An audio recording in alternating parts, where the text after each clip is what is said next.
order to shed light on important matters that affect our country's present and future energy supply, transmission, and distribution, particularly as it affects the Filipino public. We hope to shed light on today's JCEC hearing in our persistent efforts to ensure the supply of affordable, reliable, and accessible energy for our country. Now, more than ever, we need a stable and reliable energy supply if we expect our country to rise up again after the pandemic. But before we proceed, Mr. Chair, and speaking of important matters, may I gently remind our guests and resource speakers to keep their reports short and to the point. We realize that the institutional measures you have implemented to prevent the infection and spread of COVID-19 among your employees is really important, but please do not belabor the point. This commission is more interested on the effects on the energy sector itself and on the Filipino consumers, as well as the future prospects of the power sector in light of the COVID-19 pandemic. And with the Bayanin spirit, Mr. Chair, and the cooperation of everyone in this hearing, I firmly believe we can. Thank you very much, Mr. Chair. Thank you very much, Mr. Chair, and I join you in commending also the private companies, especially the private stakeholders who made sure that the mechanisms imposed by the DOE and ERC are being followed. And in fact, I know a lot of the private companies, especially the GenCos, who went out of their way, dug into their own cash flow to make sure that power is uninterrupted, that they have enough fuel, enough feedstock, so that power will continue to flow into our homes. And let me commend and thank the private companies who have gone out of their way and also used their own resources in order to make sure that we have constant supply of power. Thank you very much to the private companies. With that, Mr. Chair, let me just direct the committee secretary to acknowledge our resource persons and our guests for today.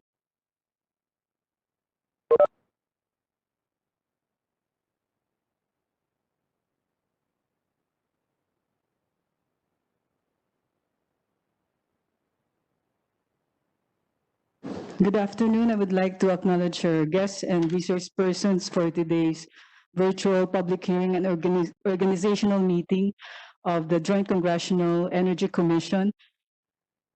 I would like to acknowledge the virtual presence of Attorney Agnes de Vanadera, Chairperson of the Energy Regulatory Commission. With Chairperson de Vanadera is Executive Director Lorecinda Digal, and Attorney Christian Marie Buela. From the National Electrification Administration, we have Ms. Sonia San Diego, Director Kiko Caimo. From the National Transmission Corporation, Attorney Melvin Matibag, the President, and Ms. Dina Dizon. From the Power Sector Assets and Liabilities Management Corporation, President Irene Joy Besido Garcia. From the Philippine Electricity Market Corporation, Attorney Oscar Ala, the President, and Mr. Clares Lauren Halocon, and Mr. Herbie Ngir. From the Independent Electricity Market Operator of the Philippines, IMOP, Mr. Richard Nethercott, with Mr. Ruben Descanso. From the Department of Budget and Management, Assistant Director Gina Brillantes and Ms. Patricia Villamin. From the Department of Interior and Local Government, USEC Rico Judge Javier Echeverry. From the Philippine Competition Commission, Attorney Faye Condes de Sagon, Attorney Carlo Agdamag, Ms. Kimberly Diel, and Mr. Paulo Tejano. From the Manila Electric Company, Mr. Jose Ronald Valles. From the Philippine Electric Plant Owners Association, Attorney Ranulfo Ocampo. From the Philippine Rural Electric Cooperatives Association, PhilReca, Attorney Janine Colingan. From the National Grid Corporation of the Philippines, Attorney Ronald Dilan Concepcion. From the National Association of General Managers of Electric Cooperatives, Mr. Alan Laniba. From the developers of Renewable Energy for Advancement, DREAM, Attorney Jose Layug Jr. From the Management Association of the Philippines, Mr. Ernesto B. Pantanco. From the National Center of Electric Cooperative Consumers, INSECO, Mr. Rodrigo Sacidor, the National Chairman. From the Citizen Watch Philippines, Mr. Orlando Oxales. From the Freedom from Debt Coalition, Ms. Zina Bello Manglinong. From the Laban Consumer, Attorney Victorio Mario Di Magiba. From the Power for People Coalition, Mr. Jerry Arances. And from the DOE, Secretary Alfonso Cusi. Everyone has been acknowledged, Mr. Chair.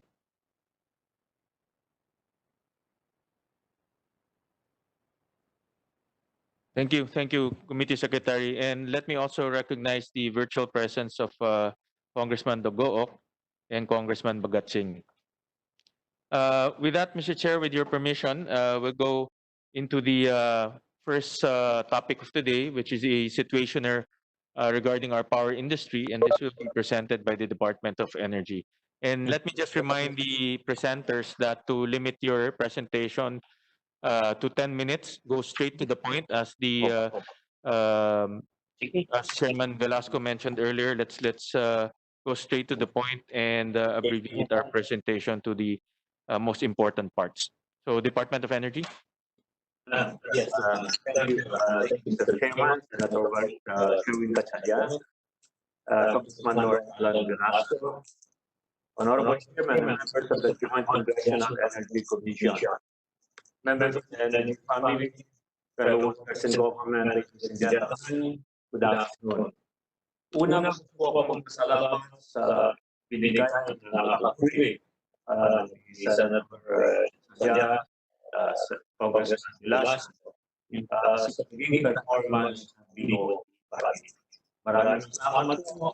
But the thread actually should go different industry players composed of generation companies, transmission companies, distribution companies, IPPs, and others. Napakarami lang po to name them this day.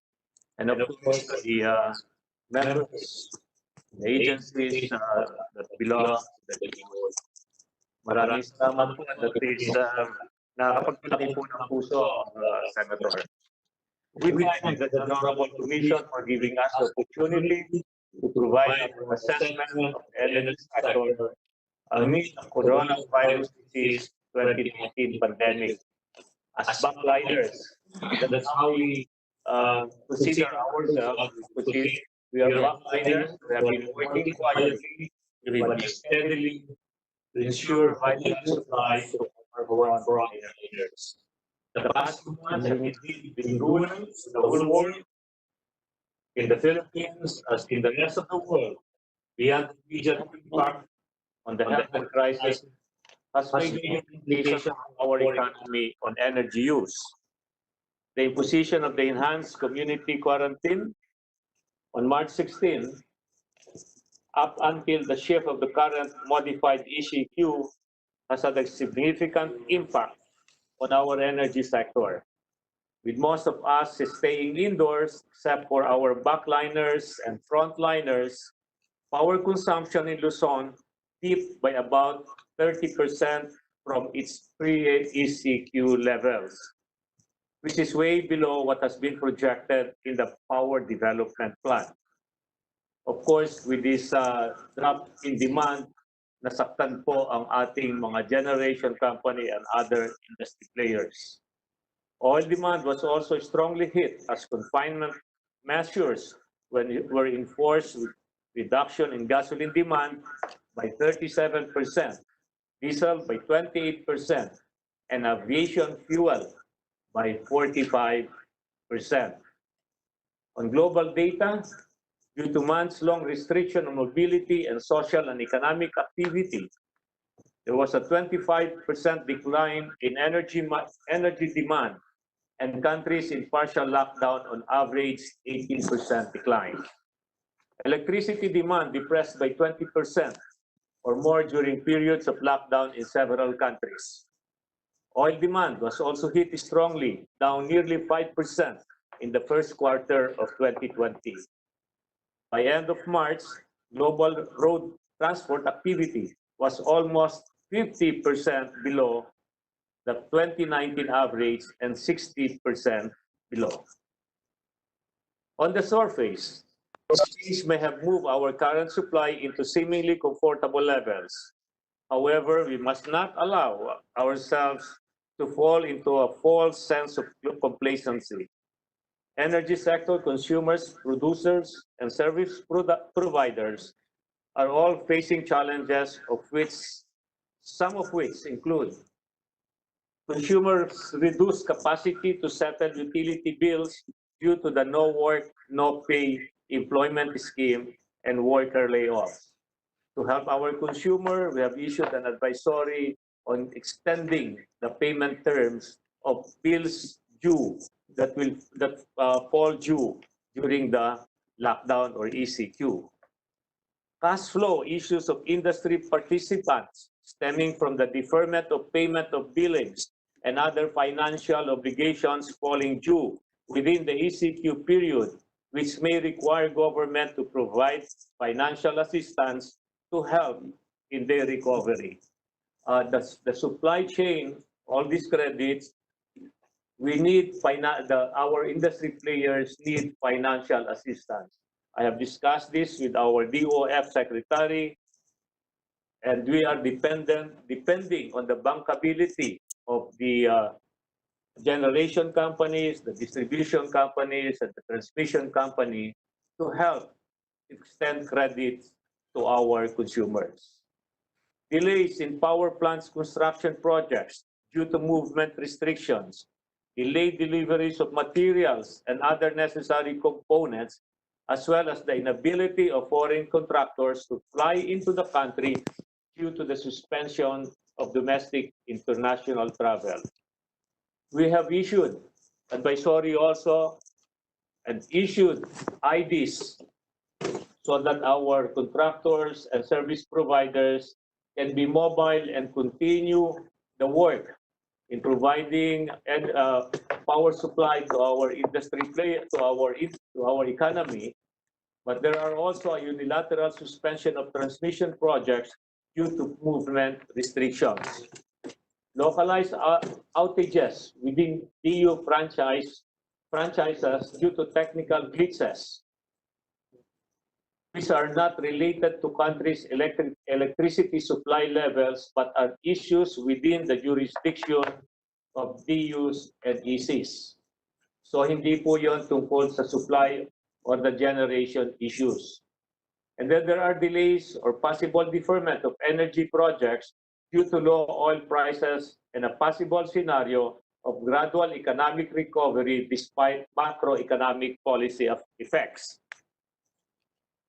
Faced with these challenges and in keeping up with our mandate, we have intensified our monitoring of the industry, as well as our collaboration with primarily with the JCEC, the Energy Regulatory Commission, and all our public and private sector partners.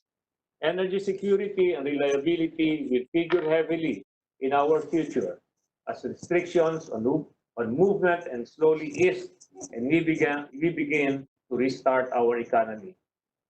The entire energy family needs to keep working together as we craft new standards to allow us to navigate our way through the phases of quarantine transition towards the new normal and even into the global post-COVID-19 future.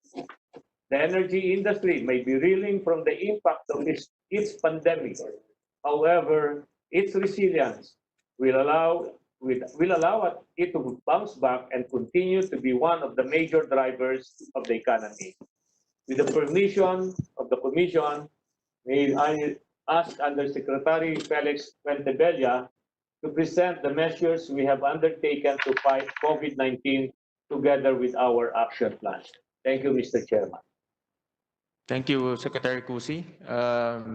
Yusek Fuentebella is recognized.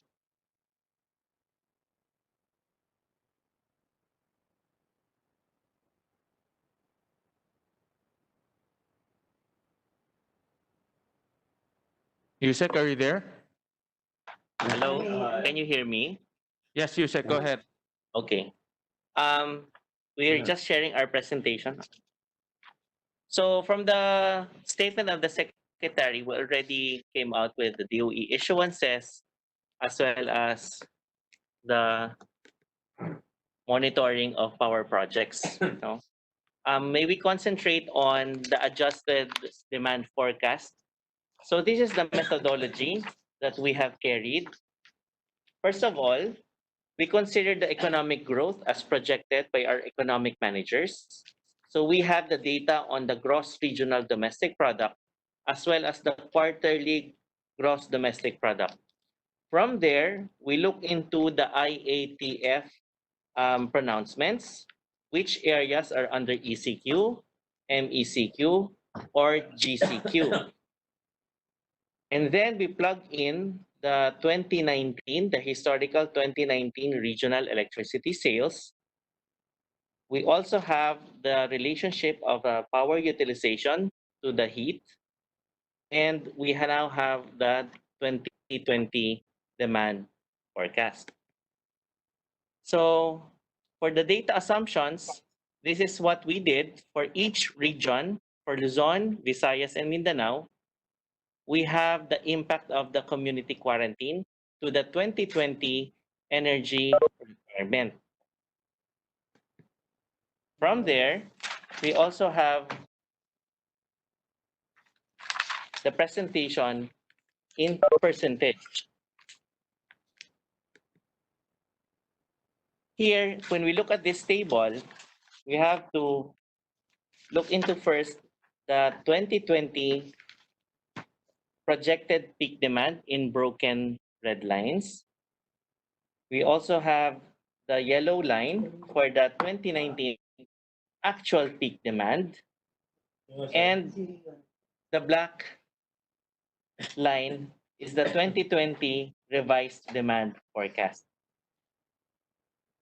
So from this line, we can just conclude that yes, there is a bit of an economic downturn, and we also can conclude that we have sufficient supply for Luzon.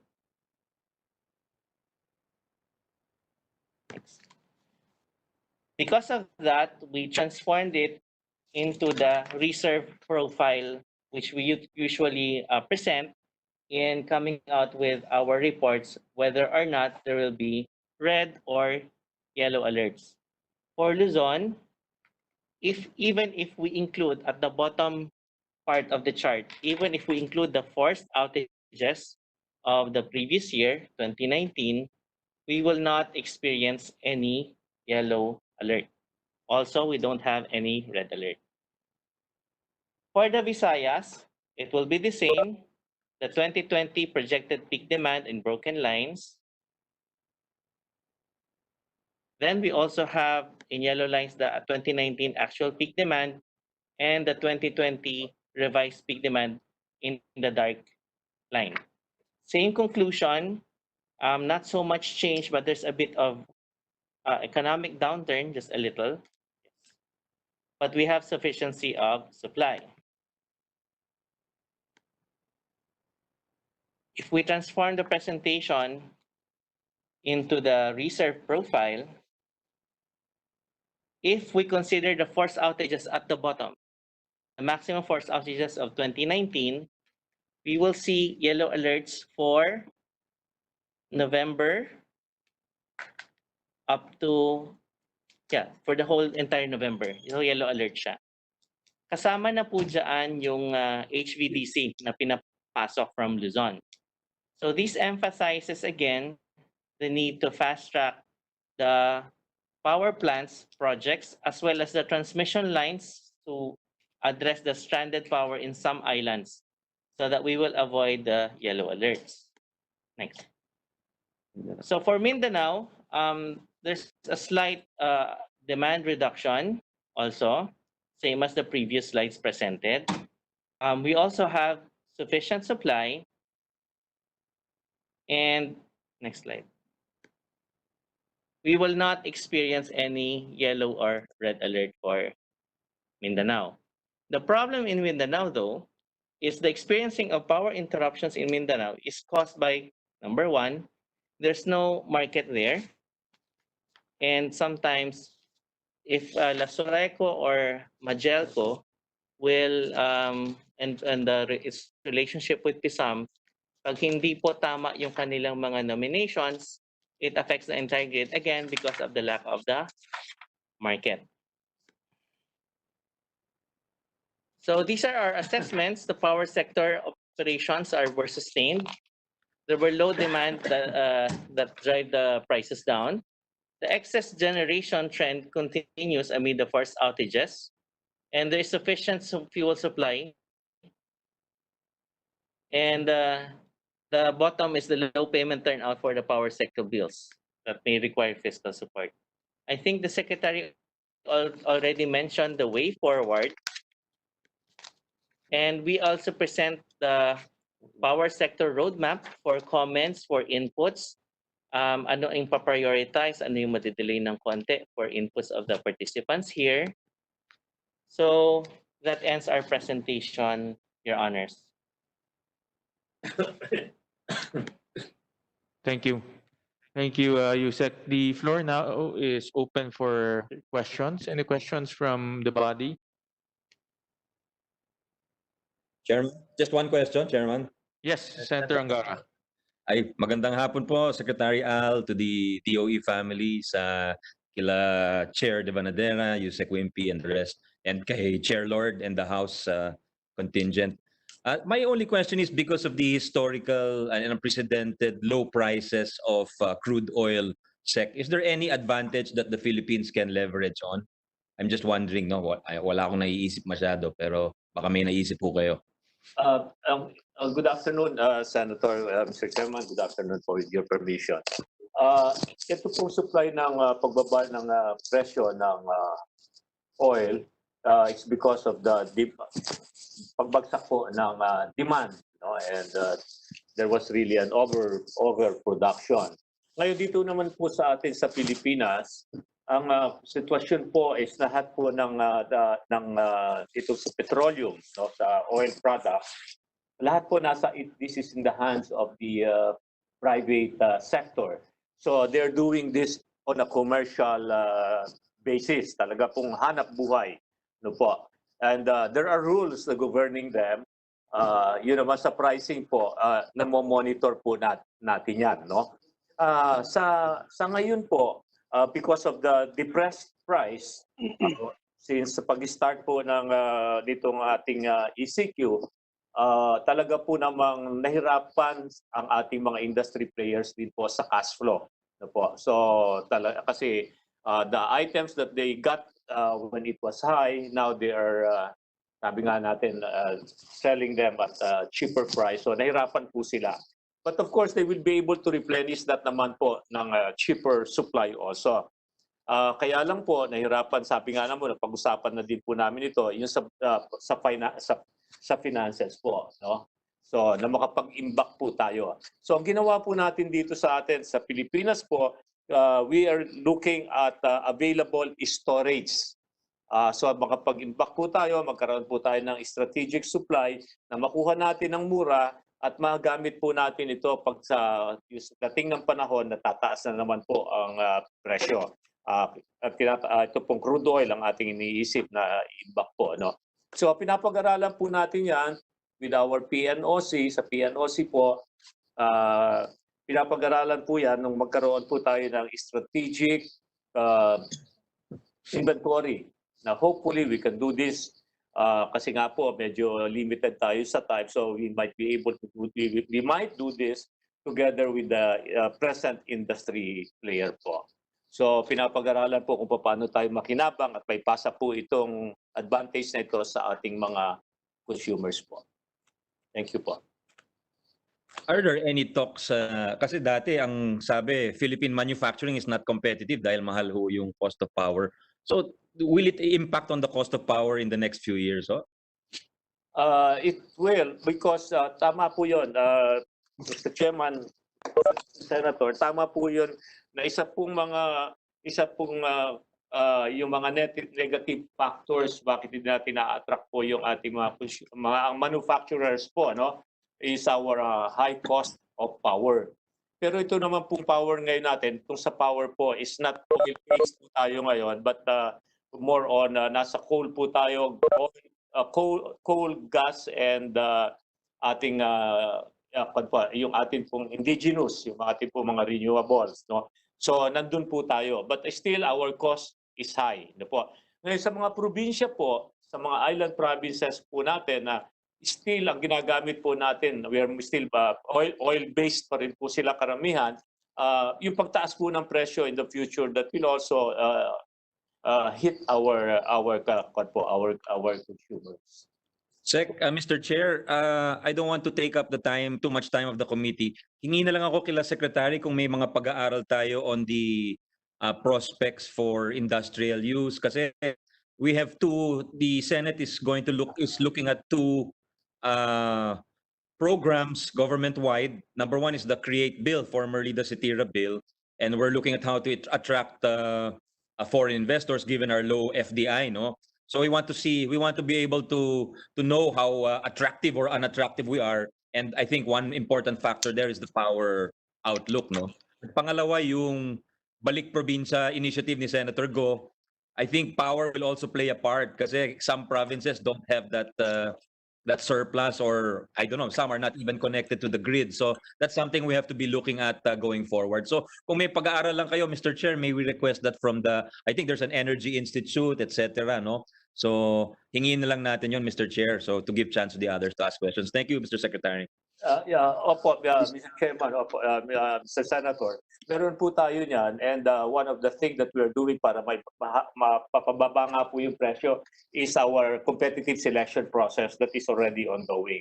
Ngayon, gusto ko rin lang po, I want to take advantage of this opportunity to inform the body that during our last EBC meetings, economic clusters po, no, napagkasunduan po namin na ang DOE po and DTI, we're going to meet and discuss on how we can make Philippines competitive and become attractive to foreign investors.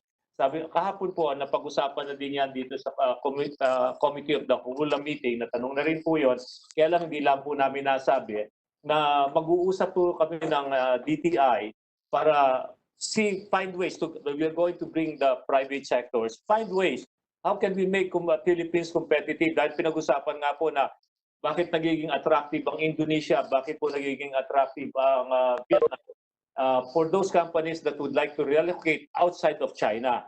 So we want to be able to participate in that and make the Philippines competitive.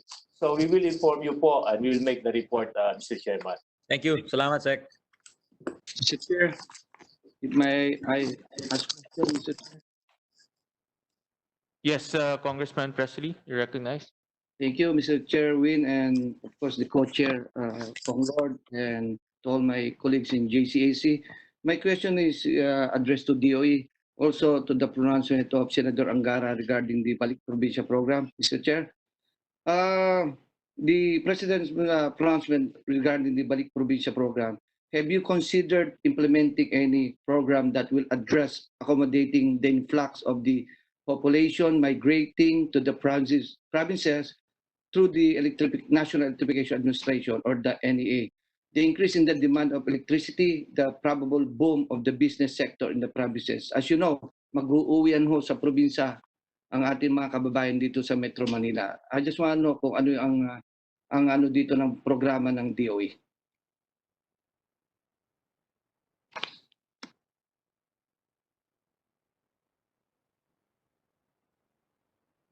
Yes, Secretary, nakamute ka ho, Secretary. Oh, sorry po. Thank you, Mr. Chairman. Thank you, Congressman. And tama po yun, the DOE fully supports the Balik Probinsya program, and we have made the list of things that we are going to do for the returnees. One is that, of course, we have to assure them that they will have a connection of electricity immediately. And the connection, of course, that we're going to work together with NEA and the cooperatives na magkakaroon po ng supply. So we're working with that. We fully support that program. Initially, we were not in the list of those that are participating, but we volunteered. DOE volunteered na we support ang program Balik Probinsya po. Thank you, Mr. Chairman. Again, another question. I have only 2 questions, so I can give to the other congressman, senator mga questions. Okay, my second question also addressed to Secretary. Mr. Secretary, do you agree with me that NEA, a state-run agency under the attached agency of DOE, of course, that has supervision on the 121 electric cooperatives in the country, should be part of the Balik Probinsya or Bagong Pag-asa Council? It should be stressed that sustainable development in the countryside cannot be achieved without the rural electrification through the electric cooperatives. As you know, in the province, Mr. Chair, kami po nagpapatakbo ang mga electric cooperatives po sa ating mga probinsya. Mr. Secretary.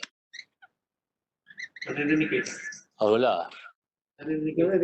Tama po yun, tama po yun, Mr. Chairman. And this is a total effort. Ano? Kailangan po team effort ito. And everybody that should contribute, do its share in making sure that yung mga bumabalik probinsya po, mga sasali po yan dyan, yung expectation nila po, ma-meet na ba natin? NPC included, no? NPC, NEA, lahat po ng DOE family, under the DOE family, that we have to work together to make it a success, Mr. Chairman. Thank you, Mr. Chair. I have one last question, Mr. Chair, regarding in relation to the Balik Probinsya. As you know, the biggest problem of the electric cooperatives is the city electrification program. As you know, we need 15 to 20 billion pa para ma-electrify na ang mga kababayan natin hanggang ngayon for the last 50 years ay wala pa rin kuryente. Now, here comes the Balik Probinsya program. Additional burden na naman sa atin yan, lalo sa probinsya. So, ano ang gagawin ng DOE para ma-fast track ang mga sitio electrification program natin? Isn't it dapat NEA na magpatakbo because NEA closely supervising all the electric cooperatives in our country? So sana po ma-address natin to. Do you have any idea how many the Balik Probinsya program po, kung ilan pong mga household po yan? Idadagdag po natin sa ating mga household na wala pa rin kuryente sa mga malalayong lugar natin sa probinsya. And that's it, Mr. Chair. Tama po yung sinasabi niya, Mr. Chairman. Siyempre, ayan po, NEA is there to supervise po the cooperative. Po. At ang mga cooperatives po have the franchise. Based on their franchise, they have the responsibility to energize their franchise area. So kung ano po na nagiging problema ng bawat kooperatiba, dapat tingnan po natin yan. 50 years na po yun. Tama po yung sinasabi po ninyo. No? And ang naging approach po ng bansa to energize, to help to solve the problem of electrification or of the areas, of the different areas, no, the urban areas, nandiyan na po, nakikita na po natin. And we have to learn from that. Ano po ba ang ginawa? At bakit hanggang ngayon, dahil mga probinsya po, yung mga island, especially the island provinces, marami pa po yung ating hindi na energize. Kaya nga po ang NEA merong programa na we have to work together to achieve 100% household electrification by 2022, by the end of 2022 po. Ano po? So I'm not by the end of 2022, by the end of our term po. Thank you, Mr. Chair, but I just want to rebut what Secretary Cusi said a while ago na ang isip po, hindi naman po kami, hindi namin responsibility. The electric cooperative is not responsible for the implementation. Sila po lang po ang mag-implement through the help of the government, yung funding po. Yun lang po. Ang isip po, as far as the electric cooperatives are concerned, implementor lang po sila. Yan lang po talagang trabaho nila. And then they will identify ang mga sitios na wala pang household for the last 50 years. Remember, the electricity is no longer privilege. It's a right for every individual Filipino people. Thank you very much, Mr. Chair. That will be it. Thank you. Chairman. Yes, Senator Risa. Mr. Chair, meron po akong maikling 1.5 minutes na opening remark lang. Tapos, kung maaari, I have follow-up questions for the EO. Senator Risa, your signal Yes, putol-putol. Mr. Chair. Oh no, is that better, Mr. Chair? Yeah, that's better now. Okay po. So, may I proceed a brief remark and then follow-up questions for DOE? Is that okay, Mr. Chair? Medyo choppy siya, Senator Risa. Okay, but I'll just proceed slowly. Okay. Okay. Thank you, Mr. Chair. Magandang araw din hapon na co-chairman at lahat ng colleagues ng JCEC. The COVID pandemic first reported in Wuhan, China, has proven to be not only a public health disaster, but an economic disaster as well. And this is the real problem. Because what we should be worried about are the lingering economic effects of the pandemic. Economic effects that might be with us. Ma'am, malabo po, ma'am. Yes, Mr. Chair. Can you hear me, Mr. Chair? Senator Risa, hindi namin, it's coming in very choppy. Oh, I'm sorry. All right, Mr. Chair, I'll try to correct this and then I'll come back. I'll just ask to be acknowledged again by the chair. Thank you, Mr. Chair. Yes, thank you. Thank you. Any more questions from the body? Meron po akong isang tanong lang, Secretary Cusi. The new normal, no? Because I know all of these companies, no, the private sector, the different segments of the power sector, they're already implementing the new normal. Are we going to come out with guidelines, strict protocols for the power sector to follow in terms of the new normal, at least the minimum health standards that the power sector should follow? Although I know a lot of the power sector participants are already doing it on their own, but from an industry standpoint, no, para lahat po merong standard, the minimum health standard, is the department releasing any guidelines for the industry participants to follow, which I strongly suggest the department should. Thank you, Mr. Chairman. Even before the pandemic, Mr. Chairman, just to give you the background, we came up already. We required all the industry players from generation to transmission and distribution, and even the ECs, the business continuity program. We are using different assumptions or different scenarios. We ask them to, if in case of any contamination or infection in their workplace, what are they going to do, which they have submitted to us. And in fact, we work them. And as of now, Mr. Chairman, I'm happy to report that we have already done our working health protocols, no, that we require all the industry players, including our workplace here at DOE. We have released it yesterday, Mr. Chairman. Thank you. Thank you. Thank you. Thank you, Secretary, because we also need to make sure that the industry players are following the minimum health standards so that their employees will be protected. And as Kong Lord mentioned earlier, the industry participants or industry players are the silent frontliners delivering electricity to our homes. But we have to make sure that their welfare and their health concern is being protected. So yes, pa-submit na lang po sa amin, Secretary Cusi, the business continuity program that you issued, so that we will be guided also. And I would assume itong business continuity program includes the minimum health standard. Is that correct?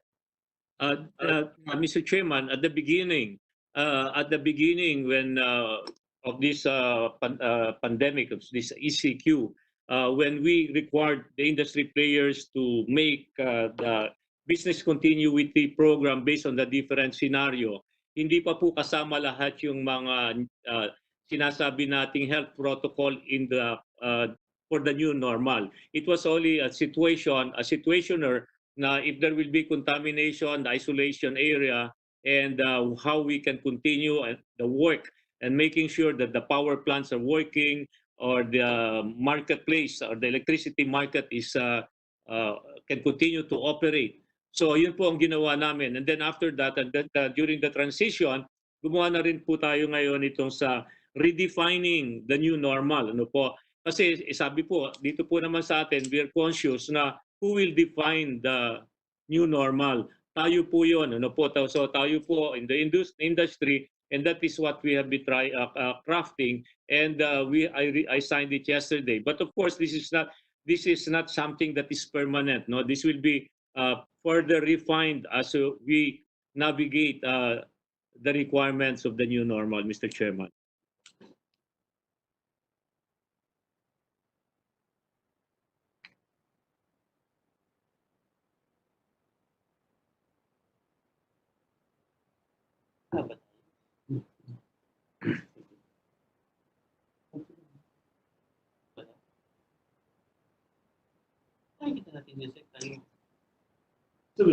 Naghang ba?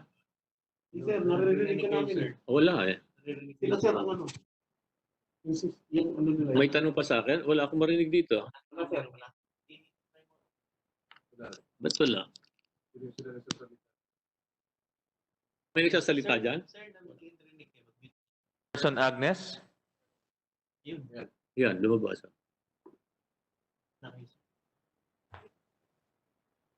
Wala eh. We can hear you, Sec. It's the Senate that's having the problem, I think. Oh, okay. Sir, naririnig kayo. Ayan. I-mute ko.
Check mic.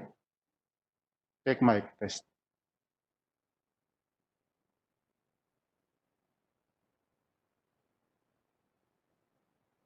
Okay, can everyone hear me? Can everyone hear me? Okay ba?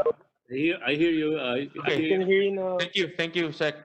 Okay, We thank- call now on Attorney Ocampo of PEPOA to give us their situation here on the ground.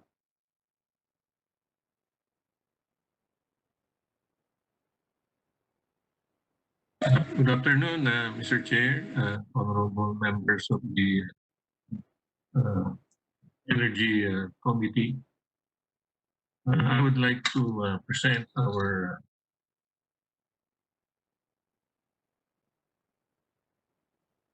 this is a update on one of the members of PEPOA, an electric power and light company, or Meralco, the utility operating in Cavite. Uh, Sipalco complied with all the directives of the Commission as contained in its 15 April and 5 May 2020 advisory as follows. Number one, it allowed customers to pay their February and March electricity bills with due dates falling within the ECQ period in 4 equal monthly installments without any penalties, fees, and other charges. The first installment amount was reflected as a separate item in customers' May 2020 electricity bill with due date not earlier than May 30, 2020. This extended due date is 15 days more than what was required in the ERC advisories. It also voluntarily extended the due dates of April 2020 bills to May 30, 2020.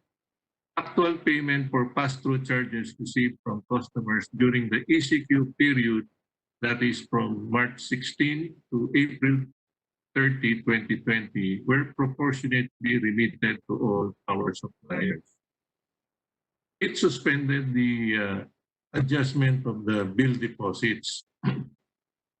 It also continued the conduct of actual meter reading because in Mindanao, there was no ECQ declared but only ECQ. It suspended the collection of PIT-all for April and May 2020 billings, and it continued to practice economic dispatch of its power suppliers to ensure least cost of power. Now, with regards to the effects of the ERC directives to DUs, the major effect of the ERC directive is the reduction of the collection performance of the DUs, since majority of its customers availed of the deferred payment scheme. This reduction was, however, mitigated by few customers who opted to pay in full to avail of the prompt payment discount. Generation companies or power suppliers were also directed to implement a similar payment scheme, that is for the amortized payment for the DU's power bills falling due within the ECQ period. Hence, another effect of the ERC directive is the piling up of the DU's payables to its power suppliers. That is, the payment of the first installment will be lumped together with the full payment of the current bill. This will result to higher working capital requirement by the DUs in the subsequent months. On the administrative side, the ERC directive requires changes in the billing and collection systems to cater to the following changes. Letter A, reflect in the bill as a separate line item the installment amount in the subsequent 4 billing months.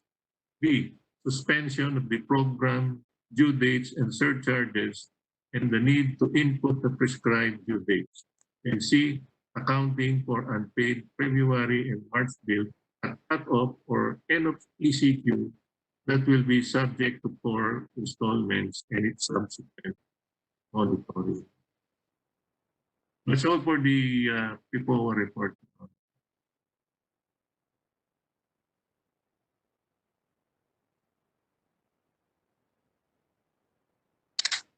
Hello.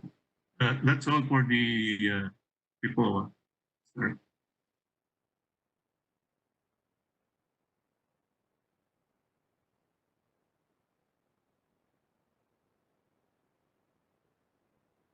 Senator Win, Mr. Chair.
Ayan, okay na?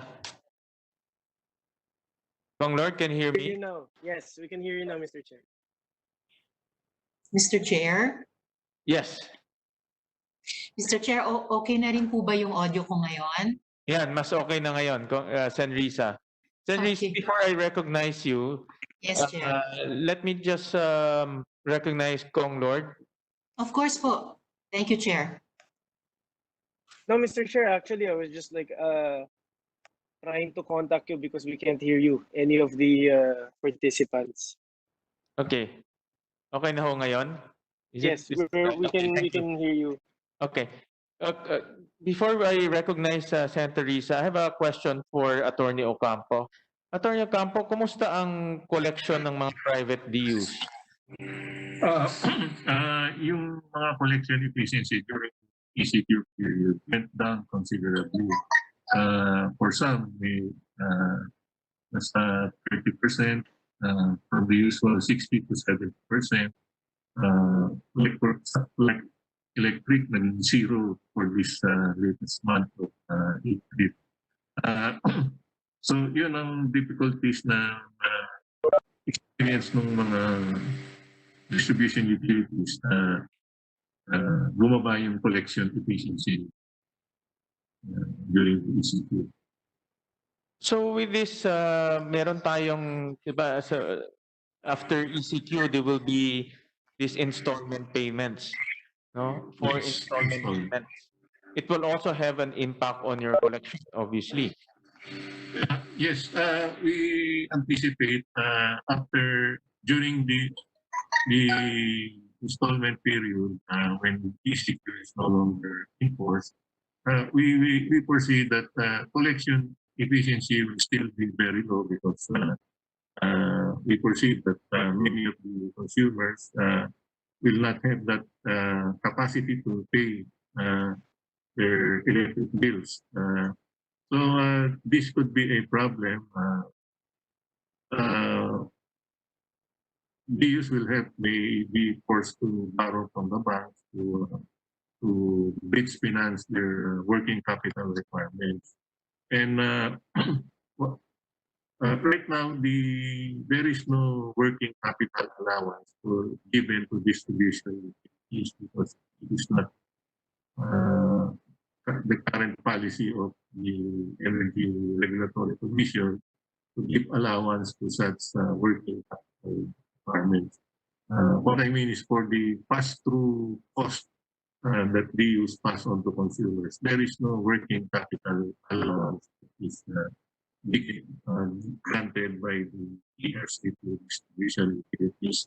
So if there is a increase in the working capital requirements to finance this pass-through cost, there is no way for utilities to recover the cost of this additional working capital.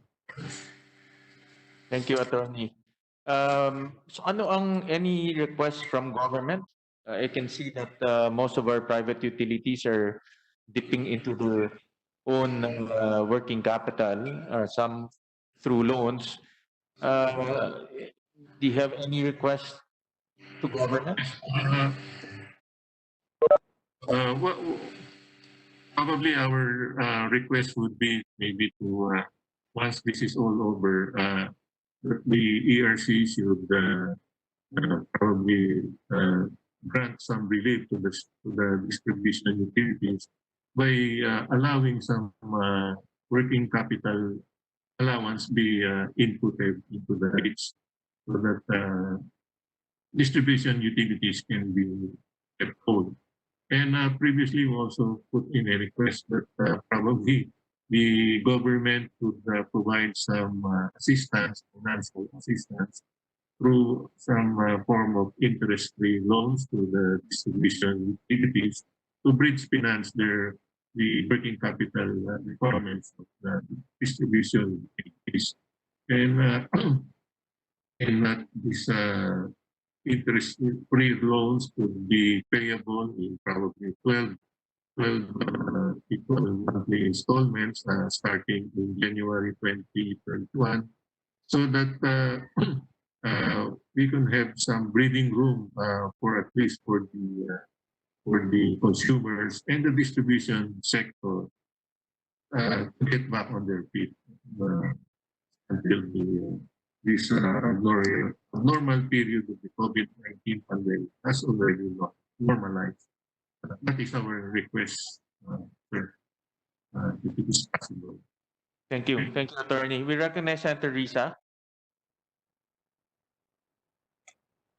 Thank you, Mr. Chair. So, Mr. Chair, Co-Chair Velasco, at lahat pa po ng mga colleagues sa JCEC and yung ating resource persons. So briefly, the COVID pandemic first reported in Wuhan, China. Previous advisory actually covered only the ECQ period. However, since there is an extension from May 16 to May 31, this time it is called MECQ, the Commission evaluated both periods, and they have something that's common and very important, which is there is no public transportation accessible to the ordinary citizens. And previously, the ERC, in consultations with DOE, we already granted a reprieve of 4 installments. This time, under MECQ, the Commission thought that since there is no access to public transportation, the daily wage earners, the informal sector, will not be able really to earn. And therefore, we extended those whose consumption, monthly consumption, is 200 and below, we extended the payment to 6 months. So additional 2 months for reprieve. But all others, more than 200 kilowatt hour per month as of February, lahat po yun, tayo at ako at ang nandito, lahat po tayo 4 months. Ganun Same, pareho rin. Opo. Okay. Opo. Understood, Chairperson. Although baka yung ibang in between sa below 200 additional per month at sa atin, baka maghabol pa ng appeal na dahil nga tumaas ang konsumo nila dahil nasa bahay at mas mainit ang panahon ngayong summer, ay baka humingi ng mas mahabang palugit pa. But for now, salamat po sa pagbibigay ng dagdag na impormasyon, Chair, sa GCEC. Mr. Chairman, if I may return po to Sec. Cusi for some more questions about the DOE presentation. Salamat, Chair. So Sec, in general po, yung mga DUs po ba nakapag-comply naman po ba sa mga DOE advisories, considering po yung mga ulat na mga consumers na nagreklamo, ito pinlag na rin ni Chair kahapon, yung mga ulat na mga consumers na nagrereklamo sa unusually high power bills ngayong panahon ng quarantine. Would you assess na nagko-comply naman ang mga DU sa DOE advisories?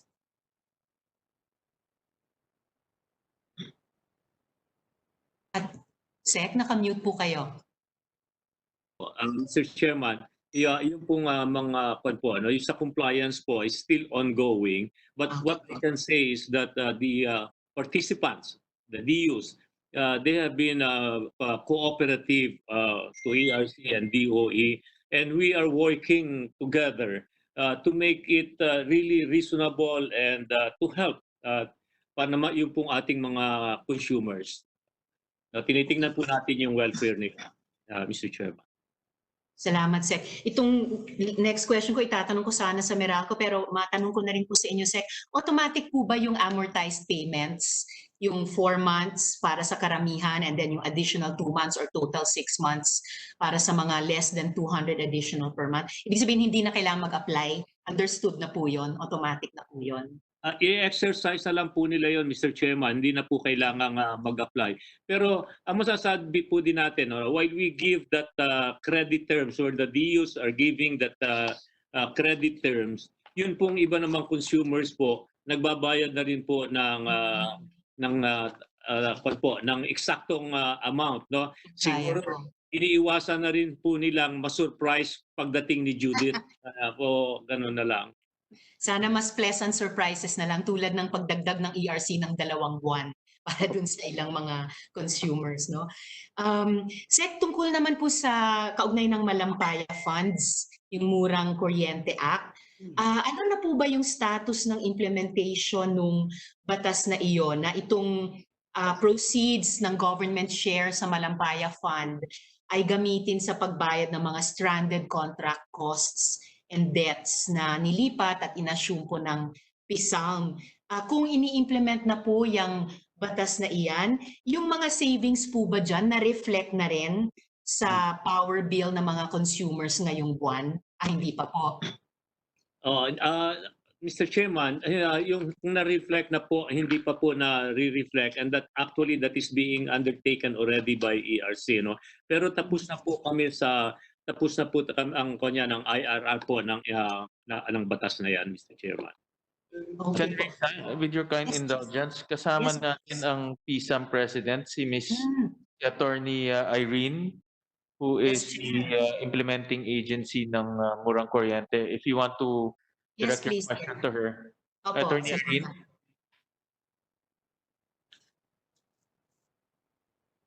Attorney Irene Garcia. Hindi ba ho kayo, Attorney Irene? Honorable Chair and members of the JCC.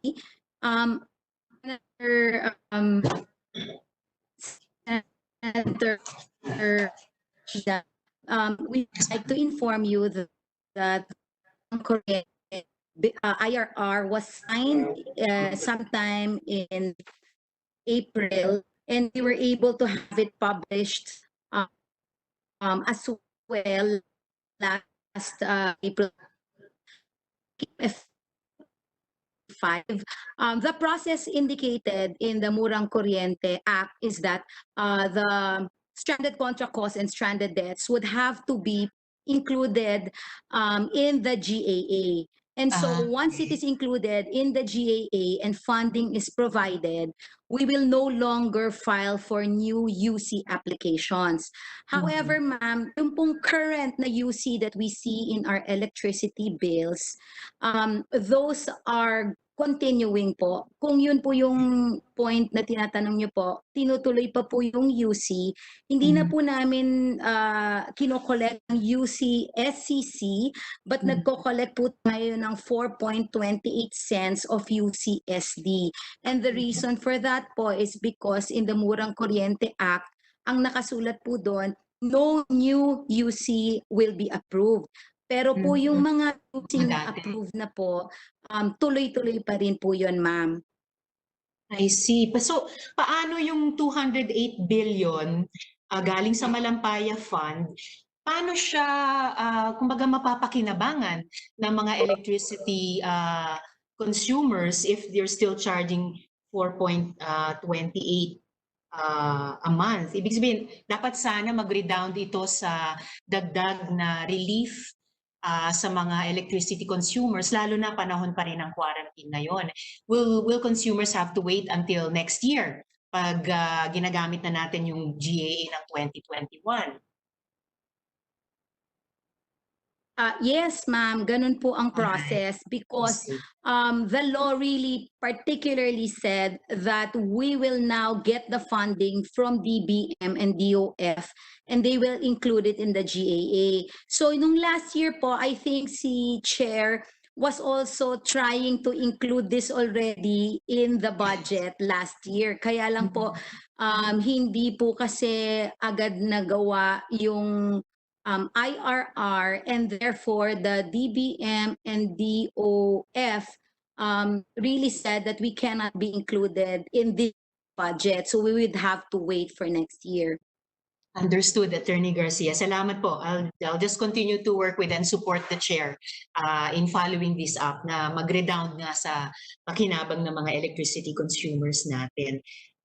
Mr. Chair, if I may, back to SEC-CUSI, just some last 2 or 3 questions tungkol sa Meralco, sa DOE presentation or even sa ERC. Binanggit, para sa ERC pala, kay Chair De Vanadera, binanggit niyo po, ma'am, nung previous Senate hearings na yung 15% weighted average cost of capital o WACC na ginagamit ngayon ng NGCP, na para i-compute yung transmission charge nila ay currently under review ng commission ninyo. Posible po bang mai-align iyan, currently 15%, mai-align sa 8% global standard ngayon, yung current 15% weighted average cost of capital, at least until such time na matapos yung ERC review na sinasagawa ninyo? Madam Senator, we cannot just issue an order outright without really going through the study. But rest assured that we will consider what you're saying, what you're telling us now. Pero ongoing pa naman po yung review, no? Kailan nyo po kino-contemplate na makukumpleto iyan? Kasi if I recall correctly sa previous hearing, Chair Chair, sinabi nyo that that's actually been ongoing for some time. Siguro naman may dagdag na sense of urgency ngayon dahil nga pandemic at quarantine pa. Nagkaroon ho kami ng problema sa hiring ng consultants. First, if you recall, during our budget hearing, we even requested for the amount because that was something that was holding us from fast tracking this. So that's the problem that we got. However, Madam Senator, because that's included, the amount that was given by Congress was included in the CI. And as we know, the new policy is that the CI will not be approved or will not be allowed to be spent. So we're back to where we were. We don't have the funds for the consultancy. I'm sad to hear that, Chairperson. Kasi naalala ko, well, but for maybe a different reason, kasi naalala ko nung previous Senate hearing, medyo yung delay, tumatagal. Parang kalahating dekada na yata na under review. So maybe I'd just like to, through this hearing, make a gentle or not so gentle reminder na lalo na ngayon na pandemic at quarantine. Please conclude that already and at least let the consumers hear what you have to say about this halos dobleng WACC na kung naman ibaba sa global standard or average of 8% ay makakagaan din po sa electricity bill nila. Thank you, Chairwoman. Pero Senator. Yes, Chair. Senator, yung timeline naman namin is this year. Okay baka naman po aabot. Hindi naman po open-ended yun. Okay po. That is good to hear po. Kasi hindi po. Hear different answers from the ERC para po sa ating mga electricity consumers. Hindi pa. Salamat po. Opo. So last questions po kay Sec Husi ulit po. Again, an additional possible solution at this point in time. Sa huling budget hearing naman po ng inyong department, nabanggit po ninyo na yung mga measures para sa competitive selection process o CSP para sa mga power supply contracts ay actually nakapagpapababa sa presyo ng kuryente ng mga Meralco franchise areas. Ma-apply po kaya natin ang measure na ito sa lahat ng distribution utilities sa ating bansa, Sec? Mr. Chairman, tama po. Yan na po ngayon ang ating policy. No? Lahat po CSP para naman po transparent at talaga pong maproteksyonan po natin ang ating consumers and we get the best services para sa lahat. Salamat, Sec. Maalala po ninyo na chinampion din yan ni Chair Sherwin, no? In a bill that Congress passed into law recently. Parang timing na pwedeng isa pang lever for relief sa electricity consumers ngayong pandemic quarantine. One last gentle reminder po tungkol naman sa VAT. Kasi dito po sa Senado, we recently received a recommendation mula po sa STSRO namin, Senate Tax Study and Research Office, na yung imposition po ng value-added tax ay maisuspend habang yung bansa natin ay nagre-recover pa sa pandemic. Tingin nyo po kaya, Sec Husi, ang may option ang gobyerno na isuspend yung imposition ng VAT habang nagre-recover pa yung ating bansa? Mr. Chairman, napakahirap pong tanong yan dahil Okay. ang atin pong pamahalaan ng ating pong bansa ay kailangan po ng pera para suportahan po yung laban natin sa COVID. No po, in fact, naghahanap po tayo. Tulong-tulong po tayong lahat na paghahanap kung paano po natin mapapans ng ating mga requirements. So, napakahirap po siguro kung ngayon tayo magsususpend po ng VAT. Baka wala na po tayo mapagkunan ng pera. Or final question po, Secus. Yes, Chair. Yes, The Chair. DOF, we're joined by Yusek Agbayani of DOF. Great. He Okay po, would Chair. be the more appropriate person to Yes, respond to your please. query. Yusek Agbayani. Yes, good afternoon, Mr. Chair. So with respect to the question of Senator Riveros, suspending VAT is not a good option at this time because of the funds. That's one. And secondly, the VAT po, it's actually a progressive tax because those who use electricity more will be paying more VAT. And so for income reasons and for progressive taxation reasons, we believe it's not a good idea to suspend the collection of that at this time. Well, Yusek could argue with you on how progressive or not progressive VAT is as a tax. Pero just to narrow my question, just for now, what about suspending the imposition of the VAT on power rates? Ina-exhaust ko lang po yung rekomendasyon ng aming STSRO. Would that be a possibility? Okay, narinig ko na sa explanation niyo. All right. All right, Yusek. Salamat po. Very last na lang, Sec Kusi, any other possible mechanisms na dinedevelop or ginagawa ng DOE ngayon para mas mapababa ang mataas na singil ng kuryente during this extraordinary and critical situation para lang po sa advice sa ating publiko? Mr. Chairman, sa ngayon po, talaga po namang ang presyo po ng ating kuryente mababa po dahil po sa low demand po. So we are oversupplied and sa electricity po, price ng electricity ngayon mababa po, no. So but dito sa DOE naghahanap pa rin po tayo how to lower the price, no. Yung nga po, sinasabi na po ninyo, yung CSP, and we are looking for other sources of power. In a bigger picture po, kung tatanong natin para to ensure energy power and energy security, lalo na po sa nararanasan natin ganitong problema, isinusulong po namin yung nuclear. Po. Pero ibang usapin, natanong lang po ninyo kung ano po pero ibang usapin na po yun. It's just that DOE is exploring all the possibilities. Ano po. So makaasa po kayo na tinitingnan po natin lahat yan. Maraming salamat po, Sec, at yung iba po nating mga resource person. Salamat po, Mr. Chair. Thank you, Senator Risa, and thank you for the very insightful questions.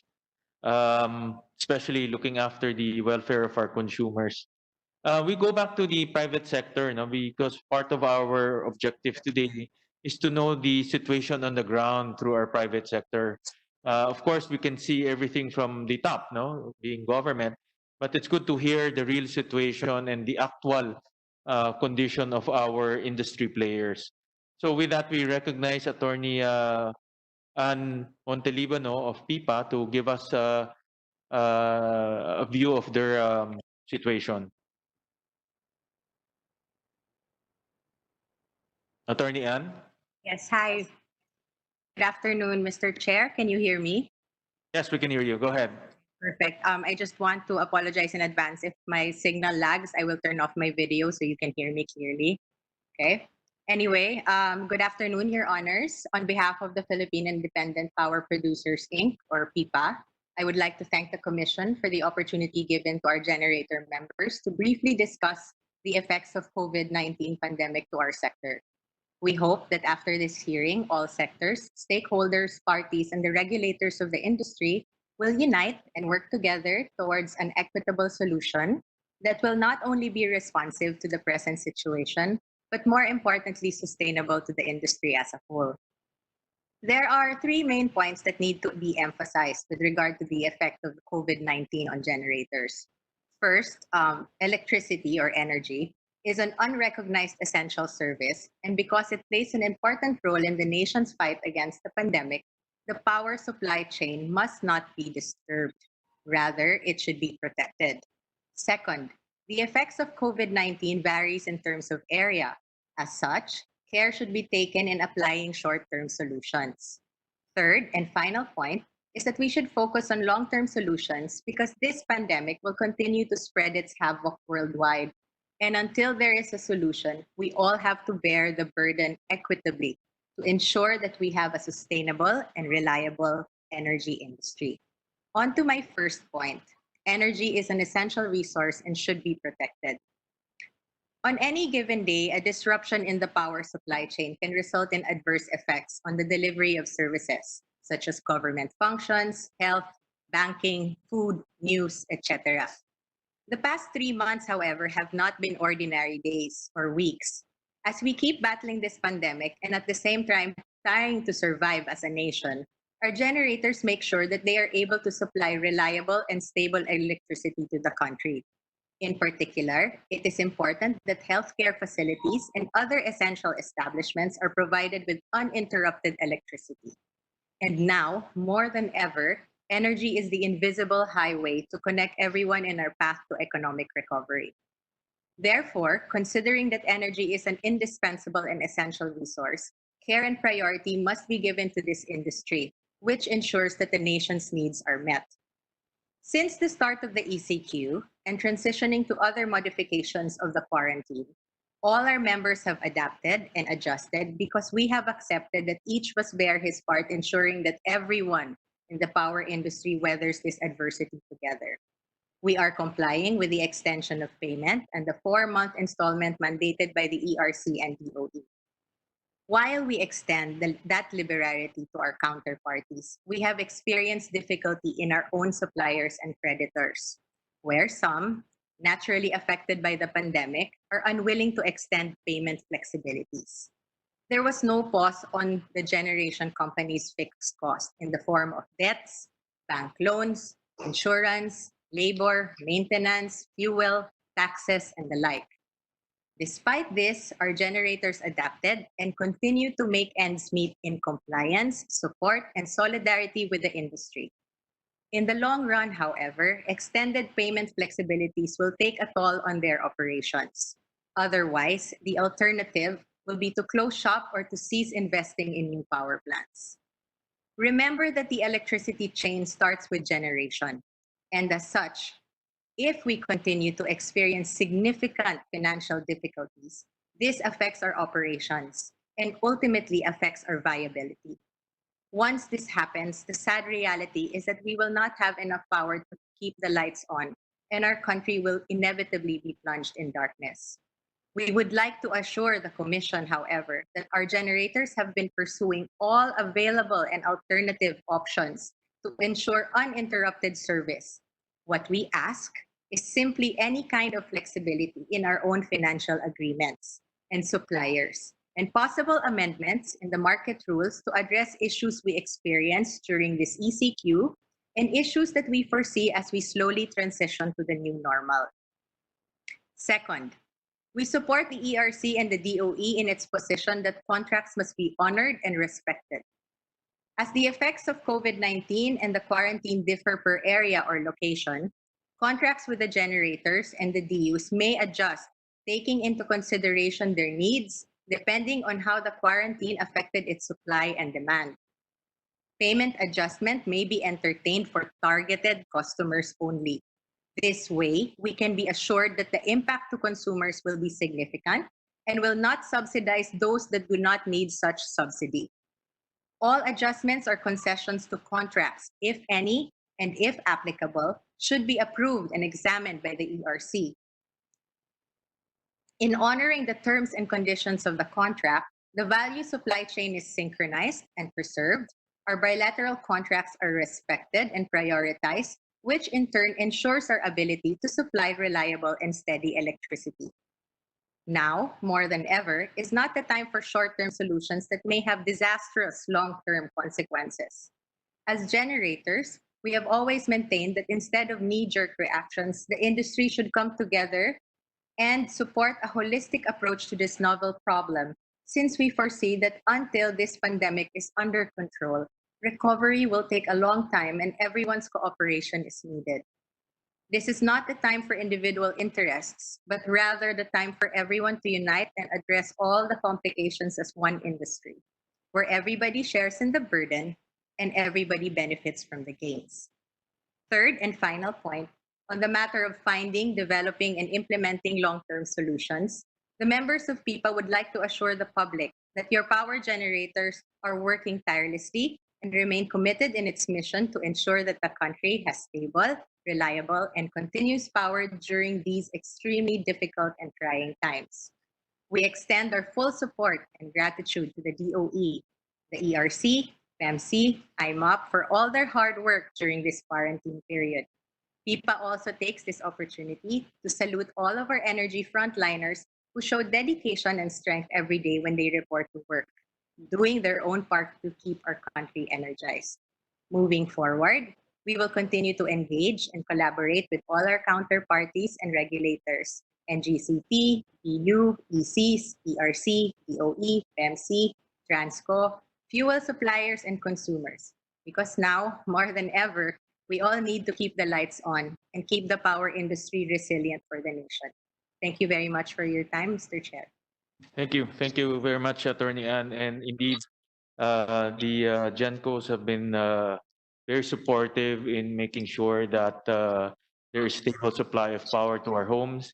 In fact, thank you very much for answering our informal questionnaire. We sent you an informal questionnaire wherein we were asking the different mechanisms that the GenCos are employing in order to keep their plants on. And I can see that a lot of our GenCos are dipping into their own cash flow, loaning, doing everything they can to make sure that they have feedstock coming in and constant supply of power. So thank you very much for that. I have some questions, but before that, let me recognize Congressman Dagook. He also has some queries. Congressman Dagook.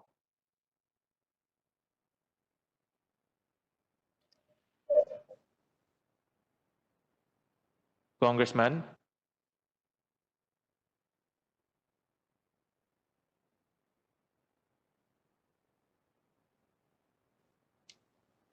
Congressman. Kung wala naman po, and I have some questions, no? But my simple question is, until when, no? Because I know that the GenCos have been really innovating in terms of survival. And I just want to put a sort of a time idea because this community quarantine or enhanced community quarantine is quite uncertain. In fact, kala natin 30 days, it became 45 days, it became 60 days. And of course, with those extensions come with reprieve to our consumers. Every time we give reprieve to our consumers, at the end of the spectrum are the GenCos, and towards the end are the banks, no? Because nasa dulo ho nito ay talaga mga bangko. So I just want to know from the GenCos, from PIPA, hanggang kailan ang, in short, no, hanggang kailan ang PC ng mga GenCos natin? Wow, that's a very difficult question, Your Honor. But as we said, we just have to adapt and adjust. The problem is, like most of our generators have foreign counterparts as well. So it depends really exactly on how we survive as a nation, and then how the entire market in the upcoming months will be. So to be honest, I don't know till when, but we will keep on trying. And the same question with Attorney Ocampo. If you have a wish list, what are your wish lists from the government? Considering that I know what you're saying. No, different GenCos have different financial is in different financial situation. But if you have a wish list from government to intervene and to make sure that our plants keep on running, what are, kanina you mentioned that, no? But in simple terms, ano ang intervention na gusto niyo makita sa government?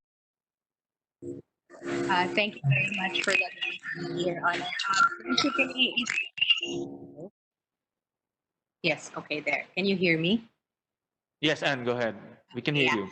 Mentioned earlier, we hope for some consideration, like some flexibility on our financial agreements. As I stated, we have some foreign counterparts as well. Our creditors are also not local banks. Some of them are foreign companies. We want long-term solutions. We'd like to work continuously with our regulators to come up with long-term solutions to the problem. Right now, we can adjust insofar as we are mandated to adjust, but we need to be forward thinkers and come up with possible solutions to address difficulties in the coming months or the coming years. For example, fuel.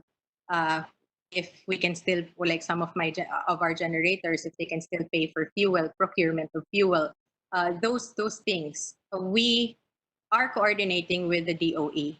We have given them a sort of a wish list or proposal, and we look forward to working with them in the coming months, just to come up with long-term solutions. Well, and one of the reprieve that government, one of the reprieves that government gave to businesses is the grace period, the 30-day grace period on loans. No? And most of our power plants are partly financed by project finance. And the grace period on loans gives some plants some reprieve in terms of paying their financial obligation. Of course, the foreign banks, ibang usapan yun, no? Because we don't have jurisdiction over them. But the local banks, we have regulatory jurisdiction over them. And in terms of, you mentioned long-term solution. What are these long-term solutions that you propose? Yes, Your Honor. Possibly, like what we mentioned, we have made some observations on what was happening to our generators during the ECQ and what will continue to be happening during the modified quarantine. We have proposed some market rules amendments or some revisions, but obviously, in deference and respect to our regulators and the DOE, we'd like to, I think this is still up for discussion. So those are we have submitted our proposals as well that that will be simulated because obviously we don't want going into battle without the proper simulation and data and everything else. So it has to be properly forecasted as well as regards our proposals for long-term solutions. Thank you, and we recognize Congressman Dago.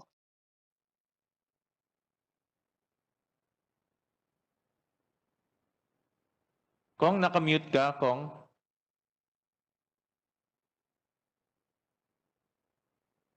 Rinig na ako, Mr. Chair. Yan, okay na. Thank you, Mr. Chair and Co-Chair, as well as with my colleagues in Congress and our counterpart in the Senate, as well as all the resource persons. I would just like to ask DOA, after evaluating the situation, do you have already a concrete recommendations, in particular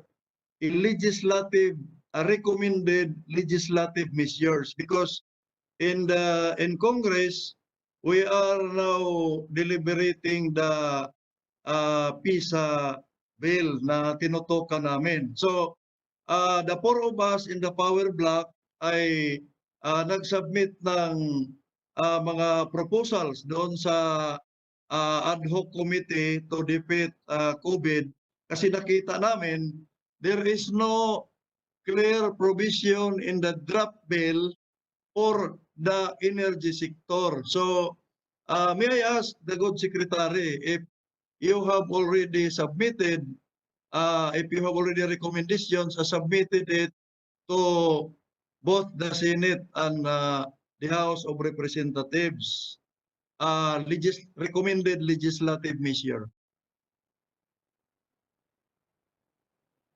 Yes, good afternoon, again, Mr. Chairman, Congressman, good afternoon.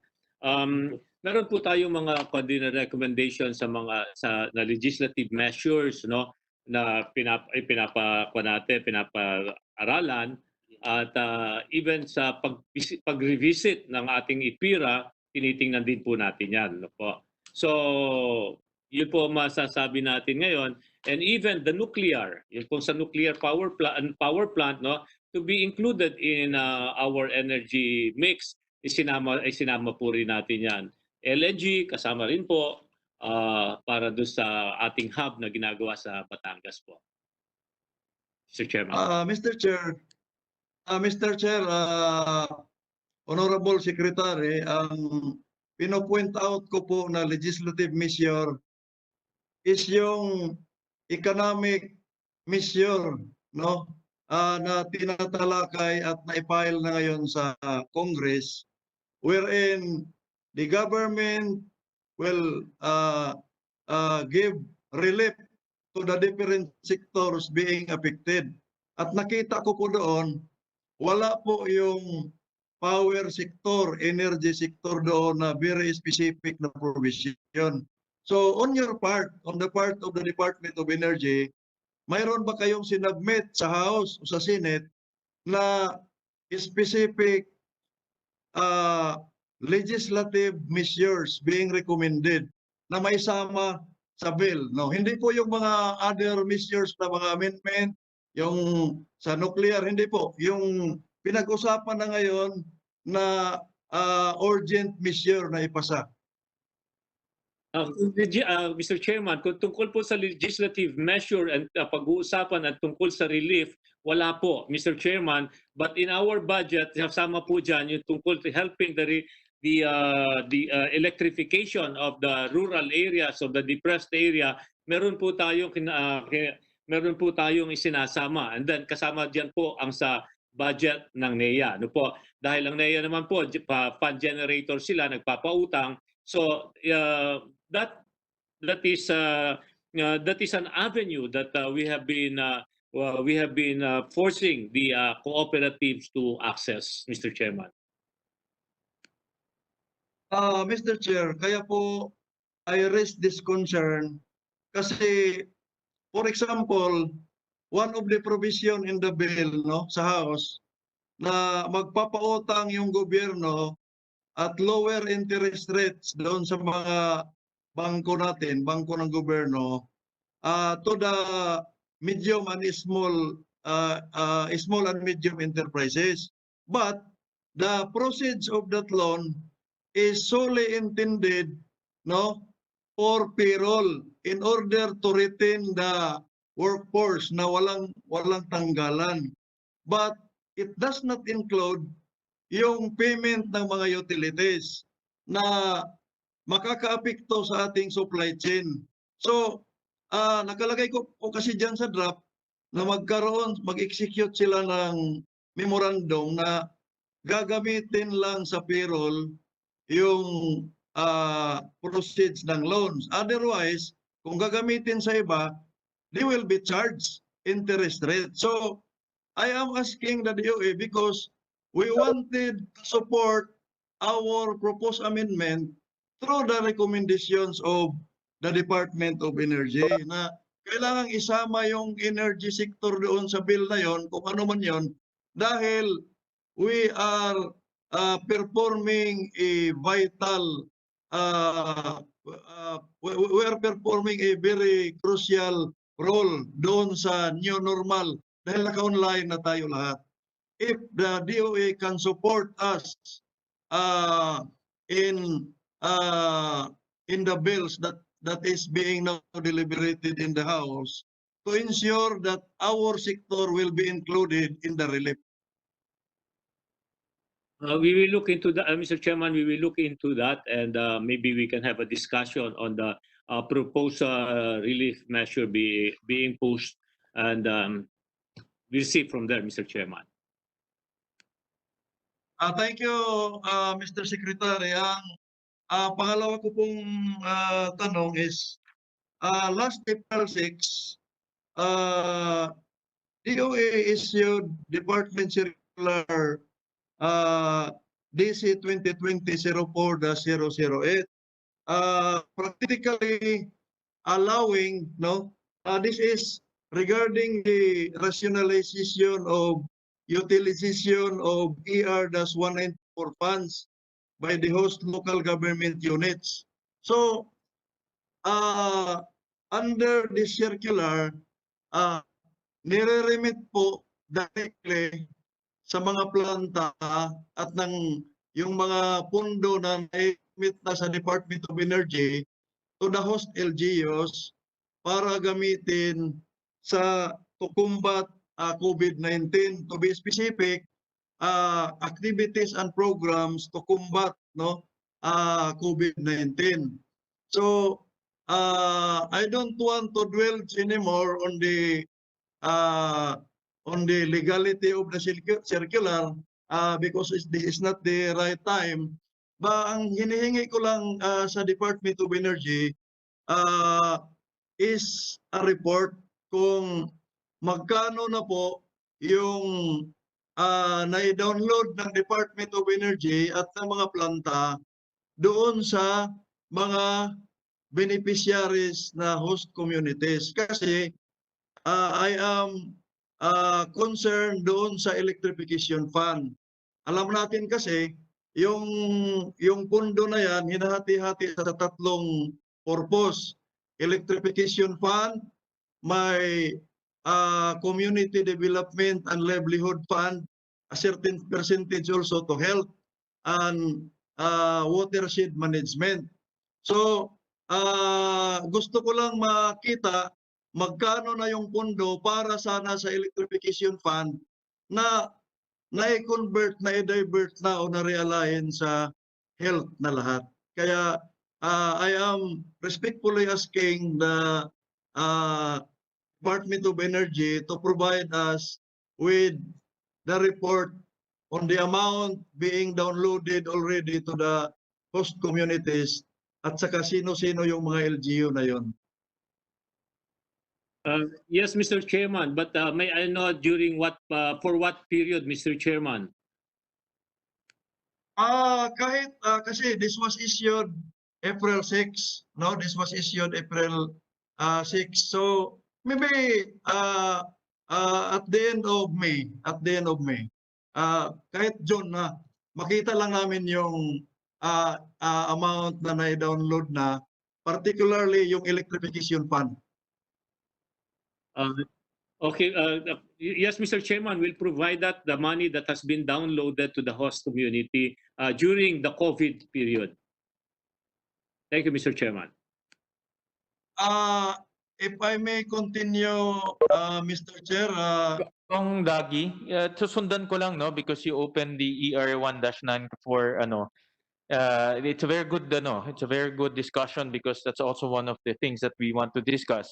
In fact, I laud the DOE for tweaking the purpose of the ER1-94 in a way that it can contribute to the fight against COVID.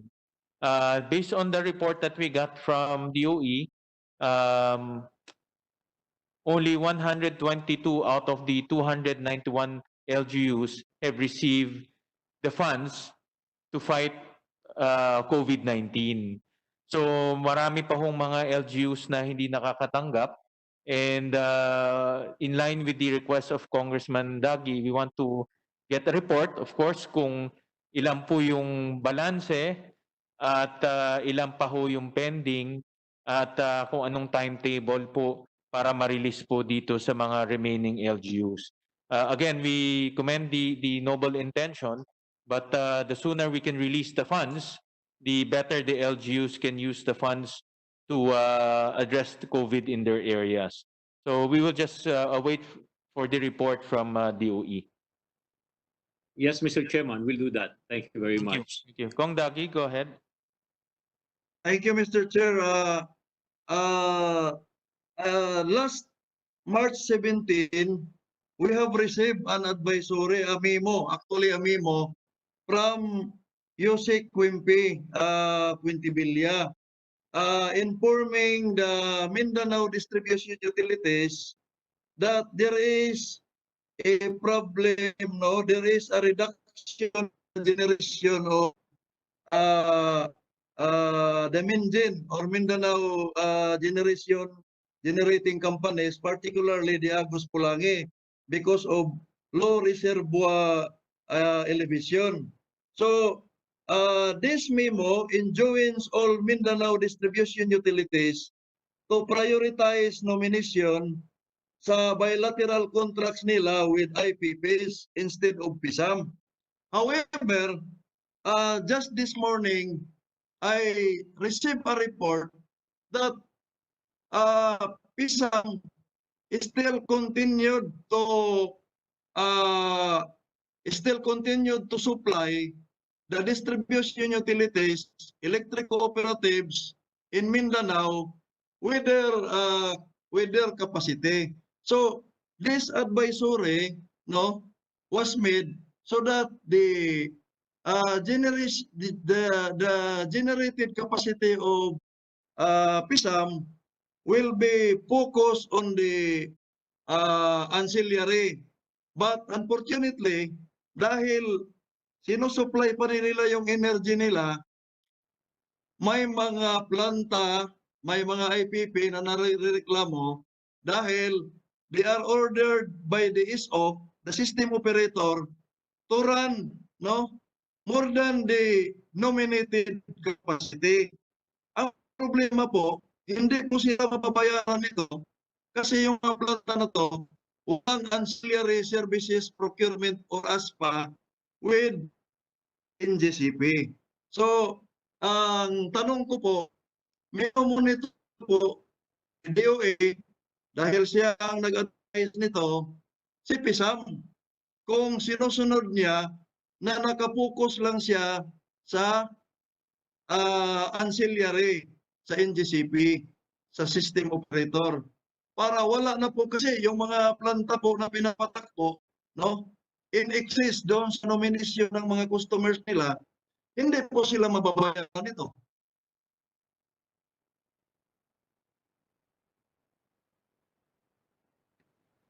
Hello? Yeah. Monitor pa. Okay po.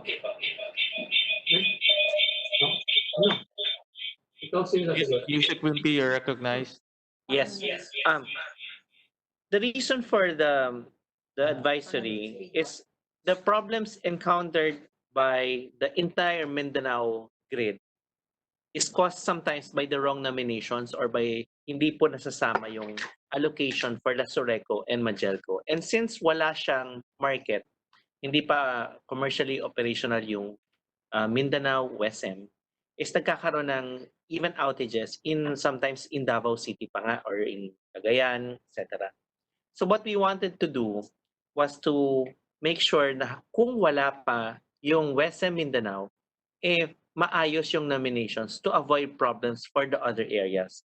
Now as far as compliance of the memorandum is concerned, we would like to ask PISAM kung ano yung inputs, but nonetheless, we will check po doon sa reports ng NGCP, the system operator, and the other stakeholders so that we can look into this in detail. Mr. Chair, I am asking that because in relation to that case, nagkakaroon po ng spike yung ancillary charge, no, na binabayaran ng lahat ng mga electric cooperatives, no. In the case of electric cooperatives, mamaya itatanong ko yan sa NGCP. However, if with the permission of the chair, if I can proceed with my question, wherein kasama na dito si NGCP. Kasi ang Mindanao po, ang ASPA niya, ancillary niya, ay hydro. Mura po. Bakit nahagip ang Mindanao, particularly Meralco, no? Sumulat ako sa NGCP kasi nag-increase po yung ancillary charge ko ng 24% compared sa March at saka sa February. If with the permission of the chair, may I ask na lang direkta to sa PISAM. Kasi we expect na hindi magtaas yung Mindanao dahil supposed to be ang ASPA ng NGCP sa Mindanao ay Minjin, particularly hydro. Kong Dagi, will call on NGCP later on. Ang order of discussion natin is we will call on all the private sector power participants to know the situation on the ground. And then once we call on NGCP, then you can direct your questions to them.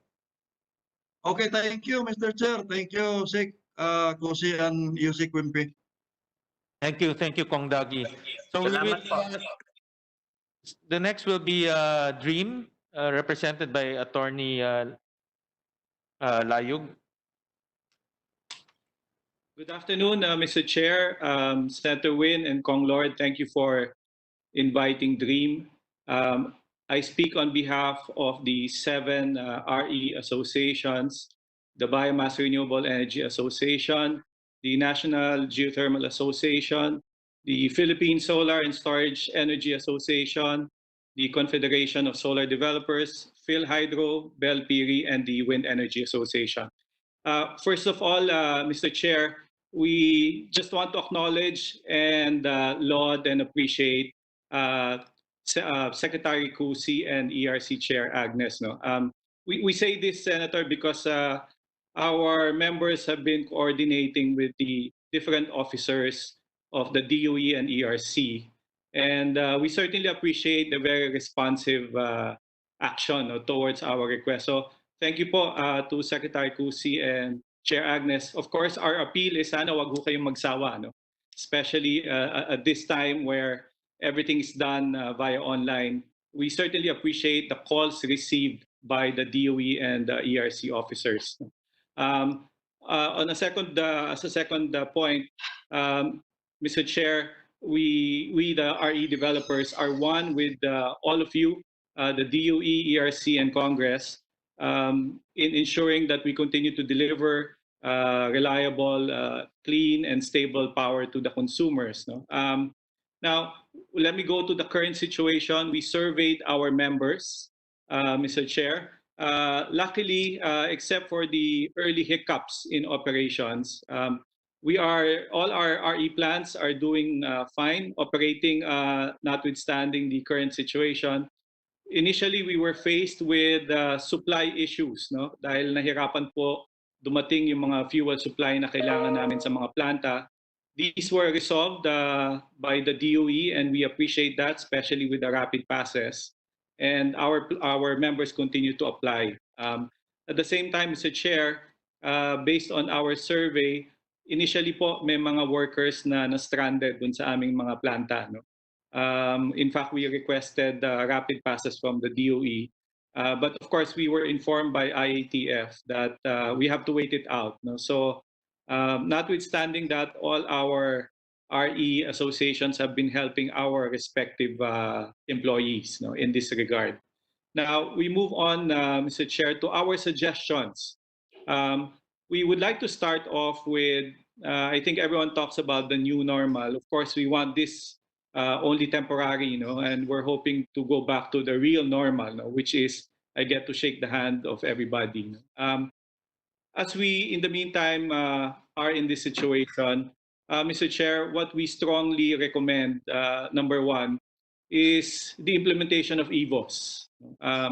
This law was passed in 2019. I think until today, we're trying to bid it out. No? If only this law had been implemented much earlier, sana ho wala tayong problema. No? Especially when it comes to application processes, approvals. But we have been coordinating with DOE. Actually, hindi naman DOE ang problema. No? It's actually trying to gather all the government agencies in one platform. No? Notwithstanding the lack of EVOS, in fact, no, DOE set up its own emails and we're able to send our applications via email. No? But our strong recommendation, Mr. Chair, let's shift to that online platform. No? In the meantime, if we can fast track the EVOS, then that would certainly be appreciated.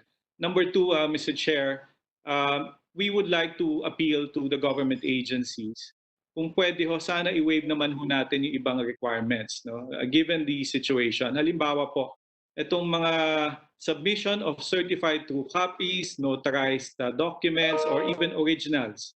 Lahat po kasi by email ngayon, no? Lahat po takot pumunta at makiharap kahit kanino man, no? So, ang aming hong apila, especially to both ERC and DOE, yung mga requirements po na ganyan, kung pwede po sana undertaking, pwede na, no? To follow na lang pag tapos na. But in the meantime, allow us to submit photocopies by email, and sana ho i-process na yung mga applications, no? Even if they are copies only.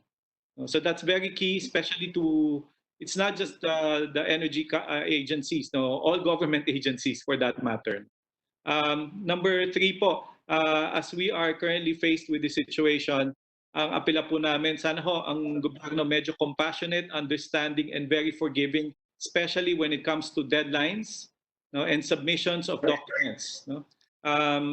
The RE players, of course, under their respective service contracts have submissions, no, annual reportorial requirements. Sana ho, medyo i-relax lang ho natin yung deadlines, no, because it's not easy to get all the necessary documents for that purpose. Number 4 po, ito po, apila po ng lahat ng RE associations. As we consider subsidy and assistance to various sectors, ang apila po namin, marami hong affected na construction workers in the industry. No? We're not talking about the employees of power plants, but really the small construction workers po. No? Madami sa kanila, walang trabaho ngayon, or stuck with where they are because nahinto ho ang mundo, no, for about 2 months. So we're hoping that in the discussion for assistance, they will be included. And then po, panlima, for legislation, ito po we have raised with Mr. Chair in one meeting.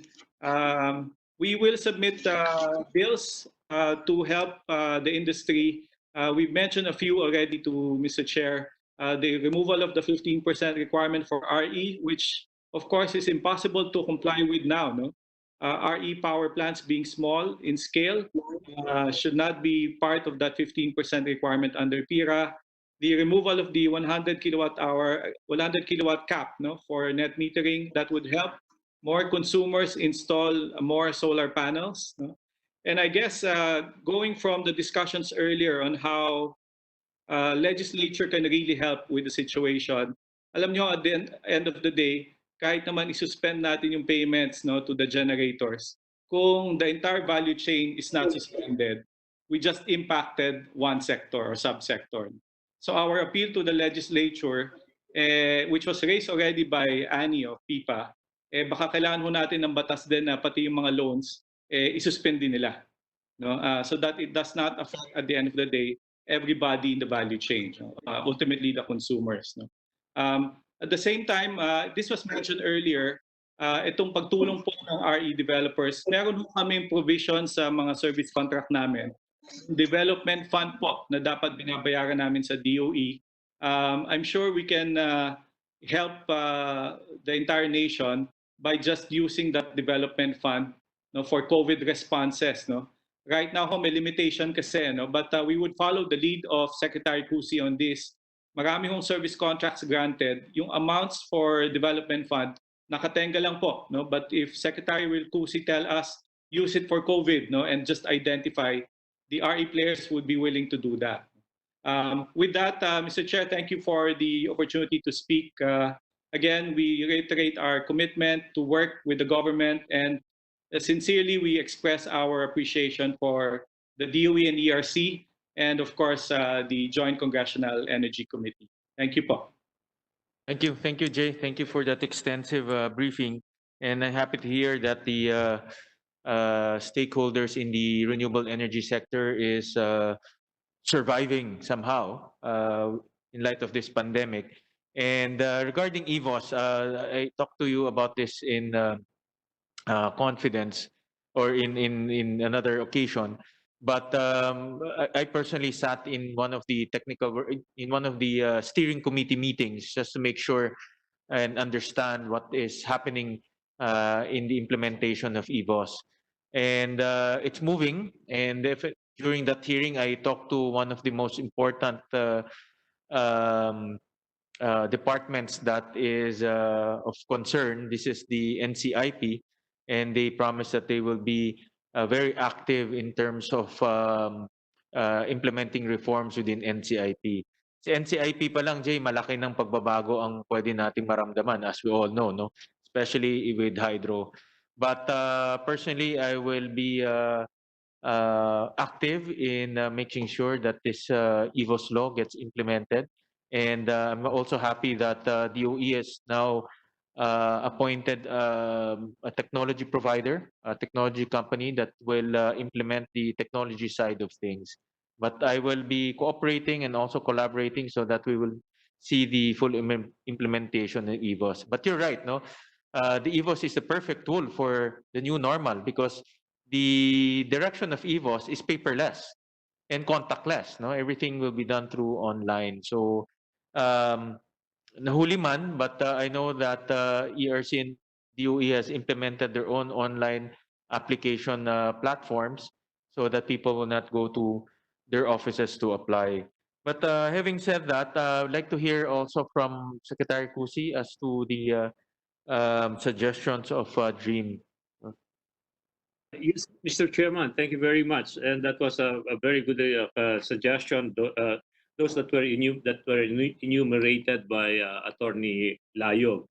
On the EVOS, Mr. Chairman, as you have mentioned, we made our own system to make things moving, and we have been receiving and processing application online. With regard to the review of the requirements, that's very valid. Actually, we made some adjustment already when all submission is through email, and we will continue to review this. This is part of the redefining the new normal. Lalo na nga po, tama po yun, even po yung magpa-notaryo, problema. But we have been processing papers, hindi naman ganun ka-stricto na kami doon sa mga requirements. But we need to streamline this and make it all predictable to all industry players. Now, yun naman po sa deadlines, we need to have a deadlines. Kailangan po talaga, meron naman tayong deadlines, but if they cannot do set deadlines, po naman tayo sa pagkahiningi ng reconsideration for valid reason. But we cannot be working without set deadlines. Ano po? Mahirap yun. And the construction workers, dito kasi po yung sinasabi ni Atty. Mayo. yung ibang stock hindi naman binilhan. Like marami po Pakimute po yung mga hindi nagsasalita. Please mute your microphone. Thank you. Go ahead, Secretary. Opo, yung sa mga marami po talaga na apektado, but I'm sure the DOLE and LGU are providing the necessary assistance, not only the SAP, the SAP, but other assistance being provided by the LGU. Actually, sa amin pong observation, yung mga the regular workers, no po yung because of the COVID, because of the quarantine, actually mas marami po yung disposable income dahil nga po natigil yung mga amortization at marami pong ano. Pero meron pong hindi nakatanggap ng tulong, yun po talaga kapos naman. So merong mas marami, merong kakaunti po. The removal of net metering limit, ito po alam naman ni Atty. Layog kung ano po ang position namin dito sa net metering na ito, and we are pushing this, no? And I hope Meralco will expedite the issuance ng mga pandito po, ng necessary agreements. Yung the development fund naman po, kung ito po yung part of the wealth of nation, doon po kami nahihirapan, no? Mahirap po talaga namin gamitin yung fund na yon. But kami po sa DOE, we are one with the DOF in looking for ways to help fight COVID. So kung may nakikita po kayong legal ways no po, o how to tweak it under the bayanihan, sabihin po ninyo at we are willing to do that, Mr. Chairman. Thank you po. Thank you, Secretary. Thank you, Attorney Jay. We also want to hear from PhilReca, the Association of All Electric Cooperatives, represented by Attorney Polingan. Yes, good afternoon, Mr. Chair. May we be allowed to share a PowerPoint presentation? Yes, Attorney, let's go to straight to the point so that we can abbreviate our, please abbreviate your presentation. Yes, yes po, Mr. Chair. Just have to share lang po.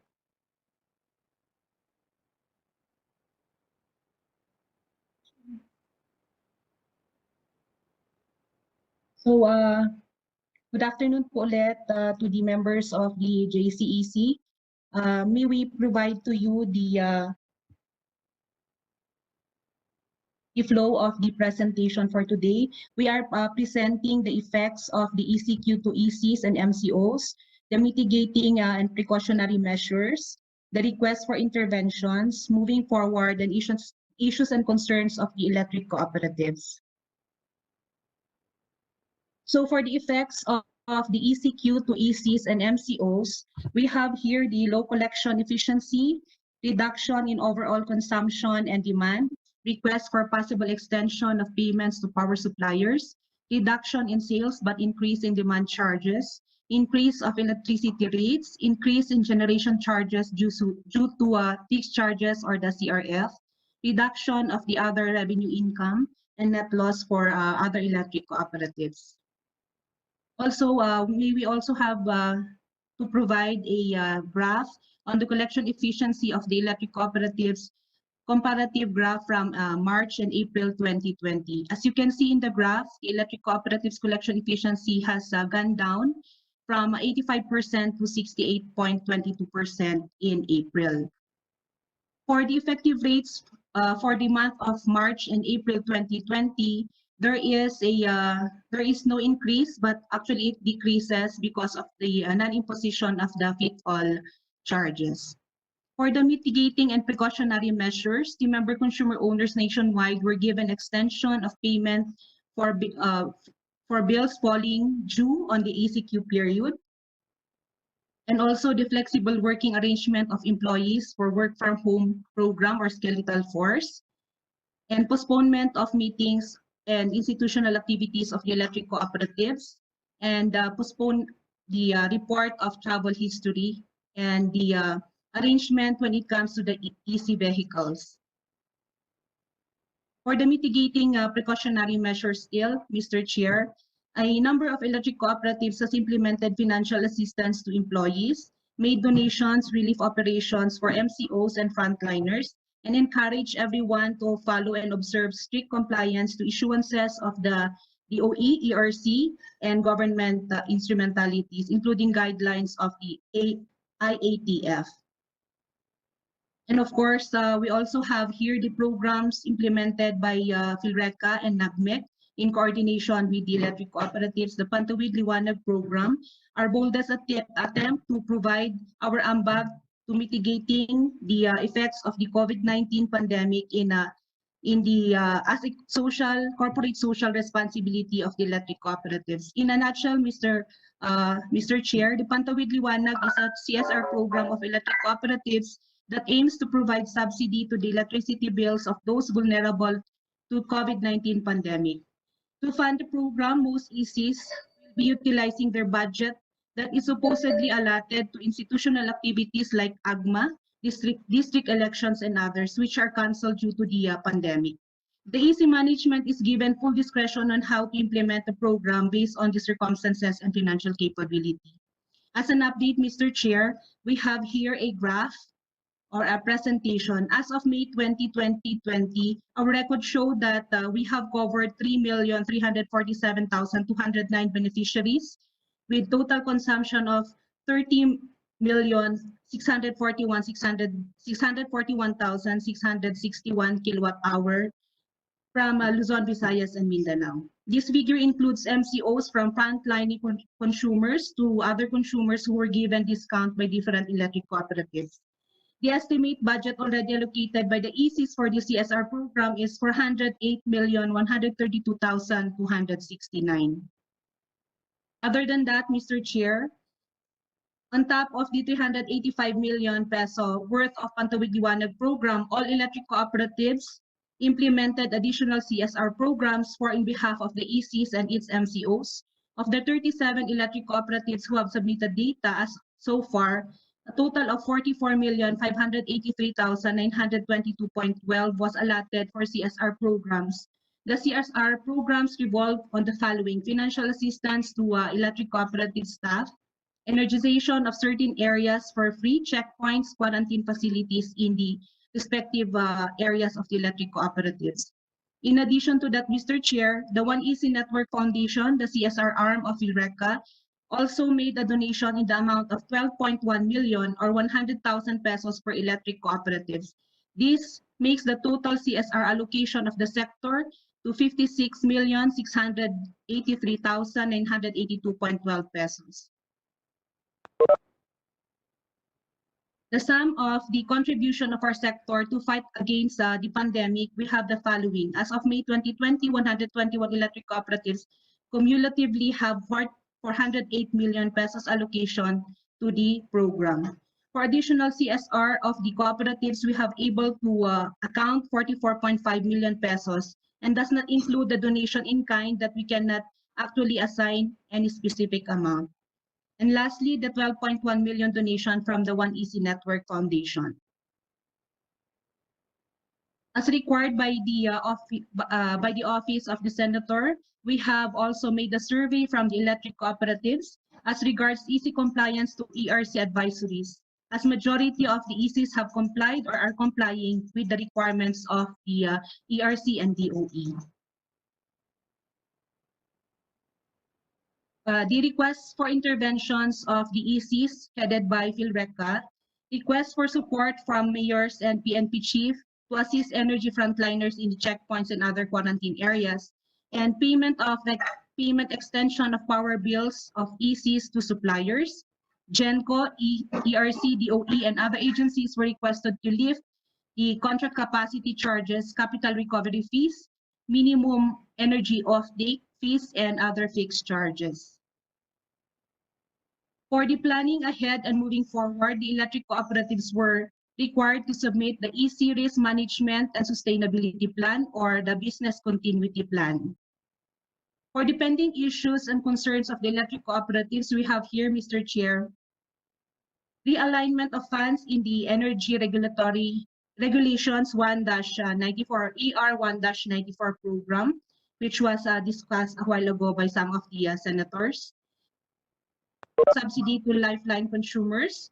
While we have this Pantawid Liwanag program, we fervently hope and pray that the IATF would still consider a pleas for the government to provide financial assistance to lifeline consumers through the electric cooperatives, as this would certainly augment the limited capacity and funds of the co-ops.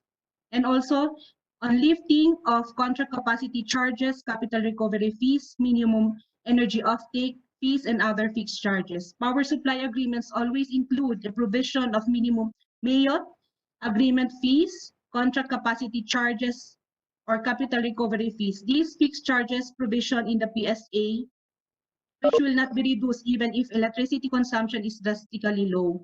Therefore, if there is decrease in the electricity demand or consumption, it will automatically equate to a lower electricity bill in case of co-ops.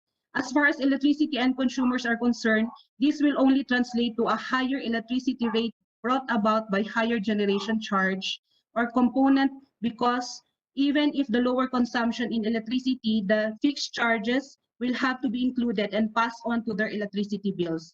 Philreca has requested the GENCOs, ERC, PISAM, and others to have this adjusted and based on the actual electricity consumption of electric cooperatives until such time that the operation of the DUs or electric cooperatives has normalized.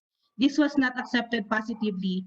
While we understand that, while we understand the plight of the GENCOs and other distribution and other agencies relative to this matter, We would like to point out, Mr. Chair, that the benefit we are asking is not for the electric cooperatives, but mainly for the benefit of the member consumer owners through the reduction in rate.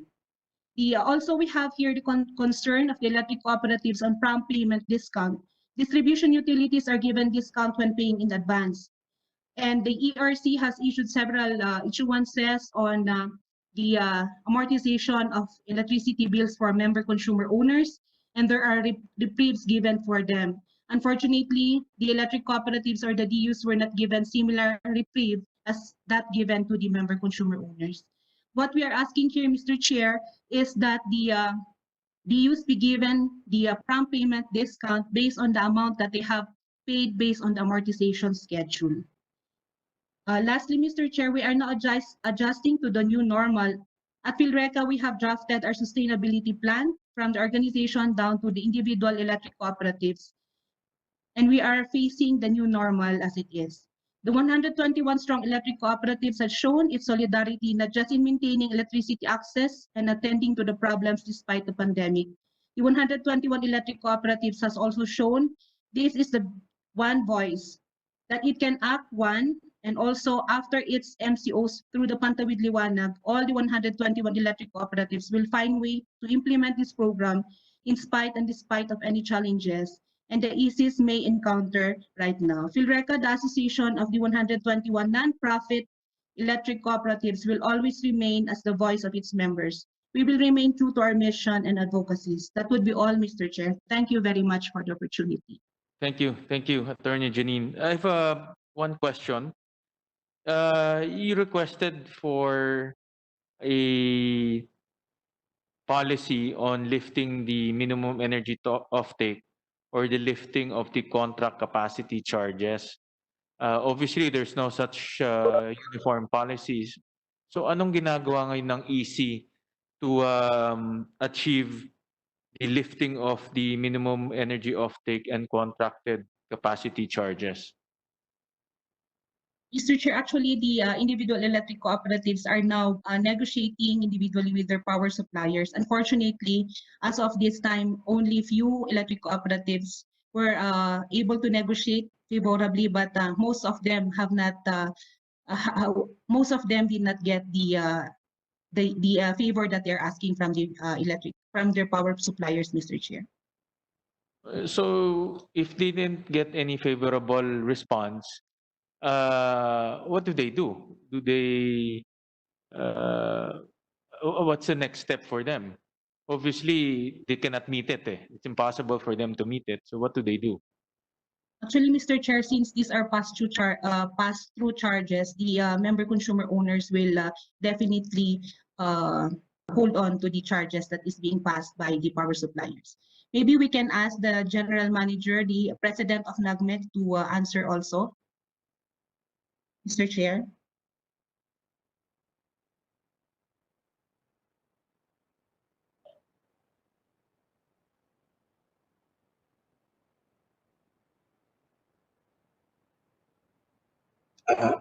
Am I allowed to, attorney?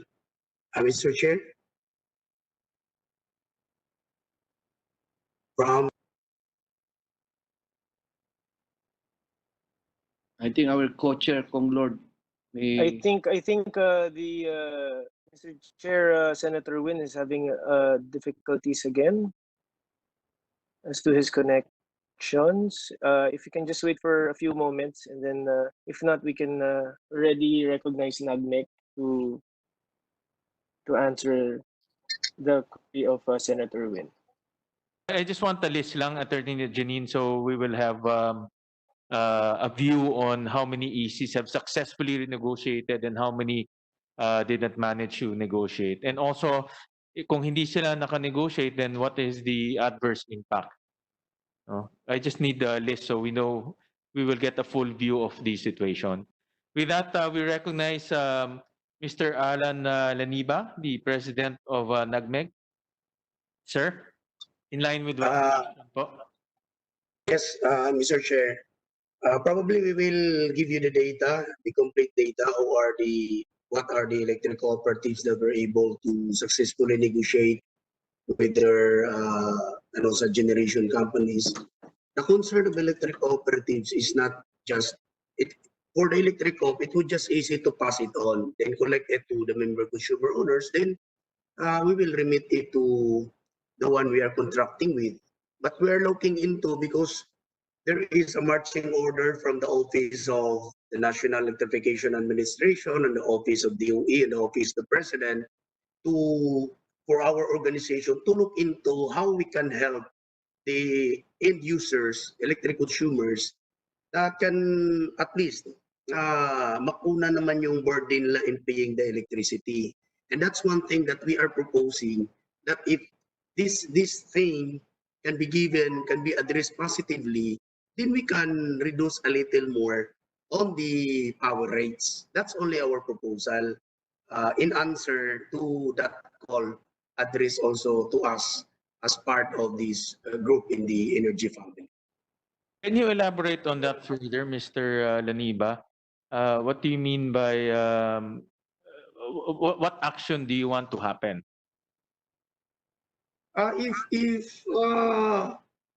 the regulatory commission, like probably the ERC, can look into that, or the DOE, take a consideration on that proposal as far as that matter are concerned, yung sinight kanina ng PhilRica, like the prompt payment discount, dahil inimpose yung staggered in for even though we can pay it supposedly if there was no order to stagger. Kasi ang result ng pag-staggered into 4 months, yung member consumer owners or electric consumers will pay it in 4 times also. So when we collect it, 4 times collection, but when we remit it on time. And if we can remit it on time, kung mayroong PPD, half of the PPD will be given back to the consumers in reduction of rate. So that's why we are proposing it to na if that can be considered, then it will reduce also the power rates. That's only our proposal. But if we will not be, it's not for the electric cooperative, Mr. Senator, Mr. Chairman, but it is for the member consumer owners or the electric consumers. Yes, I understand, Mr. Laniba. So you want a directive from ERC to allow Probably, you? sir. Sorry? Yes, sir. To allow that even though we will pay in staggered, but if we can pay it on time, on that day, we can still avail the prompt payment discount. Kasi hindi naman kami yung nag-order ng 4 staggered eh. There was someone who ordered that. How about Kaya yung naging ganun. minimum energy offtake and contracted capacity? Yung kasi po, hindi lahat ng co-op affected ng yung minimum offtake. Like yung nakakontrata sa ISAM, wala yan sa kontrata ng ISAM. So probably yung gagawin lang ng advisory diyan, yung affected niyan will be given due consideration. We are not necessarily saying na lahat ng electric co-op because there are some co-ops like in my co-op in Meralco. When I look at it, walang impact yung minimum energy offtake dahil wala yung sa kontrata ng ISAM. Pero in some electric cooperative, hindi namin alam kung sino yung kakontrata nila. Sigurado ako pag hindi ISAM, meron yun doon sa contract nila. They are the one affected. Not all electric co-ops. Okay, thank you, sir. Mr. Laniba, pasubmit na lang sa amin, no? So we will know, like tama kayo, I know for a fact that not all co-ops is experiencing issues with the minimum energy offtake. But we don't know how many of those, no? So pa-submit na lang ho sa amin kung sino ba ho yung mga nag-trigger na nitong lifting but hindi pinayagan and how many successfully. So we will have a complete picture right now. Mr. Chair, if I may. Mr. Yes, Chair. Attorney Janine? Yes. Mr. Chair, based on our data that is available as of today, there are 59 electric cooperatives who were not able to negotiate favorably with their power suppliers. There are only 2 electric cooperatives who were able to favorably negotiate with their suppliers. But we will submit a complete list po after the survey. So itong hindi nag-successfully negotiate, does it mean that they will completely pass on that that penalty? May penalty yan eh. I would assume pag hindi mo na hindi mo o pag not penalty but kailangan mo pa rin bilhin lahat yun. Yes, sir. Bayaran Opo. po. Mm. So, does it concept. mean that they have to pay for that entire offtake and pass it on to the consumers? Yes, Mr. Chair, ganun po yun. Okay. Give me also, pakisulat na rin po yung impact doon kung magkano yun, ano? Especially at this point because the consumers, well, hindi lang bill shock, baka heart attack na ho yung makukuha niya. No? Because the demand has tremendously gone down, no? But you still have to pay for that entire contracted capacity. Mr. Co-chair? Yes, co-chair. Yes, Mr. Chair, I'd just like to take this opportunity para i-commend lang yung mga electric cooperatives natin sa kanilang mga ginawang tulong sa ating mga kababayan dyan sa mga spag areas, especially yung pantawid liwanag nila. Also, I think we should give a lot of help to most of or to all of the ECs right now, mainly because, Mr. Chair, if we can recall, marami dun sa mga ECs natin before, talagang sobrang nahirapan. Well, right now, if you look at all the ECs, hindi lahat siguro yan kaya mag-cope. So, yung mga hinihingi siguro ng mga ECs, we should really focus on them. One thing that I would want to ask kay Sir Alan Laniba or kay Attorney Colleen, since nag-issue ng circular na parang staggered basis yung payment ng ating mga MCOs, installment basis. Kayo ba pinagbabayad kayo in full o staggered basis rin ng mga GenCos natin? If Nagmeg or Philreca can answer. I will answer, sir. In the Yes, Mr. Laniba. There are some who avail, but there are some na nagbayad kasi pag sinabing March, April na billing, then nung April binil yun siya, there are some co-ops who pay. But those who did not pay during those times, they availed in the 4 standards. So the GenCos are extending also the installment payments, no? To ECs. Yes, sir. Yung sa tingin ko lang kasi, Mr. Chair, we should really look at itong sa mga ECs because not all of them can pay on time. So I think there should be a general policy for all ECs. Tapos lalong-lalo na, Mr. Chair, yung mga ECs na wala naman sa mga A rating yan. Medyo mabibigatan sila sa pagbabayad. So, yun lang, Mr. Chair. I hope we can put in siguro funding to ECs para matulungan sila. Thank you, Mr. Chair. Thank you. Chair, you may add something, Mr. Chair? Yes, Kong Presley. Okay, thank you, Mr. Chair. Una-una, papasalamat kami kay Co-Chair Alan Velasco kay Kong Lord na for acknowledging the 121 electric co-ops na nagbigay ng pantawid liwanag despite the fact we are non-stock, non-profit. Thank you, Kong Lord. Anyway, all the resource speakers that you have present their presentation, Mr. Chairman, may mga wishlist sila. And the PIRECA together with NAGMEC, yan din ang wishlist nila. I hope na kasama sa mga wishlist na yan, Mr. Chair, na magagrant. Ito po ay ginagawa for the betterment and for the benefit po ng mga member consumer owners. Hindi po sa electric cooperatives to.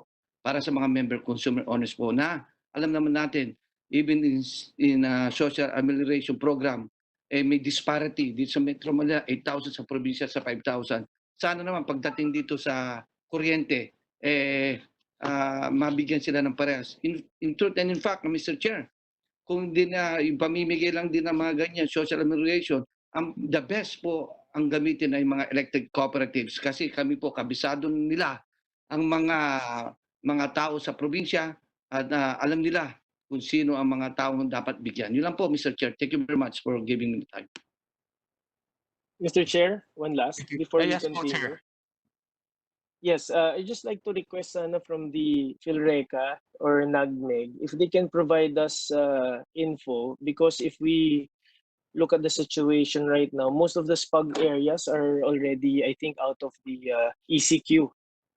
Hindi na sila enhanced community quarantine, and most of them are heading into GCQ already. So, looking at that, definitely magsa-start na yung mga staggered payments natin, yung mga installment payments.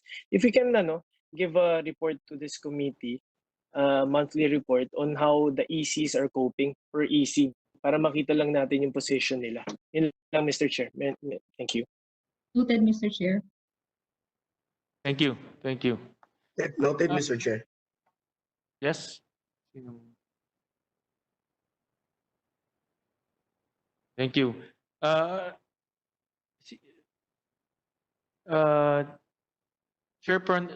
Madam Agnes, I'm just concerned with this issue ng contracted capacity. No, what do you think we should do? Because I really don't think it's fair to pass on the entire contracted capacity to our consumers. Theoretically, tataas ang presyo ng kuryente nitong mga consumers natin because demand is low. What do you think we should do in order to protect our consumers from absorbing these capacities that are not being consumed? Mr. Chairman, we have discussed not only that, but some other requests which are actually covered by the PSA.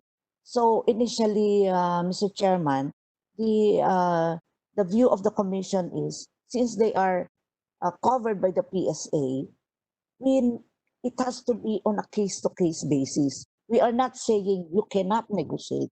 We're also not saying you cannot come to the Commission, but it has to be proven, Mr. Chair, because like the prompt payment discount, we have been hearing from the GenCos that they have been actually automatically giving those things. So I see the point, Mr. Chairman, but we really have to be, we cannot be too fast in issuing universal or automatic advisory on this.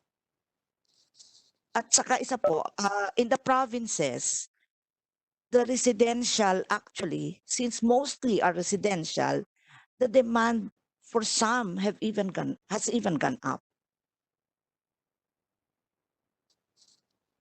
Thank you, Madam Chair. And I just want to flag the regulator to just monitor this situation. Ang fear ko lang naman po, and also again echoing the sentiments of Congressman Velasco, is the consumers. No, the consumers might bear the brunt of this excess capacity that was contracted. And I get your point, and I get your message. Nevertheless, we'll be monitoring it ourselves, but I encourage the regulator to also monitor the situation because these are very tough times, no, for member consumers. The last thing we will do is we will give them forgives, but ang taas-taas naman ng bill nila because the denominator has gone down tremendously. No, so I just want to encourage the regulator to monitor the situation. Actually, Mr. Chairman, we have required our ECs and the DUs to submit the details of the contractual utilization so that we can have some basis and we can be guided accordingly. We ran our own computation here in our office, and lumalabas with a 30% reduction in demand because the denominator has gone down. The retail rate will increase by 15%, 15. And with a 17 reduction in demand, because in Visayas, 17 are on the average, a 5% increase in retail rate, no? Assuming that the MAYOT, the minimum energy offtake, will not be lifted. So just as a word of caution to the regulator, just to monitor, but I see your point, ma'am, no? And I acknowledge your message. Nevertheless, I'm just very worried with for our consumers. We will look into that, Mr. Chairman. Thank you, Madam Chair. And we will also now hear NGCP, our transmission line operator. We'll recognize Mr. Almeida.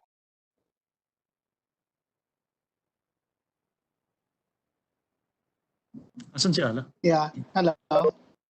Hello. Yeah. Yes, go ahead, Mr. Almeida. Yeah. Good afternoon to all. Good afternoon, Senator Gatchalian, Chairman. Good afternoon to Congressman Lloyd and all the senators and ERC Chairman Devanadera.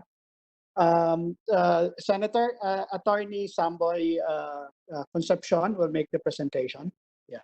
Thank you. Attorney Samboy. Yes, Attorney Concepcion, let's go straight to the point so that we can discuss your issues. Yes, Mr. Chair. Am I coming in clearly, sir? Nakaano na ako. Hello, sir. Yeah. Good afternoon, Mr. Chairman, Senator Win Gatchalian, Chairman Congressman Lloyd Velasco.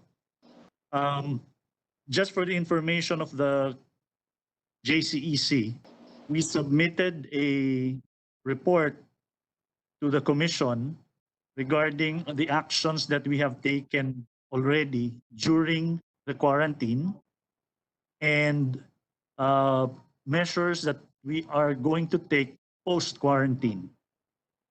So in that report, I'll be taking off from that report.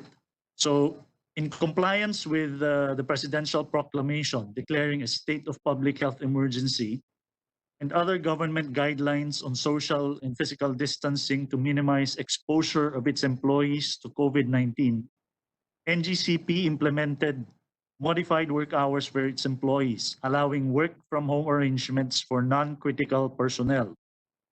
Employees in critical positions have been designated as part of the skeleton workforce, which were pre-identified and have prior commitment to their duties and responsibilities in preparation for measures during the community quarantine.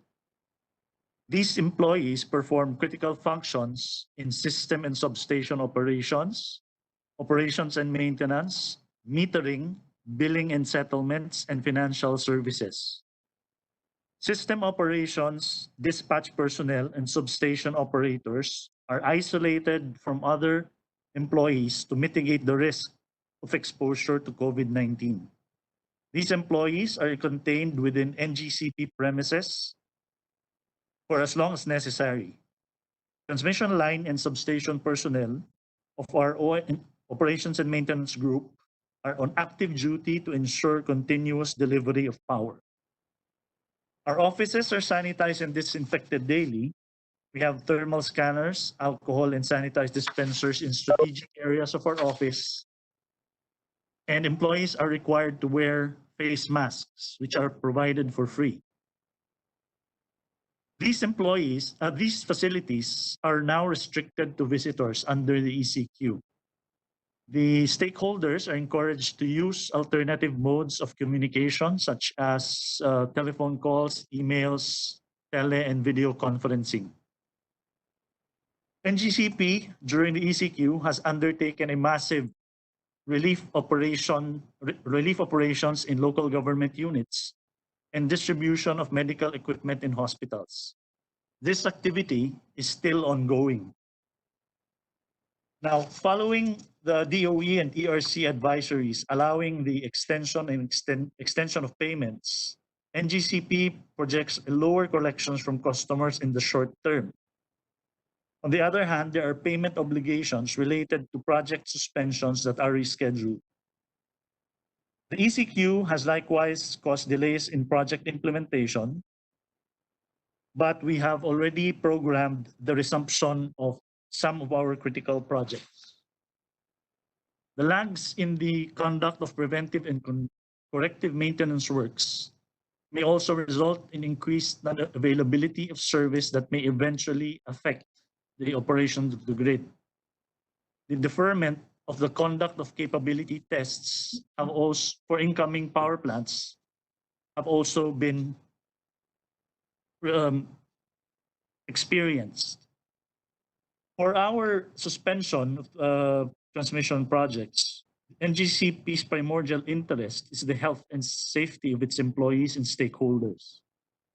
Now, due to lockdown restrictions, NGCP suspended the construction of its transmission projects due to the following challenges. Limited mobility of NGCP and contractors' personnel and materials, local and foreign lockdown policies affecting foreign suppliers, limited supply of construction materials such as cement, aggregates, and steel, halted raw negotiations, closure of civil courts and agencies issuing the necessary permits. Moving forward, Mr. Chair, post-ECQ, NGCP will comply with the relevant government issuances. Among them, to ensure that the exposure to COVID-19 is minimized and for the employees and the contractors, NGCP and contractors employees will be minimized. Where feasible, we are studying the provision of shuttle services and accommodation at near-site locations to minimize movement and travel. For our resumption of critical projects, NGCP has programmed critical projects to be online soon. In compliance with Omnibus guidelines of the implementation of the community quarantine, particularly the pre-deployment of project personnel. Of particular note is the mandatory testing of all the project workforce in compliance with government guidelines. Also, NGCP established an integrated disaster action plan to prepare the grid for the occurrence of natural calamities.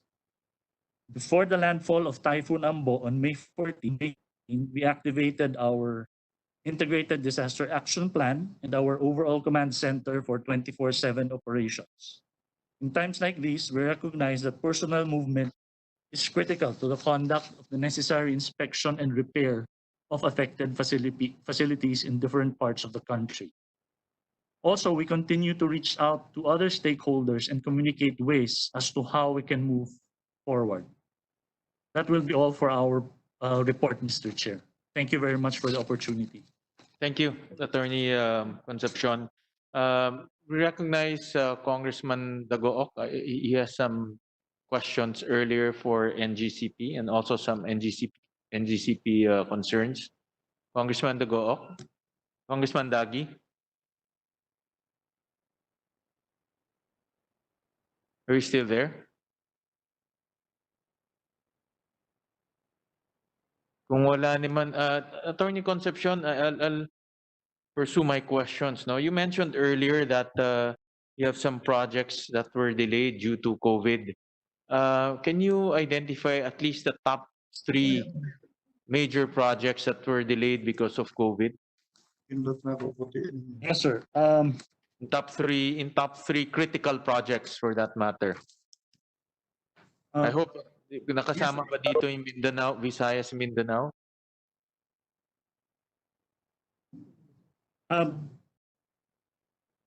Kasama. It's included, Mr. Chair. The assume it's included dahil medyo it's a major project. But can you identify just the top 3 most critical projects among many of the projects that were delayed? We're looking at the San Jose Quezon Line 3 project, Mr. Chair, as well as the San Manuel Nagsaag Transmission Line project, the Alas Asin 500 kV substation project. That's already 3. Actually, we identified 7, including the Balsic 500 kV substation project, Mariveles Hermosa 500 kV transmission line project, and the Hermosa San Jose 500 kV transmission line project, Mr. Chair. Are the only projects that were delayed? I know NGCP is undertaking many projects, pero 7 lang ang na-delay. No, sir. In fact, a lot of the most of our projects were suspended, so we are expecting delays in all of them. But we identified these projects as the most critical and that we recognize to have them resume as soon as possible, Mr. Chair. In fact, some of the contractors' employees in these projects have already started testing, and they will resume construction works. I think very soon, and I think by next week. I'm not really sure about the timeline, Mr. Chair, but I think some of them by next week. Thank you, Attorney. Please submit to us na lang the list of projects that were delayed, so that we will, again, we will have a good view of the issues surrounding the issues the issues that is affecting the transmission operator, and also the projects that were delayed because of COVID. Gusto ko lang magkaroon ng complete picture. So just submit to us those projects that were delayed, and also the estimated time to resume those projects. Yes, Mr. Chair. We'll do that, Thank you, Mr. Chair. Attorney Concepcion. Congressman Dagi?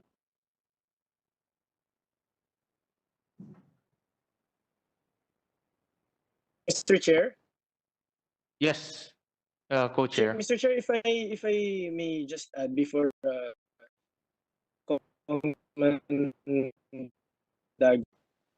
also this estimated time of completion. Kong Lord, you're coming in choppy.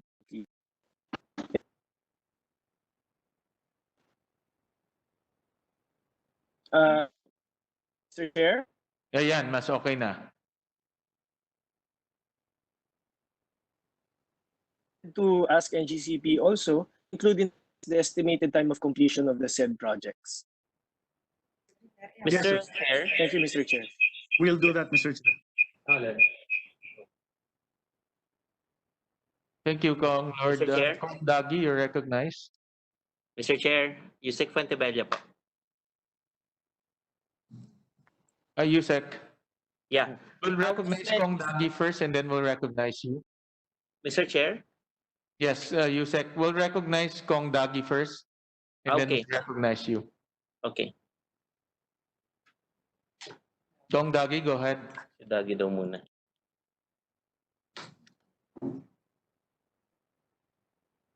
Kong Dagi, naka-mute ka, naka-mute. Paki-unmute po. Am I heard already, Mr. Chair? Yes, we can hear you loud and clear. Thank you, Mr. Chair. I would like to ask NGCP to kindly explain the sudden spike in their ancillary charges, particularly sa Region 8. Nagrereklamo po yung Meralco, because there is a significant increase of at least 35% of their ancillary charges compared to the last billing. Ako po sa Siargao, sumulat din po ako sa NGCP dahil nag-increase po ako ng 24%. Narinig nyo naman siguro kanina yung sinabi ko when I asked this question to DOE.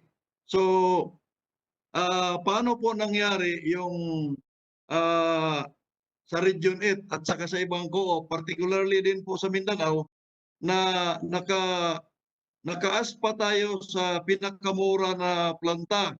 So bakit pati kami nag-increase sa Mindanao? So Meralco ang Mindanao po. Okay. Sean, you're recognized. Congressman Dagook. Well, as far as my limited technical knowledge is concerned, I think what happened here is that while the AS cost in fact has gone down, the demand also went down. But the AS provisions have remained the same. So if you're going to take the divisor, which has lessened because of the lower demand, it will translate to a higher AS rate. But I will have to verify, Mr. Congressman, the exact increase of that AS rate. Sir, I understand na basically ganon ang nangyari. Pero I am also aware na matagal na nating pinag-usapan yung ancillary dahil most of the areas wala kayong ancillary, kaya last year nga umabot tayo sa committee hearing sa House na ang issue natin ay yung voltage fluctuation. So ibig sabihin nyo ba po ay lahat po ng mga areas ninyo sa buong bansa ay provided na po ng ancillary? At saka pwede po ba naming malaman, can we ask a detailed listing of the power plants that you have contracted as ancillary providers, and then yung computation ninyo per area o per region ba yan, that will also help us explaining our consumers, because bottom line, ang nagrereklamo po dito yung consumers, electricity consumers. Lahat po ng increases ay is not attributable to the distribution charges. These are all attributable to pass-on charges, generation, transmission. So we could not explain really doon sa consumers namin dahil there are factors affecting the transmission charges and the generation charges na mahirap intindihin sa ordinary consumer. So what we are asking is, pwedeng maipaliwanag nyo yan. May mga tao naman po kayo sa mga districts ninyo on that particular region. Siguro magpatawag na lang sila ng meeting at ma-explain yan para din ma-explain ng mga co-op doon sa mga consumers nila. But in Mindanao, it really needs a lengthy explanation kasi we know for a fact na the ASPA ng Mindanao is yung hydroelectric plant ng Minjin. So bakit po kasama na si Pisam dito mamaya, no? Bakit po Pisam ay nakakapag-supply pa rin kayo ng energy doon sa mga kakontrata ninyo despite the fact na bumaba na yung generation ng hydro, and at the same time na susuplayan o na-provide pa rin ninyo yung ancillary responsibility ninyo. So in the previous years, bago yung IPIRA, may mga planta po sa Mindanao na nakakontrata na sa ASPA, binibinta pa nila yung energy sa mga co-op. So 2 beses po namin nabayaran yon. So I believe na kailangan tingnan to ng Department of Energy at kailangan may paliwanag ng NGCP.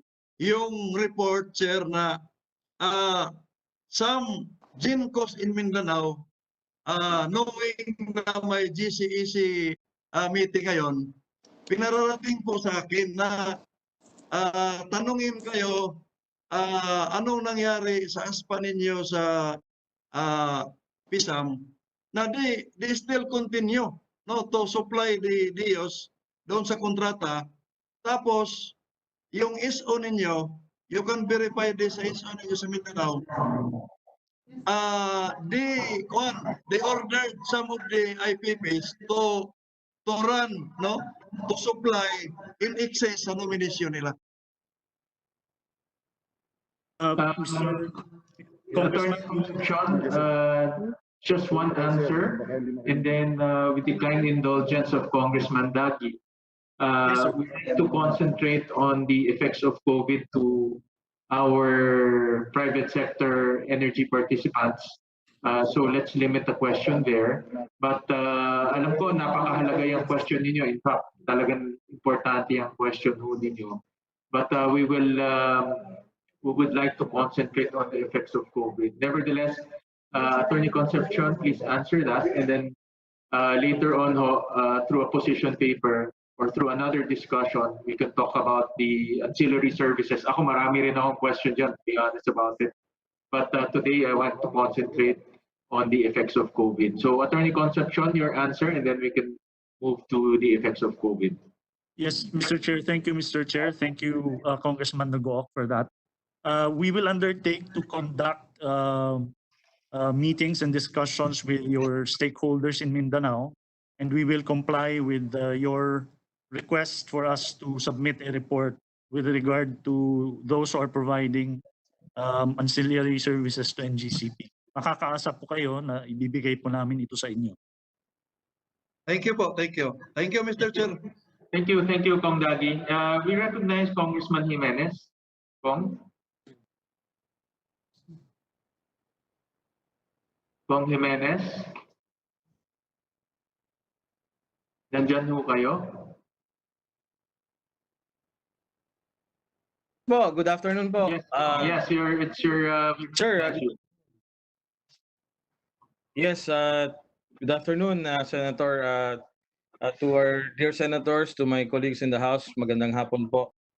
Just a very quick question po.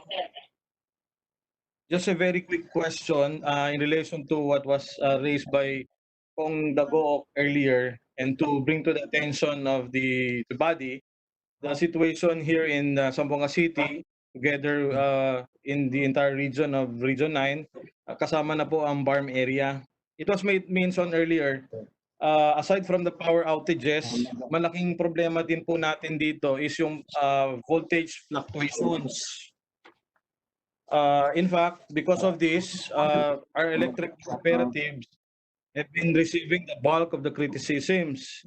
As a result, even the local government unit, by way of a city council resolution, passed a resolution requesting or enjoining the NGCP or some CELCO, by the way, was ordered by the local government unit to compensate our constituents as a result of the damages to their appliances and gadgets as a result of the voltage fluctuations.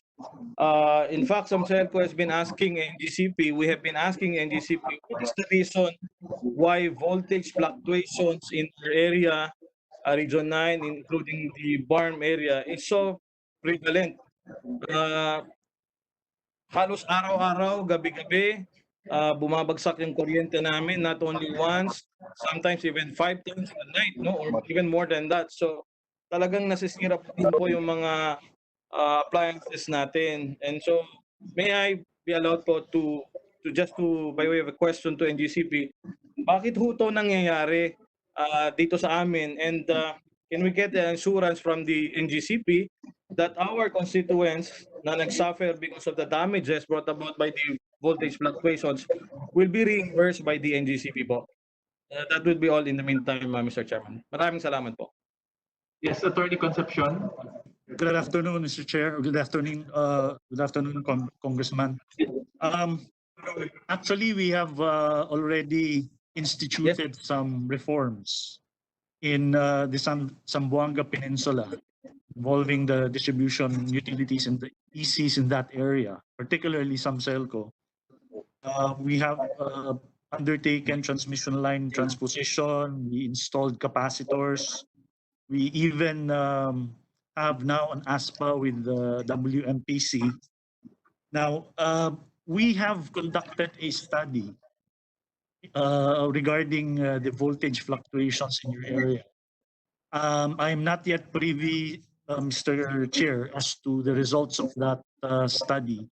However, it was I was informed that our system operations people in Mindanao will be reaching out to some CELCO to explain the basis, the findings, and the way forward in that report, Mr. Chair. Now, as to the claim of the Honorable Congressman as to NGCP reimbursing his constituents in Zamfelco, we will decide, or we will cross the bridge when we get there, Mr. Chair, because we are not yet sure what exactly is the cause of the, well, at least myself, I'm not exactly sure as to the cause of the voltage fluctuations, Mr. Chair. But our people in Mindanao will be reaching out to the Zamzelco employees, management.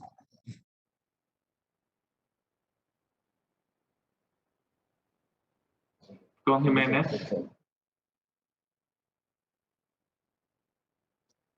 Yes po. Reports indicating that the reason behind itong mga power outages is due to the static bar compensator or the SBC at the Naga Mindanao substation.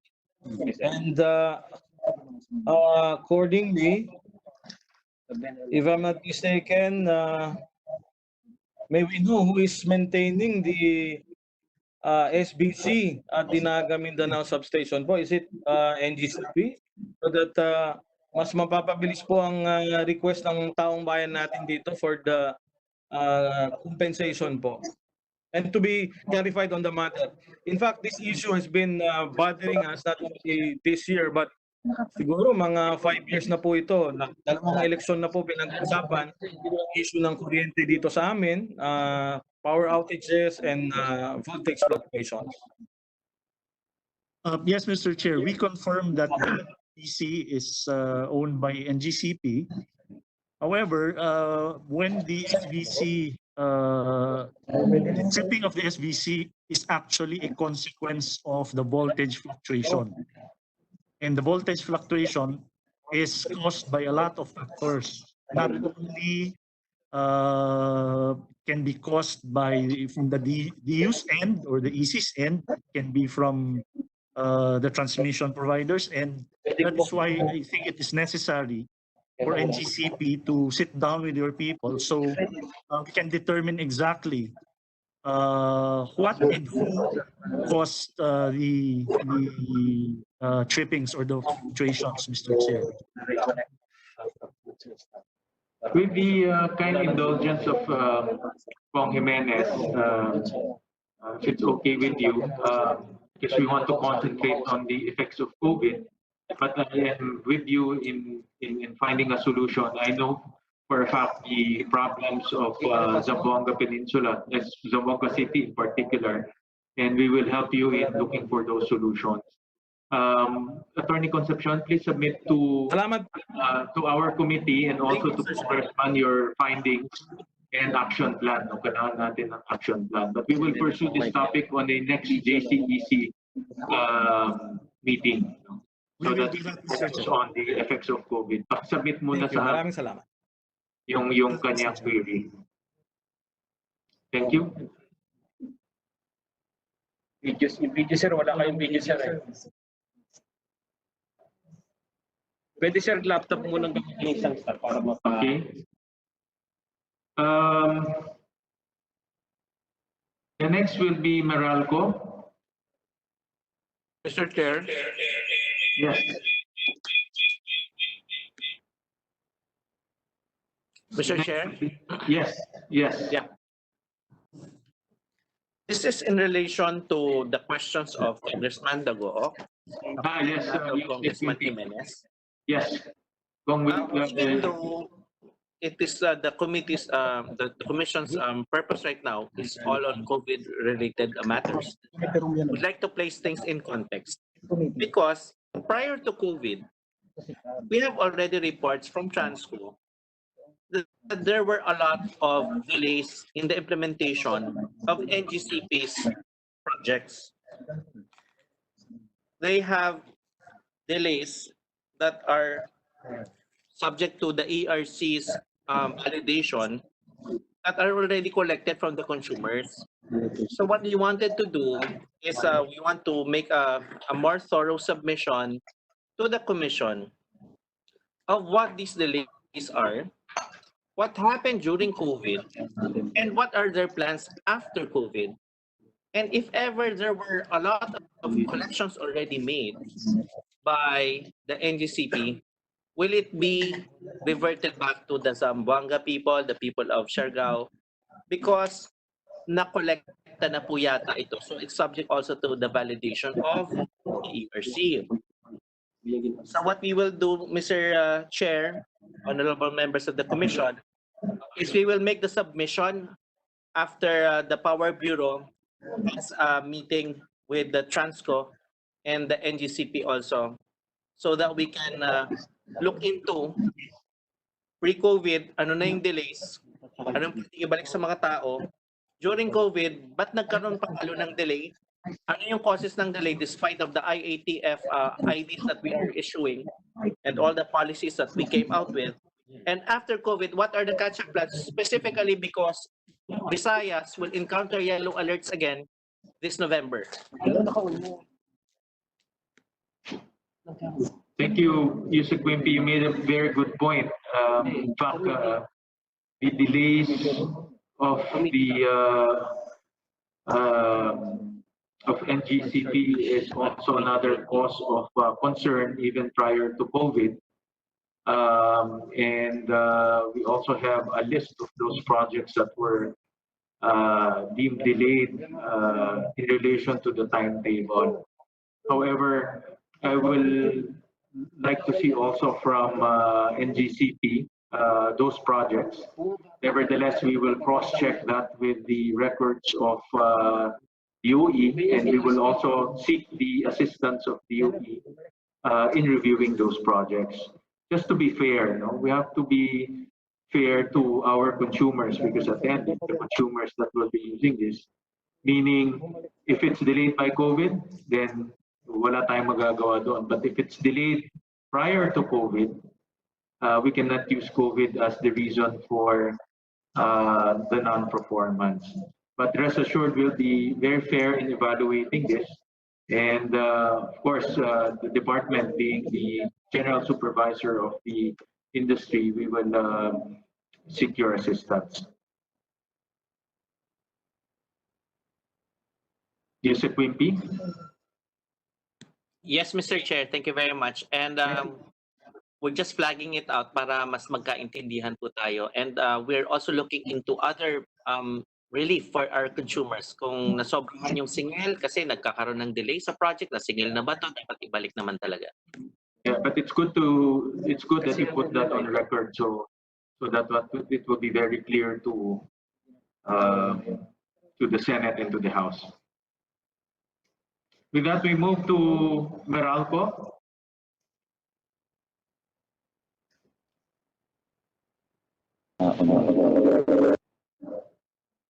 Attorney Valles, you recognize.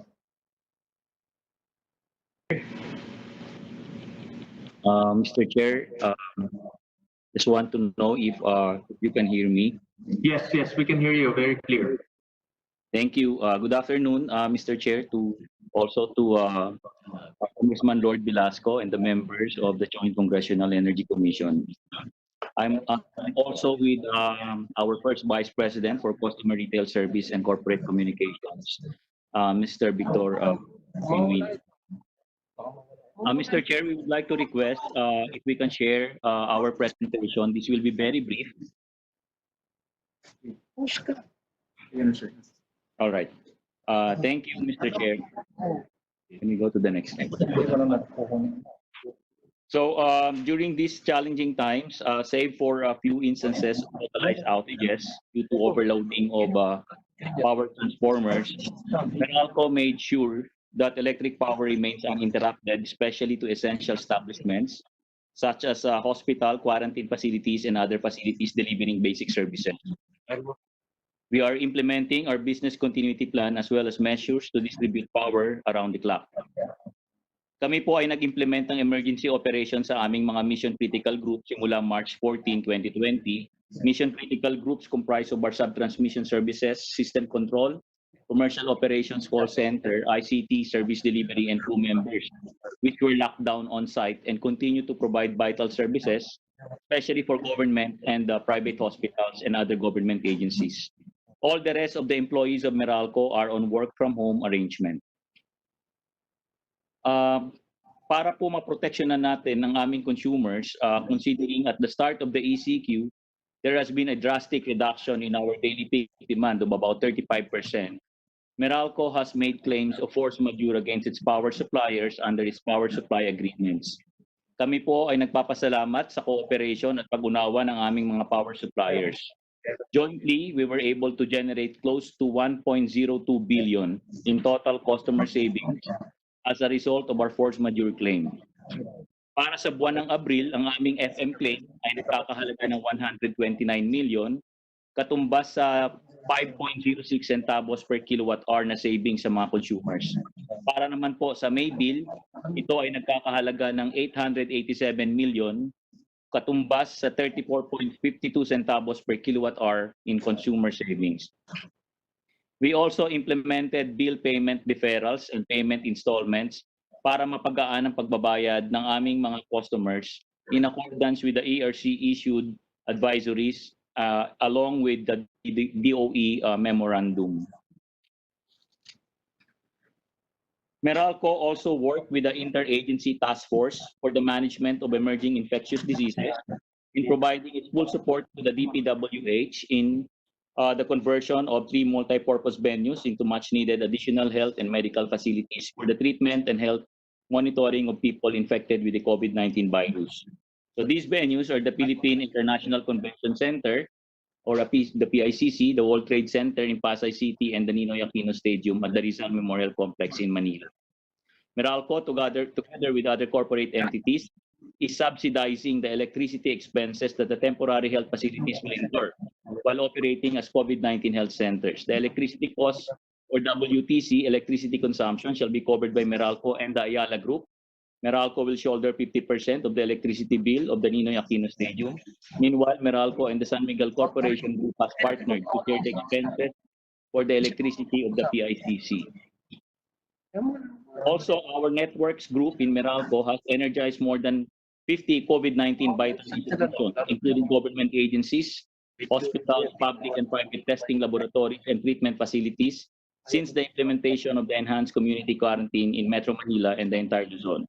So this includes temporary treatment facilities identified by the DPWH, such as the Ninoy Aquino Stadium in the Rizal Memorial Sports Complex in Manila, and the We Heal as One mega quarantine facility at Acuidad de Victoria and Philippine Arena in Bukawi, Bulacan. We have also energized temporary refrigeration facilities such as in the East Avenue Medical Center, Arlington Memorial Choppers and Crematory, and Loyola Memorial Choppers and Crematorium in Quezon City. In addition, we have completed providing electric service to Kinpo Electronics Philippines Incorporated, the government's partner in manufacturing medical-grade face masks and ventilators. As part of work re-entry, Meralco has been implementing rapid tests for its 3,650 employees, comprising 65% of its total workforce, who are working on site, either through shifting or flexible hours. Almost 35% of the workforce, or about 1,967, remain to be working from home. Meralco premises were also prepared for the work re-entry by implementing social distancing and other safety and health measures, such as office workstation tagging, installation of health safety markings, installation of acrylic guards, disinfection and sanitation, and distribution of personal protective equipment. Meralco is also providing shuttle services and other transportation arrangements for its employees. In coordination with One Meralco Foundation, Meralco also initiated fundraising campaigns for the benefit of Meralco employees of Meralco contractor employees affected by the enhanced community quarantine. The donations raised by Meralco employees translate to about 4,000 pesos cash assistance per employee of our different contractors. So nagpapasalamat po kami sa ERC at sa DOE sa kanilang agarang aksyon sa panahon ng ECQ. Ang ERC at DOE ay nag-issue ng mga kaukulang advisories upang maproteksyonan ang mga customers at makapagbigay ng relief sa mga DUs at mga power suppliers upang matiyak na tuloy-tuloy ang supply ng kuryente. Ang estimated billing na pinapatupad po ng mga distribution utilities katulad ng Meralco ay alinsunod sa Distribution Services Open Access Rules or DSOR na issued ng ERC. Rest assured that we will strictly comply and abide with the directives of BRC and DOE, particularly on ways to lighten the burden of our customers. We apologize to our customers for any inconvenience and confusion that our March to May bills may have caused. We assure all our customers that they will pay only the equivalent amount of the actual consumption during the period of ECQ and the modified ECQ. On the question earlier of Senator Win Dadagdag ko na rin po kung ano po yung relief that we think the government can help us with. Ito po yung kadagdagan sa sagot po ni Attorney Rani Ocampo ng PEPOA. Sana po mabigyan ng tulong ang mga distribution utilities sa kanilang bridge financing na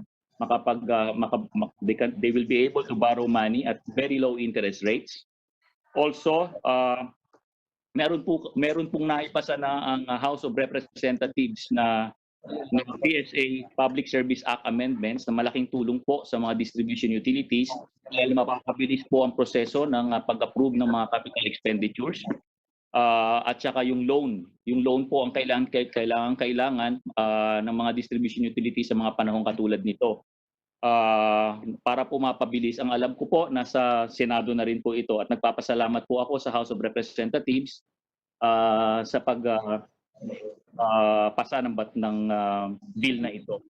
At also po yung naranasan po nating mga localized outages, madali po sana itong nasolusyonan at saka po yung estimated billings ay nawalan po sana tayo ng problema sa estimated billings. Kung meron po sana tayong mga smart meters na i-implement ngayon sa ating mga customers, this would have addressed the problems encountered in the distribution utilities. And we know that the ERC is already working on this very hard. Maraming pong salamat, Senator Win and Congressman Lord. Meron po kami yung issue on the May bills. Kung papaintulutan po ninyo, will be discussed in more detail by my colleague, Mr. Biboy Genuino.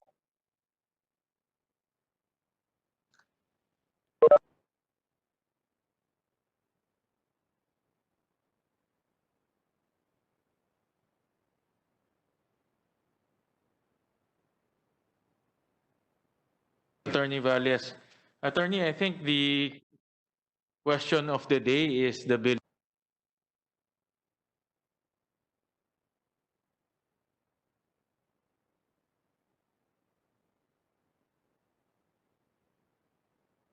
nga makikita natin. Ewan ko kung can you see this?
Valles.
Hello.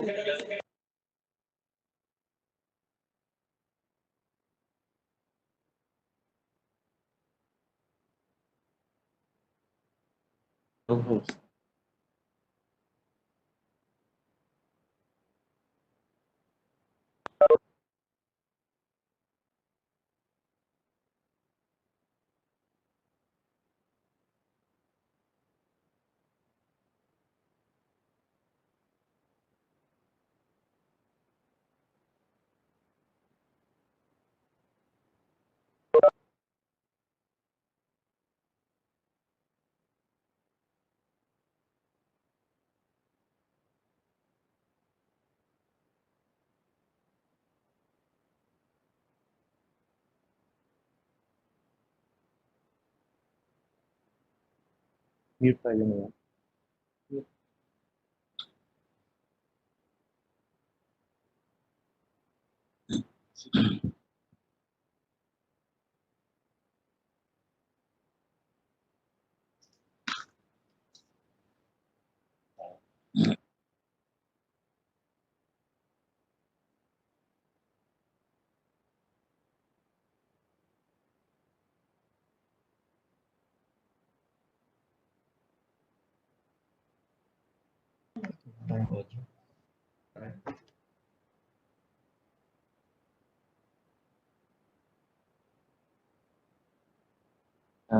Text mo.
So much.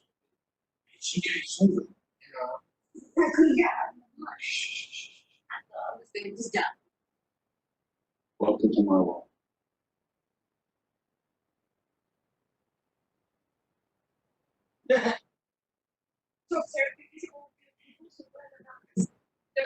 Hindi ma-detect.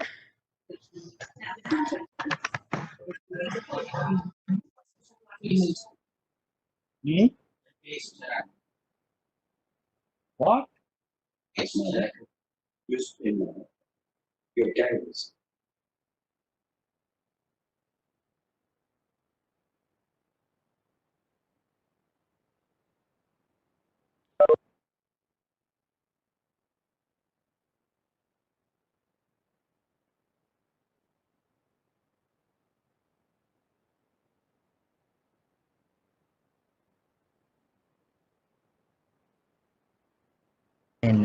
1, 2, 3, 4, and 5. Sige.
Two, three, four.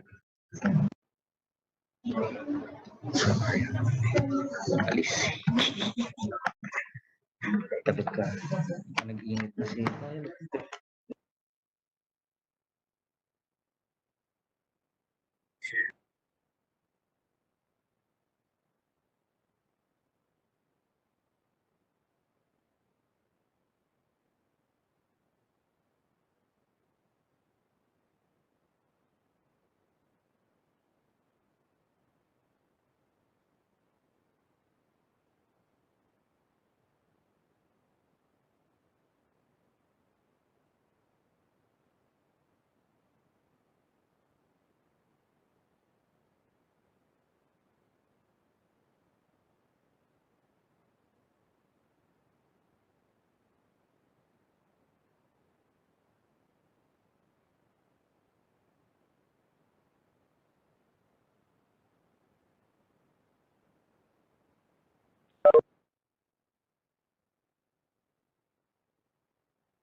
Huwag mo tanggalin.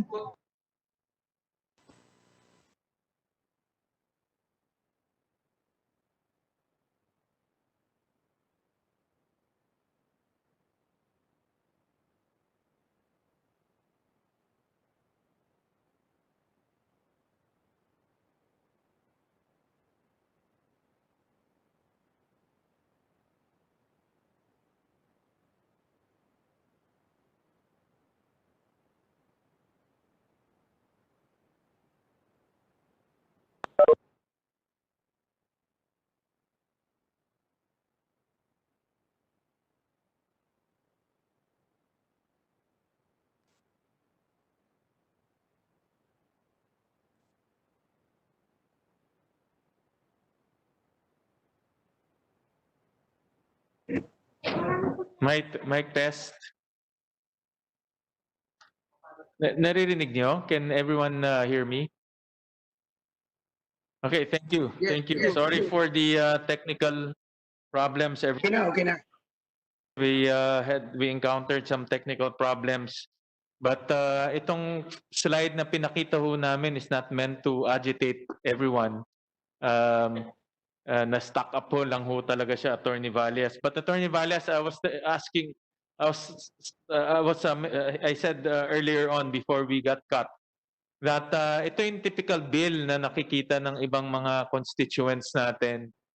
At kung makikita natin, talaga masyashock ka pagdating ng May because it's more than 5 times the amount that we are paying. So, can you explain to us how did Meralco arrive at this type of computation?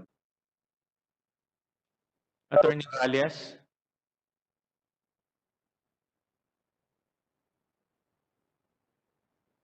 Attorney?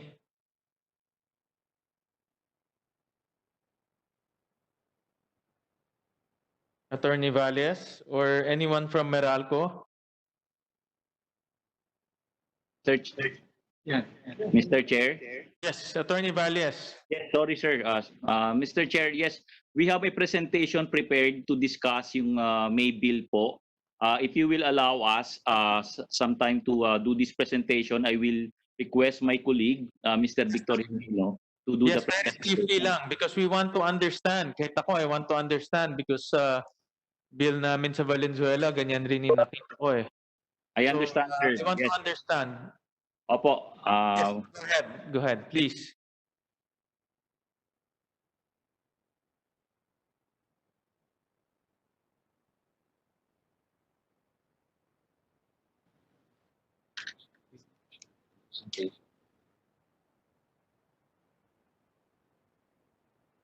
Yes, attorney, go ahead.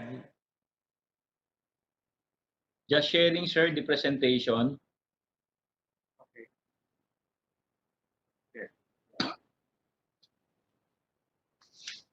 Mr. Chair, members of the Commission, good afternoon po. We just like to share ho some explainers ho dito sa high bill na nakikita ng mga consumers ho ng Meralco. Next page, please. Ito lang ho is a timeline po dito sa during the ECQ period. Ang legend ho, yung orange is Meralco, yung blue is ERC. So nauna ho, nag-advise yung government na nag-impose ng ECQ sa Luzon noong March 16. During the same day, March 16 ho, si Meralco nag-provide ng 30-day payment extension for bills due from March 1 to April 14. Yung ERC ho, noong March 17, nag-instruct na lahat ng DU sa Luzon ay kailangan mag-provide ng 30-day payment extension for bills due March 15 to April 14. Noong March 20, si Meralco ho nag-suspend ng meter reading and bill delivery activities, and we advise customers that bills to be estimated based on average past 3-month consumption in accordance with the DISOR prescribed by ERC, and adjustments will be made once actual meter reads are available. Noong March 21 po, sinara na ho ng Meralco ang 56 business centers and extension offices namin. Noong March 26, si ERC ho nag-provide ng 30-day payment extension for all DUs for March 15 to April 14 bills and utilization of estimated billing in accordance with DISOR. Pwede ho nating ilagay sa mga bills that this should be marked estimated.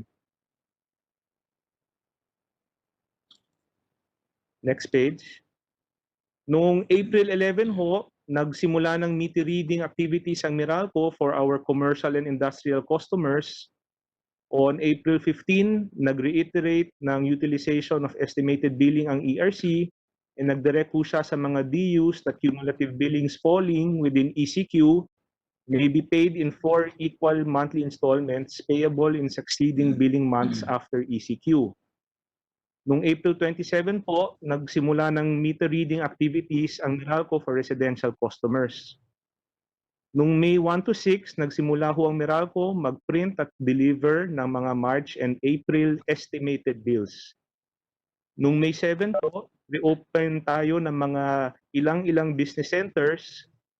May 8, nag-start po tayo mag-print at mag-deliver ng mga bills for May.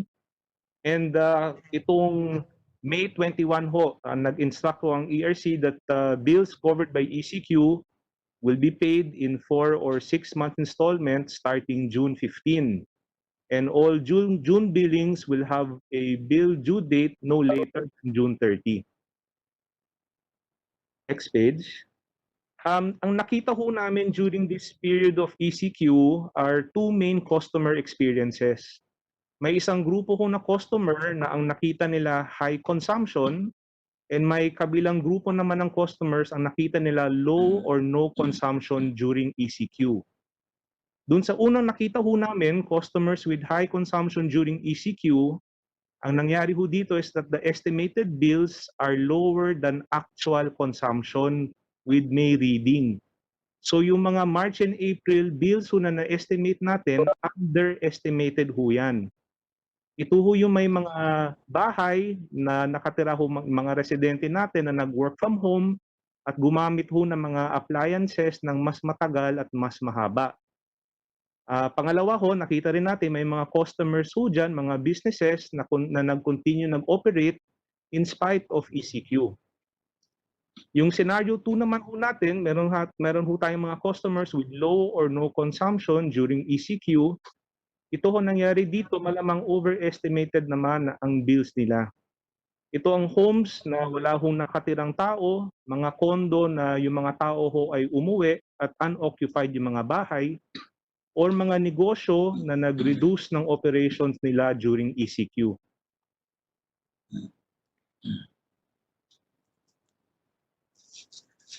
Doon sa first scenario ho na nag-underestimate tayo, ito ho nakikita namin. Ang typical consumption ho ng isang customer ay mababa in the months of December, January, February.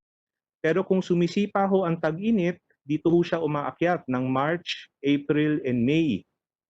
Since sinunod ho natin yung 3 months estimated bill ng isang customer, ang isang customer na ang bill niya ay March, inestimate natin ho yan ng December, January, February, and yung mga bills ho na due in April, inestimate natin yan based on January, February, and March. And ang basihan ho niyan is yung mga buwan na mababa ang konsumo ng kuryente. Pag sumipa ho tayo ng March, April, and May, in actuality, ito ho yung mga buwan na may init at mga buwan na nag-work from home na mga tao na gumagamit ng mas maraming konsumo ng kuryente. Ang next page po, we'd like to show you a sample bill. So ito ho ang typical consumption ng isang 200 kilowatt-hour residential household customer. Makikita niyo ho yung mga graph sa itim, December, January, and February. Ito ho nabasahan ho natin yan. Yung March and April bill ho niya are estimated based on the 3 previous months consumption. And nung Mayo, nung nakapagpadala na ho tayo ng mga meter readers, ito ho ang na-register ng actual reading sa metro niya. Pag titingnan nyo ho, ang titingnan ho natin na data dito is yung actual reading number. So to be able to compute and understand your bill, number 1, kunin ho natin yung actual reading ng pinaka-current, which is 2,350. Kailangan ho i-subtract ho yan sa Pebrero na bill. Ang actual reading niya ho, 1,600. Meron ho tayong diferensya na 750 kilowatt hours. So yan ho ang nasasakop ng bills covered in May. May minus February bill is your difference of 750 kilowatt hours. Ang step 2 ho is i-assess ano ba ho yung computation ng March and April estimated billing. Ang formula ho na ginagamit natin dyan is the total past 3 months consumption. So pag Marso ho ang ginamit, these are the past 3 months consumption of December, January, and February over the number of days for those months. So in this case, sa March, ginamit ho natin 220 kilowatt hours plus 180 kilowatt hours plus 200 kilowatt hours divided by the number of days in those months. Tapos imumultiply natin ho yan by 29 days, which is the number of bill days for the month of March. And ang lumabas ho na estimate natin sa March ho ay 189 kilowatt hours. Susundan ho ulit natin yan sa Abril, 180 kilowatt hours plus 200 kilowatt hours plus yung inestimate ho natin na 189 kilowatt hours. I-divide ho natin yan based on the number of bill days, 31 plus 31 plus 29. Ang number ho niyan, i-multiply ho natin by 31 bill days, which is the amount of bill days in the month of April, and you will get an estimated amount of 194 kilowatt hours. Yan ho yung ginagawa para mag-estimate ng mga buwan ng Marso at Abril. May step 3 ho tayo para makuha natin yung actual computation. So, nagsimula ho tayo sa step 1, nakuha natin 2,350 less 1,600 sa reading. Meron ho tayong 750 kilowatt hours. Ang gagawin natin dyan naman is tatanggalin ho natin, isusubtract yung mga inestimate natin sa Marso ng 189 at yung estimates natin ho ng Abril na 194. May iwan ho ang konsumo ng Mayo ng 367 kilowatt hours. Ito na ho yung actual consumption ng buong period na to. So ang May consumption po will include also your consumptions para maihabol yung mga estimated ng March tsaka ng April. Ang action point natin ho dito is i-explain ho natin sa mga customers to. Magpapadala ho tayo ng mga sulat sa mga customers to explain kung paano ho binasahan ang kanilang metro. At ang gagawin ho natin is for mga unpaid bills ng March, April, and May, isasama ho natin to sa 4 or 6 equal monthly installments no earlier than June 15 na linabas ho ng ERC. Next page. May scenario naman ho tayo as explained earlier na ito naman overestimated naman ang March and April bills nila. Ito ho yung mga low consumption or no consumption at all. So may scenario ho tayo dyan. Yung first scenario ho is overestimated bills during the month of March and April. And nung finally nakapagbasa ho tayo ng Mayo, ang nag-register sa actual reading niya is 1,660. Yung last reading ho niya, similar example, 1,600. Meron lang ho siyang diferensya na 60. Ngayon ho, ang gagawin natin is based on this difference of 60, isusubtract ho natin yung March estimate na 189 kilowatt hours, yung April estimate na 194 kilowatt hours, and ang lalabas ho sa konsumo ng Mayo is a negative 323 kilowatt hour value. So malamang in this case ho, overestimated ho ang March and April bill na binigay natin sa customer. Ang action point ho natin dyan is mag-i-issue tayo ng sulat sa mga customers natin on the adjustments for the March, April, and May bill. And if the March and or April bills are paid, Meralco will refund the overpayment of these bills, or we can credit it to future bills of the customer. Meron ho tayong isa pang example. Ang next example naman ho natin is nakapagbasa ho tayo ng metro ng Mayo at ang lumabas sa metro niya 1,600 rin po ang reading. Gagawin ho natin sa step 1, isusubtract ho natin yung previous reading niya rin ho ng 1,600. Lalabas ho 0 kilowatt hours ang consumption niya. Meron ho tayong estimates ng 189 sa March. Meron po tayong estimates ng 194 sa April. Isusubtract ho natin yan. in step 3 and ang May consumption niya lalabas ay negative 383 kilowatt hours. So in this example, the customer also received an overestimated March and April bill. Ang gagawin ho ni Meralco dito is mag-i-issue tayo ng letter to customers on the adjustments for March, April, and May bills. And if the March and or April bills have been paid, Meralco will refund the overpayment of these bills or apply this amount to future bills of the customer. Next page. Ang gagawin ho natin dito is continuous customer education.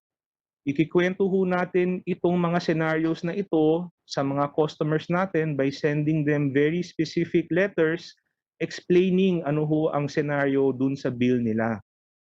Lalabas rin ho kami sa media to explain and clarify the issues concerning these high bills. We will respond to customer inquiries through our call center and social media proactively, and we will involve and talk to different customer associations to enlighten them on how to understand their May bill. And coming ho from the new advisory of ERC, Meralco would just like to say that we will fully comply with all the directives of the DOE and ERC regarding ECQ and MECQ on billings, payment extension, and installment payments. So, for services with actual readings as of May, bills with due dates falling within the ECQ period of March 15 to May 30 may be paid in 4 or 6 equal monthly installments no later than June 15. No earlier than June 15. Actually, si Meralco ho, naglabas ho ng advisory, isasama na rin ho natin ng mga bills due from March 1 to March 14. So within the Meralco franchise, customers who have bills due from March 1 all the way to May 30 can qualify to pay in these 4 or 6 6 monthly installments. All customers consuming 200 kilowatt hours and below, based on your Feb consumption, installment payment will be over 6 months. For customers ho na ang consumption nila greater than 200 kilowatt hours, installment payment will be over 4 months. Lahat ho ng June billings will have an extended due date of not earlier than June 30. For services with no May meter readings, kasi may mga area ho na hindi pa namin napapasukan para mag-meter read because stricto yung area or still under local lockdown. Ang gagawin ho natin is we will strive para basahan to mga metro in June and adjustments in the May bill will be reflected in the June bill. For customers like this po, 1/4 of the June bill will be due no earlier than June 30, and the balance of the June bill will be paid in 4 or 6 monthly installments no earlier than July 15. And kasama na rin ho dito is yung mga bills affected by ECQ. Ang mga customers ho consuming 200 kilowatt hours and below based on their Feb consumption, ang installment payment ho para dito ay 6 months. And for customers consuming greater than 200 kilowatt hours, installment payment will be over 4 months. For our commercial and industrial customers ho, marami rin ho nagtatanong, they will be billed based on actual usage. Ang guaranteed minimum billing demand will not be implemented during the ECQ period of March 16 to May 31. Lastly po, we'd also like to say that Meralco will shoulder the convenience fees for Meralco Online, which was charged during the ECQ to customers from March 16 to May 15, 2020, and we will refund the said fees they paid during this period. We would just like to clarify po that the PayMaya Online Gateway acts as a link or intermediary between the Meralco system and credit cards, debit cards, and banks via the switches of the Visa and MasterCard Global Network. Ang PayMaya po directly charges the customer with a convenience fee of 47 pesos of which 43.58 po goes to the fund source such as credit card companies, debit card companies, banks, and global network providers like Visa and MasterCard. Ang 3.41 pesos po, pupunta ho yan sa local online payment gateway provider, in this case po si Paymaya. Pero no part po of the convenience fee goes to Meralco. And the online payment facility that Meralco Online has is just one of the many additional options or channels for customers to pay his or her bill and is purely voluntary on the part of customer. I-shoulder ho natin ang mga convenience fees nito na siningil sa customers during ECQ at i-refund ho natin sa kanila. We'd also like to inform customers that we are here to help address any customer issues that they have. Bukas ho ang aming mga business centers ngayon. Pwede ho silang tumawag sa ating hotline 16211 at sa 16210. Pwede rin ho sila mag-email sa amin at meralco.com.ph or customercare@meralco.com.ph.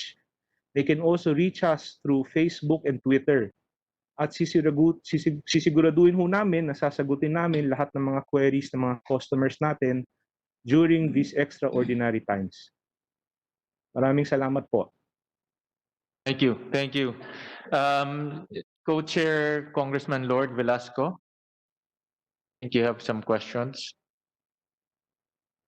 Thank you, Mr. Chair. Just a few questions, but before I proceed, I just want to show a couple of bills kasi itong issue nga natin medyo napakabigat. If I may ask one of my staff to show some of those bills para naman makita natin kung gaano ka-glaring yung nangyari.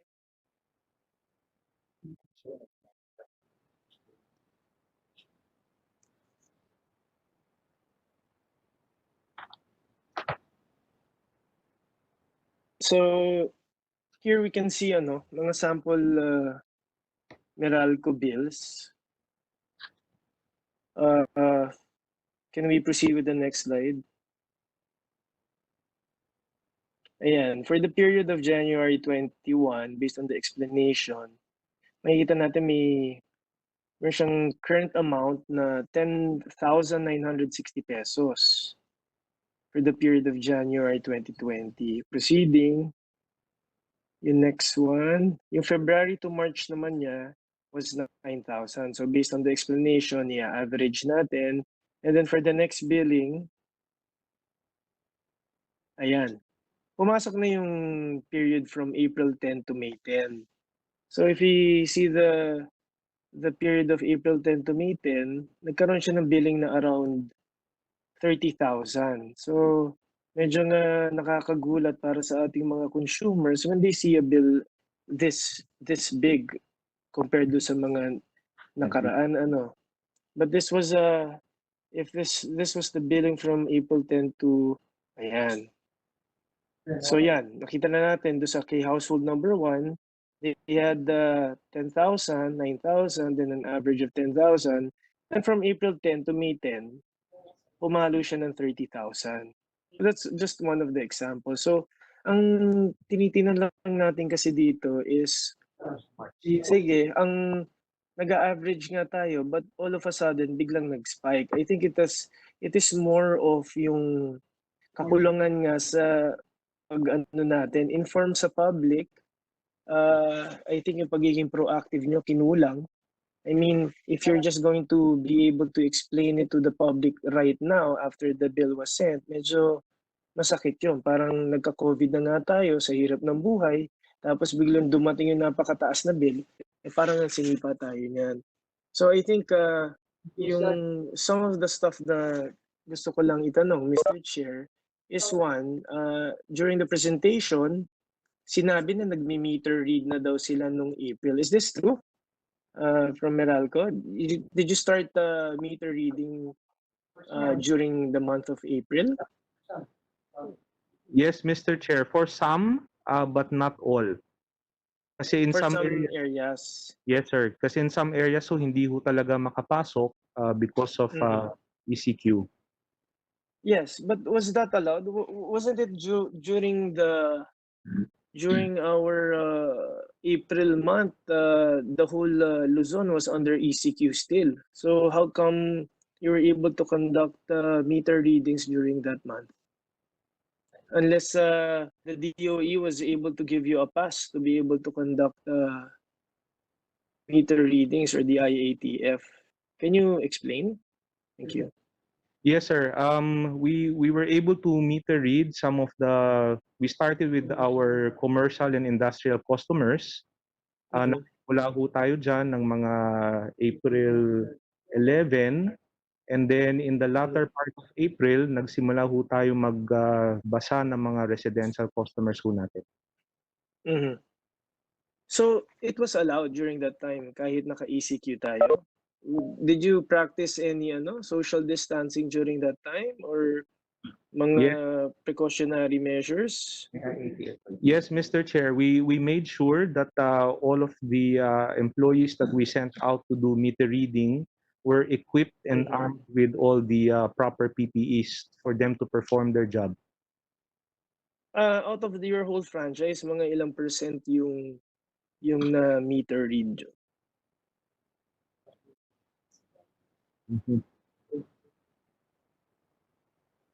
In April, wala. In April po, wala pa kung 1% ang residential ho na nabasahan natin ho nung Abril.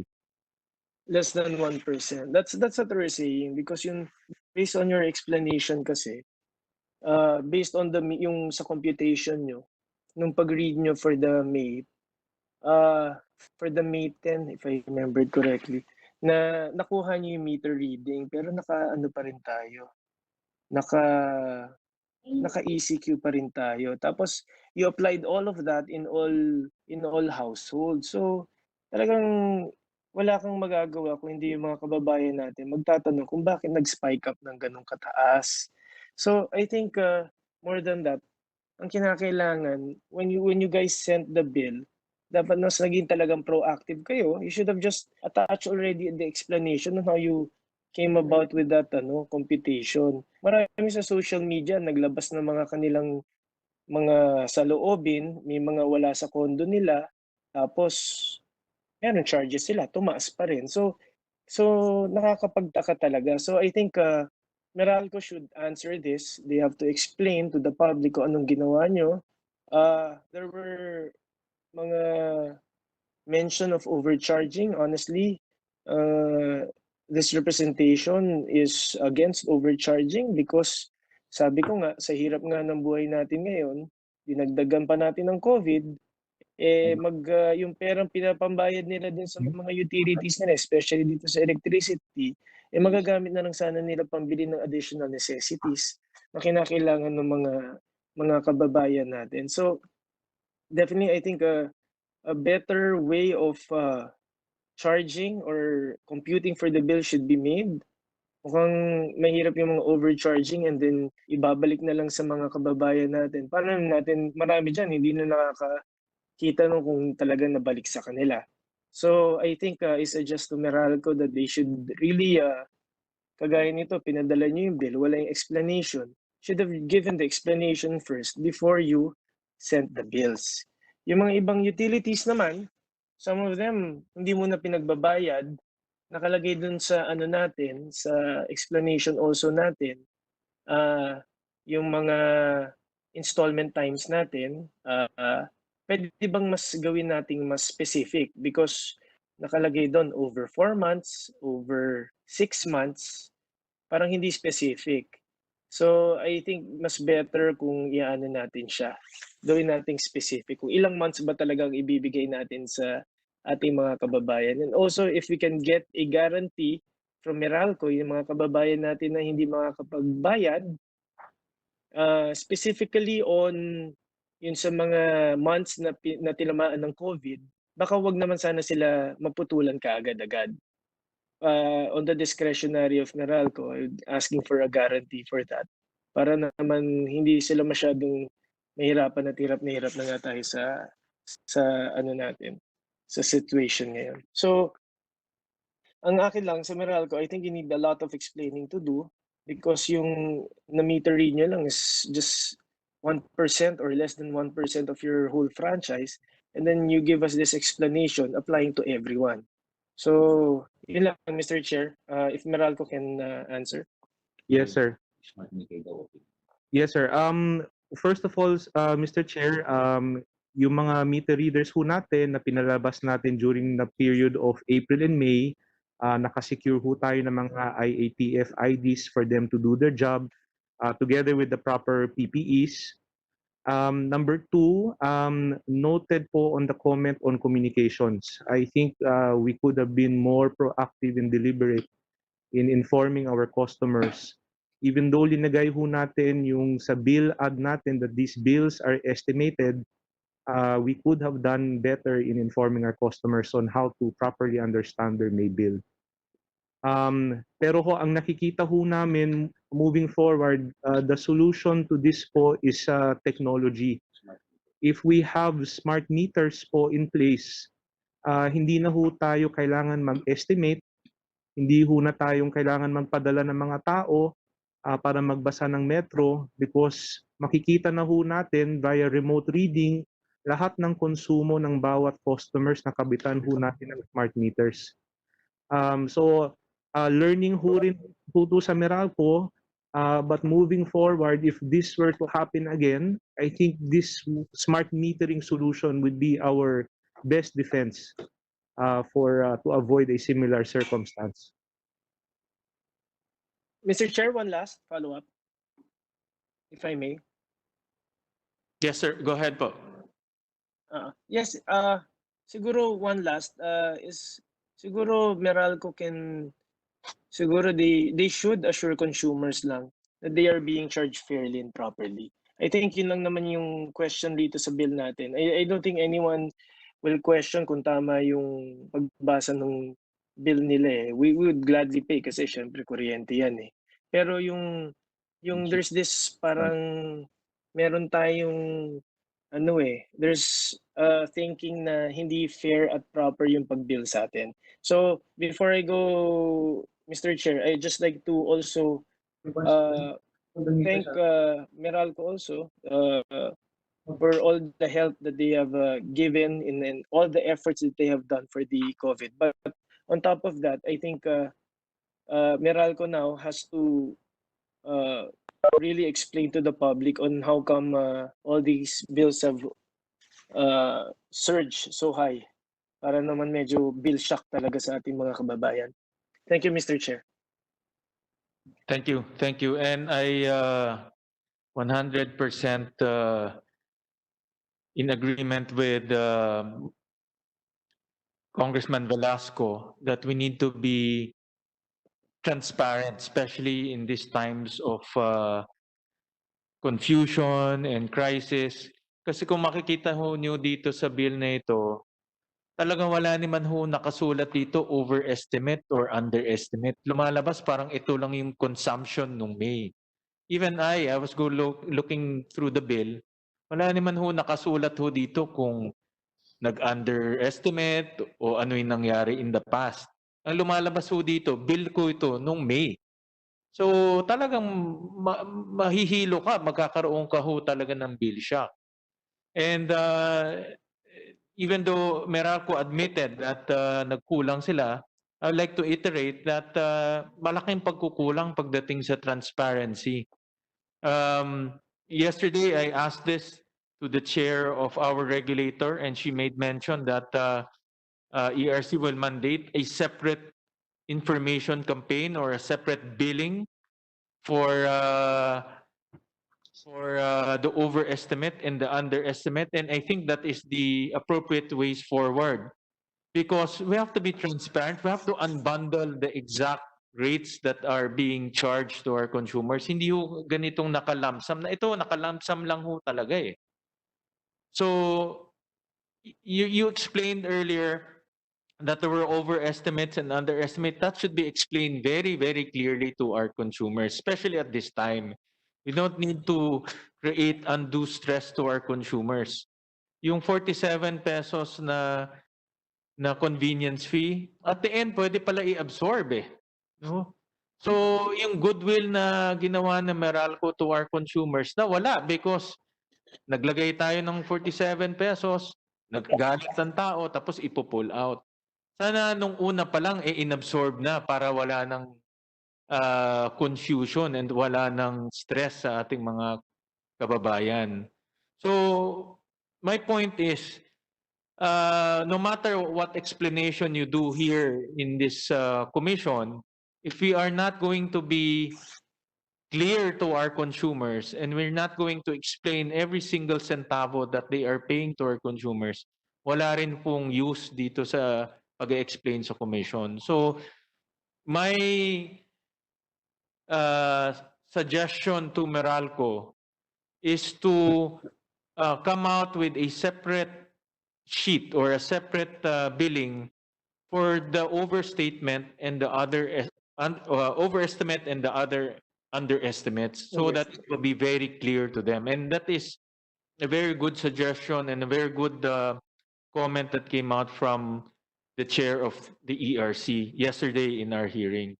If may I again call Madam Chair Devanadera to expound on that, because yesterday that was also a topic that we dwelled on for a very long time. Chair? Yes. Chair, and then will it be possible after Chairwoman Devanadera to ask more questions of Meralco?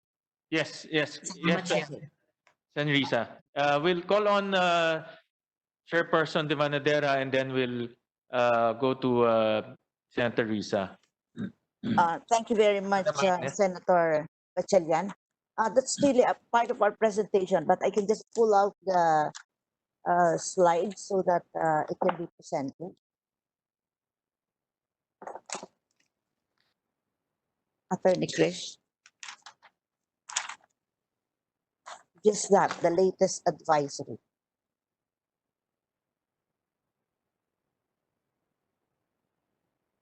Because our problem really is, it's a bill shock because as pointed out by the chair, hindi natin alam kung ano yon. Okay, so in our latest advisory, what we did really is to be very specific.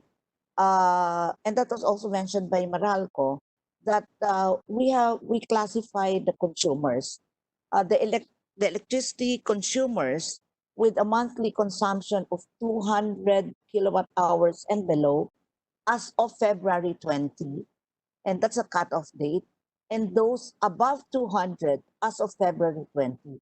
And why did we choose February 20?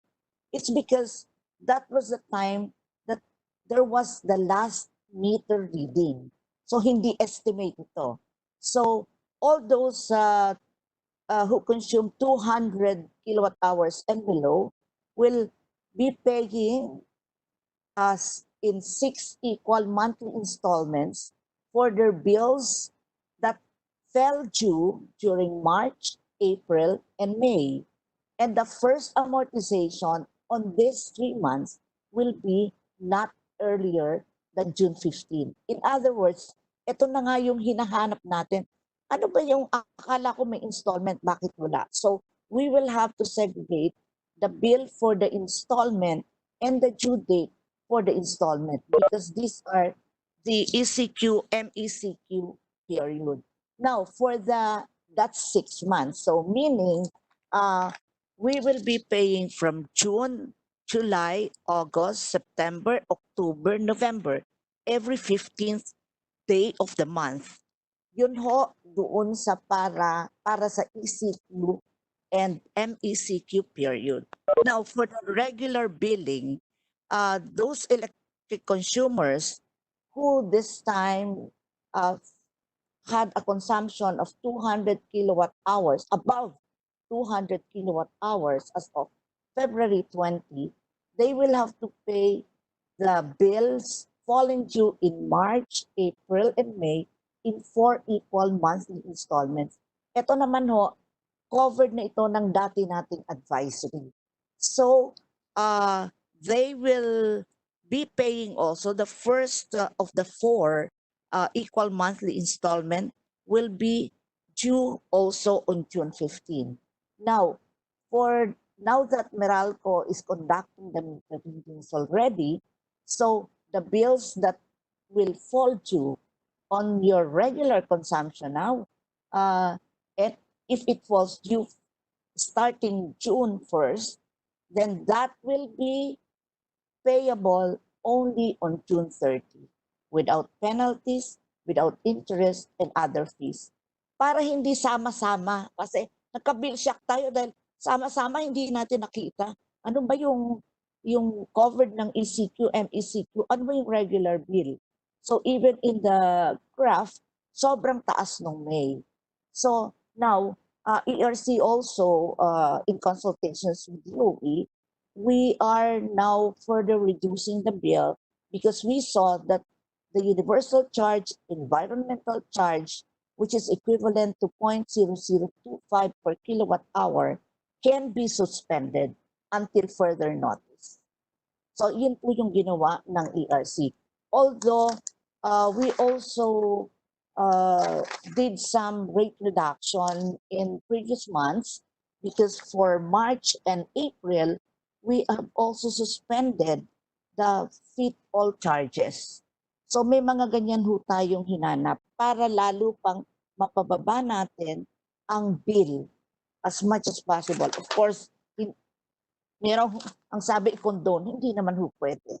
Now, so these are the further reduction, and usually once a year you get to have the adjustment in your bill deposit. That will not happen this year. So yan ho yung mga reduction that we have done, and we have mandated our distribution utilities. It should be important to know that at this time there are only three distribution utilities who are affected. We have Fleco, the First Laguna Electric Company. We have Meralco, with the biggest, of course, franchise area. And we have Beco in the Visayas. So, next slide. Next slide.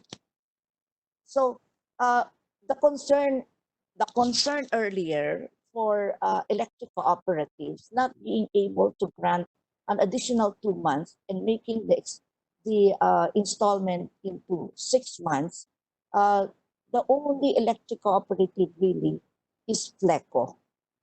Sila lang yung magkakaroon ng installment na 6 months. All the rest, yun na hong dati na 4 months.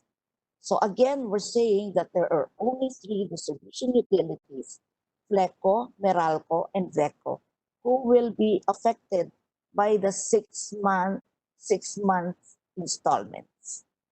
So with all this extension, in our first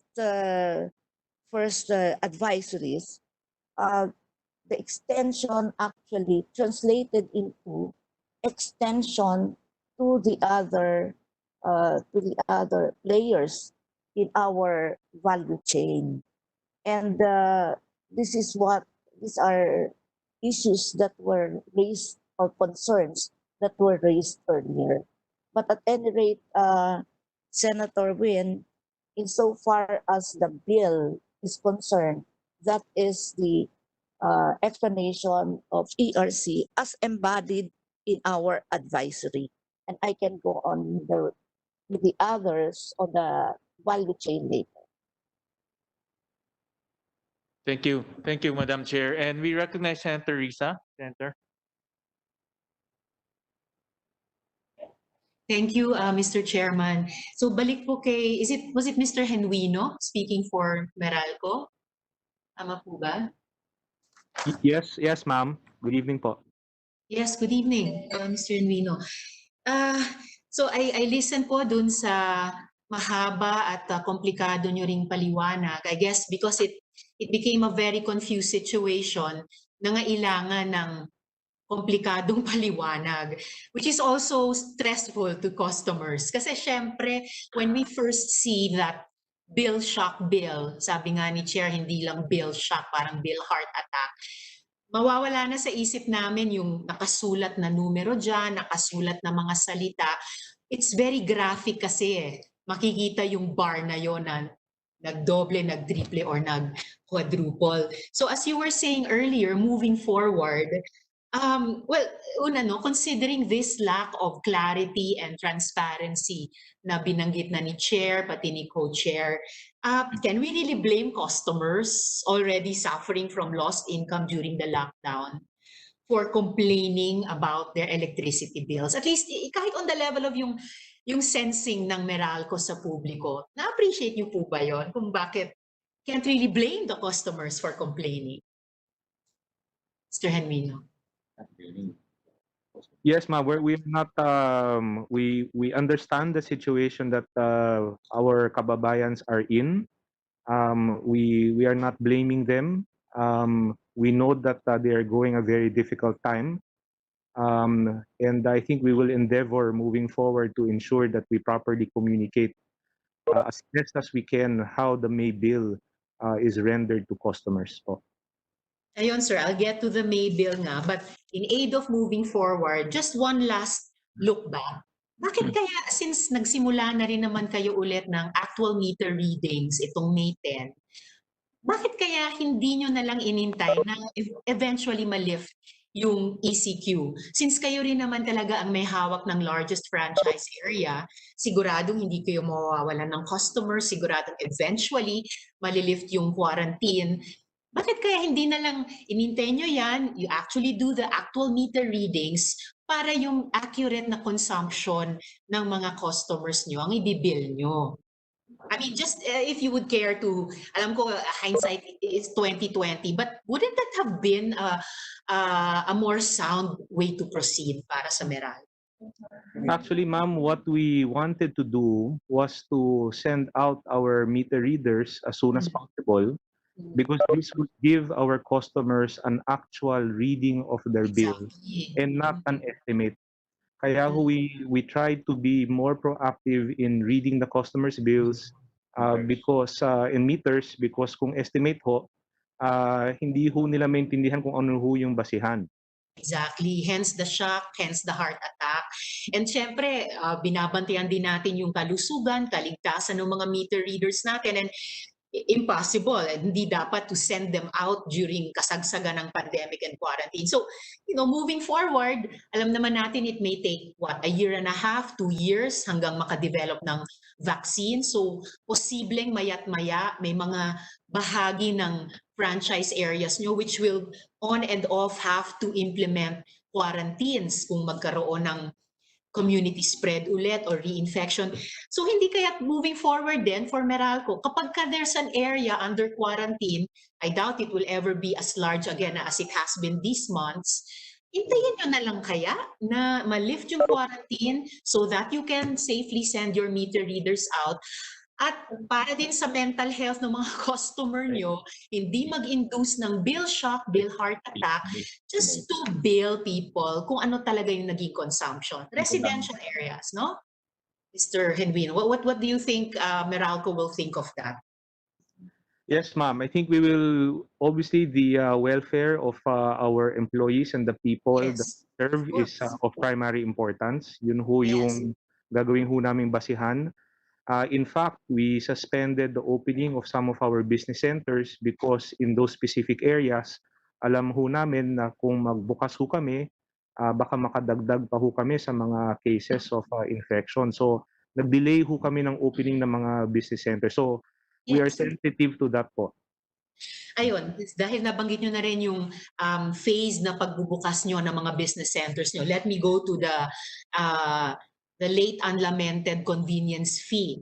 So, dati, until recently, consumers taking the Meralco online payment option were charged a convenience fee by our online billing partner. And malamang naman, kahit sinong residential customer nyo na may Wi-Fi access sa bahay, gustong umiwas sa posibleng magkasakit sa labas, gustong sumunod sa quarantine dahil may pandemic pa, would rather be able to choose that option. Pero okay, so itong billing partner nyo was Paymaya, right? Yes po. Ayun. So and billing partner, it's actually not just for convenience, it's for health. So as much as possible, ayaw talagang pumunta kahit sa ilang bukas na business centers nyo para pumila at baka mahawa or makahawa. But you know, and sabi nyo nga you have suspended collecting that convenience fee via Paymaya. But aren't Paymaya and Meralco connected by a shared owner in the first place? Yes po. Yes po. Yes, di ba? So I think it would have been proper at the very start, bago pa alamin ng mga tao sino ang may-ari ng Paymaya, konektado naman pala sa may-ari ng Meralco, bago pa kailangang ireklamo ito because it's not just a convenience fee. It's actually in the interest of the health or safety na hindi pupunta sa business center kundi magbabayad na lang sana online. I think, di ba, Mr. Henrino, mas proper sana na hindi na nag-charge ng ganyang klaseng convenience fee. Kahit pa 341 lamang ang aktual na ni-retain ng Paymaya. But still, di ba, panahon ng pandemic, panahon ng quarantine, susubukan pang maningil ng convenience fee. Samantalang kahit pa paano, some pesos of that will go to a sister company. I mean, di ba, parang hintayin pa ba natin na i-call lang attention natin ng mga customer or ng regulator? Hindi kaya mas maganda, mas ethical, and mas maganda rin ang dating sa customers natin if we avoid these kinds of business practices, Mr. Henrino? Yes, ma'am. On our choice of Paymaya as an online partner, we would like to assure you that we went through a competitive process to be able to determine who that best partner would be. And in that process, Paymaya came out as the preferred choice because of their ability to be able to deliver what we were wanting them to do. But as seen in our letter to Secretary Cusi, in hindsight, you are correct. We apologize that we charged a convenience fee during the time of ECQ from March 16 to May 15 po. I very much appreciate hearing that apology, Mr. Henrino. And I believe that the chair and the co-chair could receive that apology from Meralco, not to any individual member of the JCEC, pero para po sa mga customers na ipaabot po ng commission namin sa mga customers niyo. Because at least it's a recognition and a lesson that can be carried moving forward. I'm all for fair competition, Mr. Henrino. May I make that of record. Pero kung sa pagdaan sa tamang ganyang competitive bidding process, ang mapili naman ay sister company, siguro pwede nang moving forward, ituring dapat na in-house na lang, no? Parang service nyo na sa mga customer nyo para manatiling ligtas at saka malusog. Siguro, Mr. Nuino, just a last few questions. It's actually just stepping backwards from the major points we've already discussed para lang to clarify them.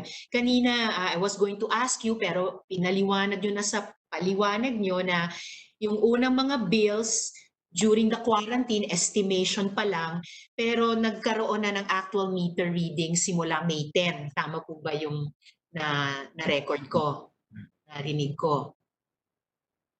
Mr. Henrino? May 6 po. Sorry, May 6 ba? Yes po. Alright, so May 6. And then, kanina po, kinonfirm ni Energy Secretary Cusi na automatic nang pwedeng bayaran on installment basis yung bill within the quarantine period. So, kino-confirm din po ba ng Meralco yun na hindi na kailangan mag-apply ang customer para maging operational yan? Tama Yes, naman ma'am. Yes, ma'am. They need not apply. Alright. And yung bills po ba na natatanggap sa Meralco, naka-contain ba doon as separate item, yung amortization ng charges incurred during the quarantine period? Kasi sa ngayon, ang nakikita lang yung graphic na bar na yan na napakataas. Naka-contain na ba sa bill na in-issue this month yung amortizations? Following the new directive of ERC, we will comply with that, and what we will release to customers in a month are 2 bills. One bill is for their current month, and then another bill for their installment. All right. Well, I'll after we talk, Mr. Henrino, balikan ko na lang yung timeline ko, but I seem to remember na earlier nang nirelease ng ERC yung advisory na yon requiring the distribution utilities na yung mga singil nyo sa amin during quarantine period ay hiwalay na items sa bill. So, but just to my last question for Meralco, Mr. Genuino, yung May bill po ba namin, naka-contain na dyan yung first of the amortized payments or yung entire charge for the ECQ period? Hindi na ho, because coming from the latest advisory of ERC, ang bills ho na due March, April, May will now be qualified for a 4 or 6 month installment. So you will get ho the first installment no earlier than June 15. And that should cover po those periods that I mentioned. Yes, I understand that, Mr. Genuino, pati po sa paliwanag kanina ni Chairwoman Devanadera. But yung natanggap po naming bill sa May, it doesn't actually hindi pa naka-print doon, di ba? Hindi pa rin naka-drawing doon kung ano yung amortizations starting June 15 for the next 4 months or the next 6 months. So, kailangan bang bayaran na itong buong bill, yung bill shock bill, yung bill heart attack bill na natanggap nung May, or intayin na lang yung next bill kung saan naka-detalye na doon yung 4 or 6 amortizations until September or until November this year? Yes, ma'am. May option ho yung customers na hintayin ho nila yung letters that will clearly explain the installment period. Pero may mga customers ho rin kami napapansin ngayon na pag natanggap na rin ho yung May bill, nababayaran na rin ho nila na buo. So may choice ho yung customer. Okay, well, Mr. Genuino, siguradong alam po nating lahat yung mag-choice na bayaran ng buong bill ngayon ay yung mas maluwag sa cash, mas liquid. But it's good to hear sa inyo, sa harap ng aming commission, na yung karamihan ng mga customers nyo sa franchise area na walang kita, kung no work, no pay ngayong quarantine at na-shock or heart attack sa bill, ay may option to start paying in 4 or 6 months installments simula pagtanggap ng June bill o simula June 15. Maraming salamat po sa inyo, Mr. Genuino. Salamat po, Mr. Yes, ma'am. Ma'am, if I may add, the best way talaga ho moving forward is to wait for the bills that have been actually read. That's why we are endeavoring ho to really be more deliberate in sending out our meter readers para ho ang magiging basihan ay yung actual na talaga hong nabasahan. That's one of the best things I've heard from Meralco in today's hearing, Mr. Genuino. And I'm sure nakikinig ang lahat ng mga customer ninyo na sumusubaybay sa hearing na ito at ipaalam ng aming komisyon under chair and co-chair. No? So, okay, iintayin yung bill nyo, yung tamang bill na hindi nakakashock next month at pwede nang magsimulang magbayad on installments sa June 15. Maraming salamat po muli, Mr. Genuino. Salamat po, Chair. Salamat po. Thank you, Senator Risa. You made a lot of good points, and I want to follow up those good points with Chairwoman Agnes Devanadera. Ma'am, can we do the same for all utilities regardless kung ikaw ay isang Meralco, private, or EC? In the spirit of transparency, and I totally agree that because of this extraordinary computation, we need a separate bill to explain it properly. Hindi lang yung lalabas na isang ganito dahil nakakagulat talaga. Can we apply it to all utilities para hindi na ho magulat yung mga kababayan natin sa ibang lugar? Mr. Chair, all those affected by the ECQ and MECQ, they will have to follow the advisory that the installment payment for these bills, the ECQ, MECQ, should be paid every 15th of the month starting June 15th. So that will be applicable to all kasi lahat po naman pati ho yung divided by 4. Ang bago lang ho sa ating latest advisory is that divided by 6 yung 200 and below. So these things will apply, and we tested it even among our employees, and it seems that they can better appreciate the bills this way. another point why we had the first payment for the installment as June 15 is that we were thinking that those who are going back to employment or to work starting June 1st should be able to pay a first bill that is not high. Kasi maliit lang yung, medyo maliit compared to the regular bill. And the regular bill should be paid not any earlier than June 30. Plus, Mr. Senator, ERC is also requiring that all meter reading must be done by June 8, 2020 para matapos na ito at hindi na tayo mag-estimate. Kasi sa estimate tayo nagkakagulo. Oho, yun ho. Yeah, Madam Chair, I will, if I may suggest, Opo. that to instruct the utilities, no? This is again, regardless, Meralco, private or EC, na maglabas po ng separate computation as what you have described yesterday and what Meralco described today, because that will clear things up. Kung ilalam po talaga ng ganito, ma'am, talagang magugulat talaga yung tao eh. So let's have a separate computation.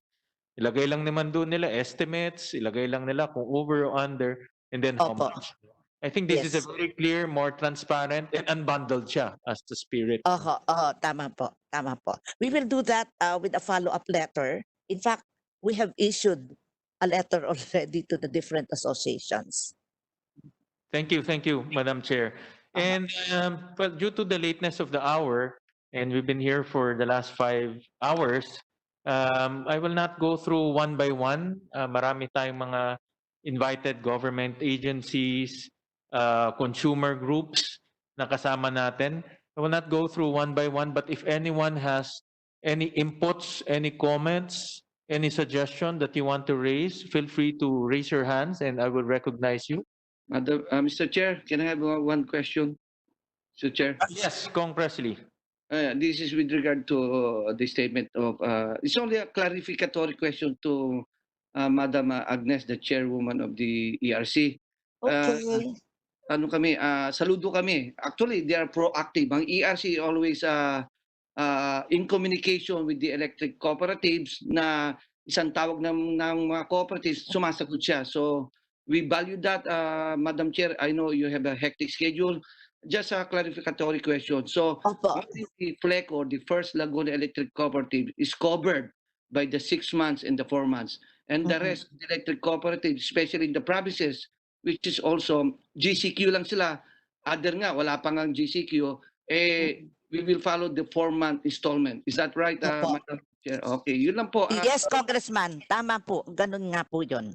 Yeah, thank you very much. At kami nagpapasalamat sa ERC. Talagang bilib kami, saludo kami sa pagtulong sa pagsagot sa mga katanungan ng mga electric cooperatives. Thank you, Mr. Chair, and thank you, Co-Chair Lord Alan.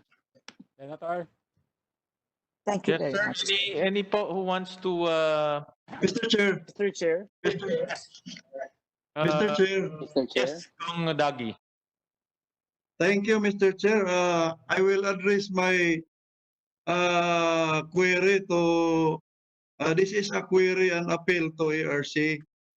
We have here a situation that the demand of electricity goes down to at least 30% as reported by SICOSI during the quarantine. And maybe this will continue for the next few months, resulting to an increase doon sa generation cost component natin and a significant increase doon sa effective rate ng ating electricity. Now, if we can recall, there is a Supreme Court decision, no? Almost 1 year ago, under GR number 227670, yung mga kontrata na hindi dumaan sa CSP na dineclare ng Supreme Court na null and void. Ngayon, ang nangyari, nag-issue si ERC ng a period of 1 year within which magkaroon ng CSP, yung mga affected distribution utilities na kasama sa desisyon. Almost 1 year na po marami pa pong hindi nakapag-CSP. Ang epekto po nito, no, these DOs, affected DOs, are still honoring the contracts affected for fear that they still have enforceable provisions in the contract na they are liable doon sa contract obligation. So, ngayon, kung may mga kontrata din sila dati at bumaba yung demand, dalawa na yung pinagkukunan nila while they are not utilizing the contract demand. Tapos, maipasa lahat ng mga to, lalong lolobo yung generation cost natin. So, I'm asking ERC na kung para mawala na yung agam-agam ng mga distribution utilities na may liability, may contract obligation pa sila, can the Commission, can the ERC decide on the fate of those hanging contracts na affected by the Supreme Court decision para they can move on na doon na lang sila kukuha sa mga other suppliers na kakontrata din nila without paying na doon sa mga affected. In case hindi favorable yung magiging desisyon ng ERC.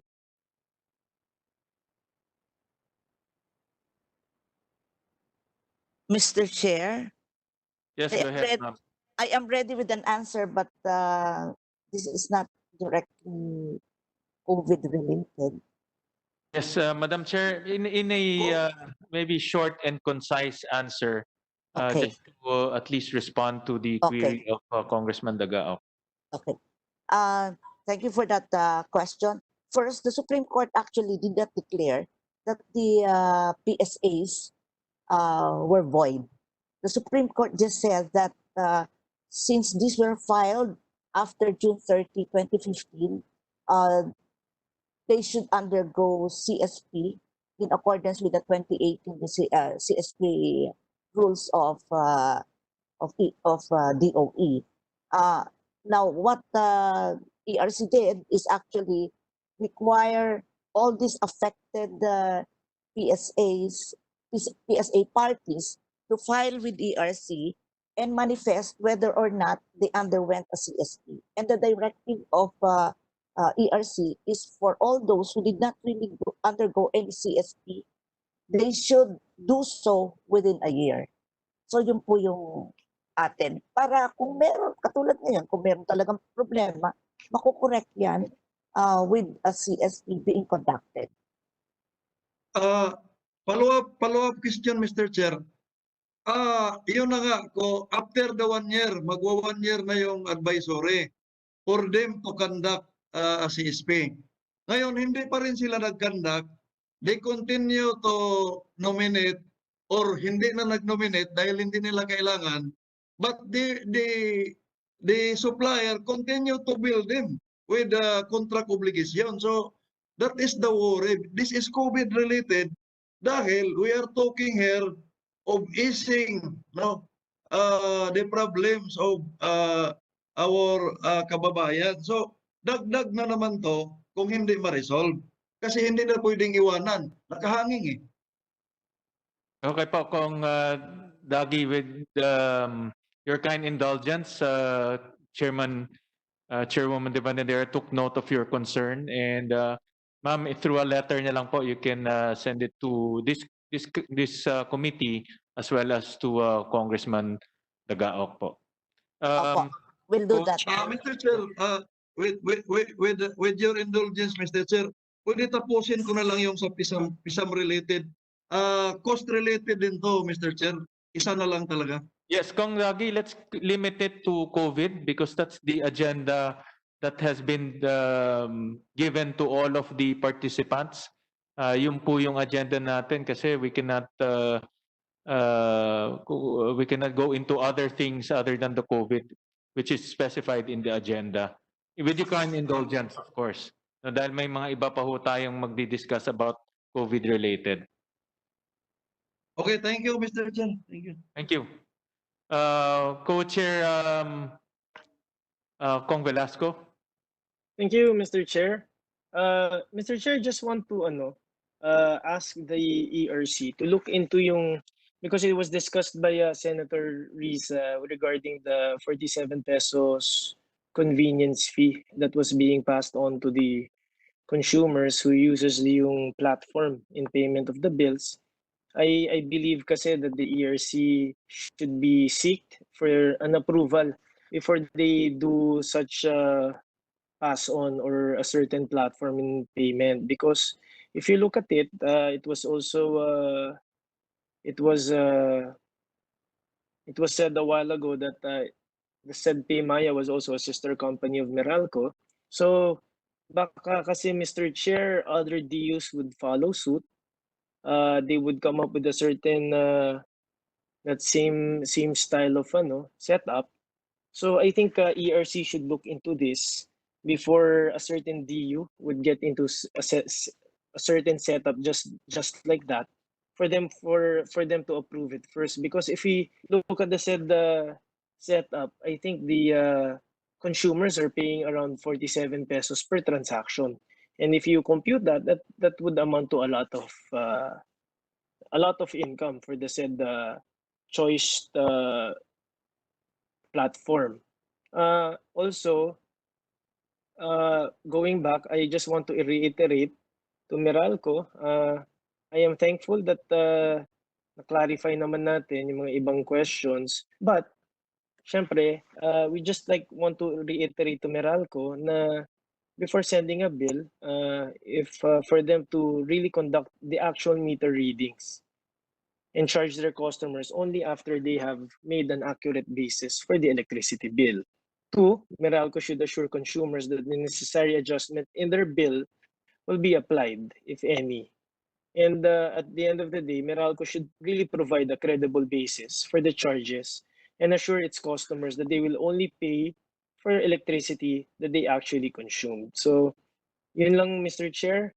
We just want to ask Meralco to be more transparent in their dealings with the consumers. And Ma'am Agnes, I hope that you could really look into this convenience fee that is being paid for that setup and online payments. Thank you, Mr. Chair. If Chair Agnes can reply, thank you.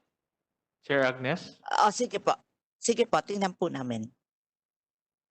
And lastly, sorry, Mr. Chair, before I forget, if we can ask Meralco to also, for those consumers that were not, that haven't been, for their bills that haven't been read yet, if they can assure also these consumers, they come up with a certain setup, na baka naman kasi mga hindi nakakapagbayad, especially those bills falling within the COVID, maputulan ng kuryente. So, hopefully they can assure our consumers na specifically those bills falling within the quarantine period, if hindi nila mabayaran kaagad-agad, hopefully naman hindi sila maputulan ng kuryente. That's all, Mr. Chair. Thank you.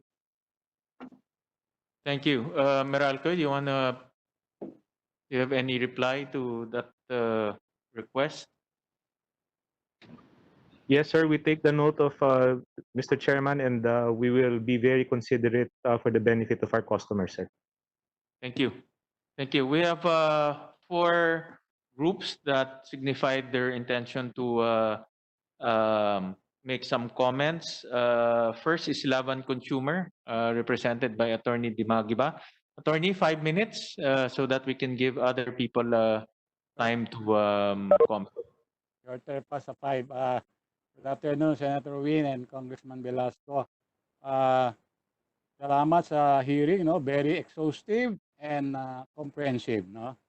Pero at the end of the day, Congressman Velasco and Senator Gatchalian, meron po akong na-pick up sa slide ng Department of Energy. And I think this will dictate how we move forward. Babasahin ko po. Quote, low payment turnout for power sector bills may require fiscal support. Hindi po nila in-explain, pero maganda pong maging at the back of our mind as we, learn lessons from COVID-19. Kami po ay nag-submit ng 4 pages PowerPoint. For the record na lang po yon. Ang isa lang po doon na gusto ko pong i-highlight ay tanong po yung Murang Kuryente Act. 208 billion pesos na hindi naman po nagagamit pa for the consumers. Sa isang taon pa, and then i-justify pa kung magkano. Tayo po ay naghahanap ng funding, stimulus, recovery funding, no? Senado, Kongreso, Executive Department. Baka po pwedeng pag-aralan, Senator, Congressman Velasco, kayo po talagang dalawa ang tumulak ng Murang Kuryente Act. Malaki pong pondo yon. Baka po pwedeng gamitin muna sa COVID-19 rehabilitation. Yun lamang po. Maraming salamat po sa inyong dalawa. Thank you. Thank you, Attorney. Well, we'll take note of your comments po, and thank you for coming and participating. Next is Transco, represented by Attorney Matibag. Good evening, Mr. Chair and honorable members of the we submitted a report, but I just have to make two points. First, I would like to go back to what Yusek Pentebella mentioned regarding the report of NGCP on the delays.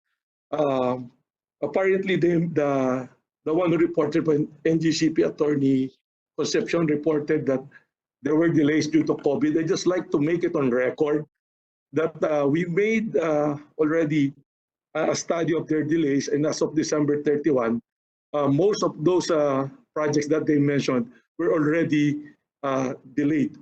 So I just want to put it on record, and we will be submitting the report to this honorable committee.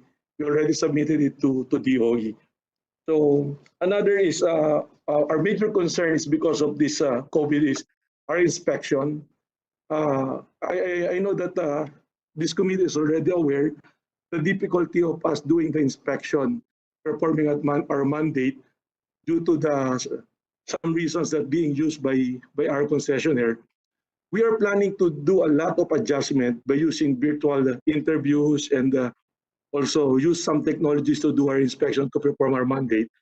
We are just hoping and seeking the help of this committee to at least probably remind NGCP to cooperate on our effort to perform a mandate and do the inspection so that we can inform the public and the committee and even the DO and ERC of the result of our inspection. That will be all, Mr. Chair. Thank you. Thank you, Attorney. And please submit to us also your findings regarding the delays on the transmission projects. We will reconcile that with our records also. Next will be Citizens Watch. Thank you, Attorney. Citizen Watch represented by Mr. Osa. Yeah, this is Orly Oxales from Citizen Watch. Thank you very much to our resource speakers and the chairman for a very enlightening discussion. A lot of things were explained, and particularly of interest were the explanation on the billing.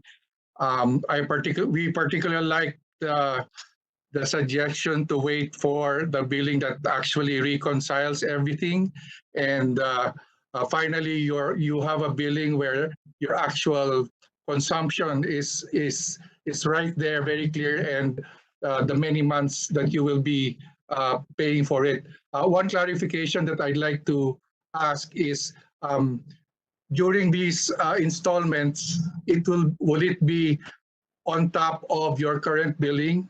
And second is regarding the COVID-19, we're learning a lot of lessons, and one common lesson that we are realizing is the use of technology. And it was mentioned a while ago that there is already some use of smart metering. May we ask what is the status of this and if there's a timetable? Because we feel that this is one lesson that we should start to adopt that I feel would be very advantageous for consumers and for the whole ecosystem. Thank you. Thank you. In regards to the installment, yes, it's going to be on top of your current. It will be divided into 4 installments. That is in the ERC advisory. And regarding the smart metering, unfortunately, there is no concrete timetable as to when smart metering will be rolled out here in our country. However, I know that for a fact that Meralco and some utilities are exploring this. No, this is in line with the use of solar rooftop technology. No? Because smart meters and solar rooftop technology go hand in hand. So, but rest assured, we will look into this technology so that our utilities will be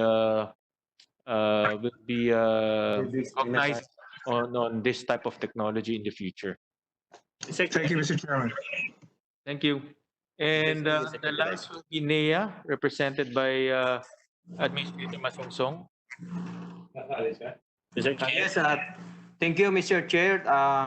Thank you, Senator Win and Congressman Lord Alan Velasco, and to all members of the GCEC, as well as to all invited guests, honored guests. I would just like to manifest, Mr. Chair, that the required and submitted report of the NEA be included in the minutes of meeting of the GCEC, which covers the effects of COVID-19 to NEA and the ECs, the initiative of NEA to address effects of COVID-19, as well as the medium and long-term forecast in light of COVID-19.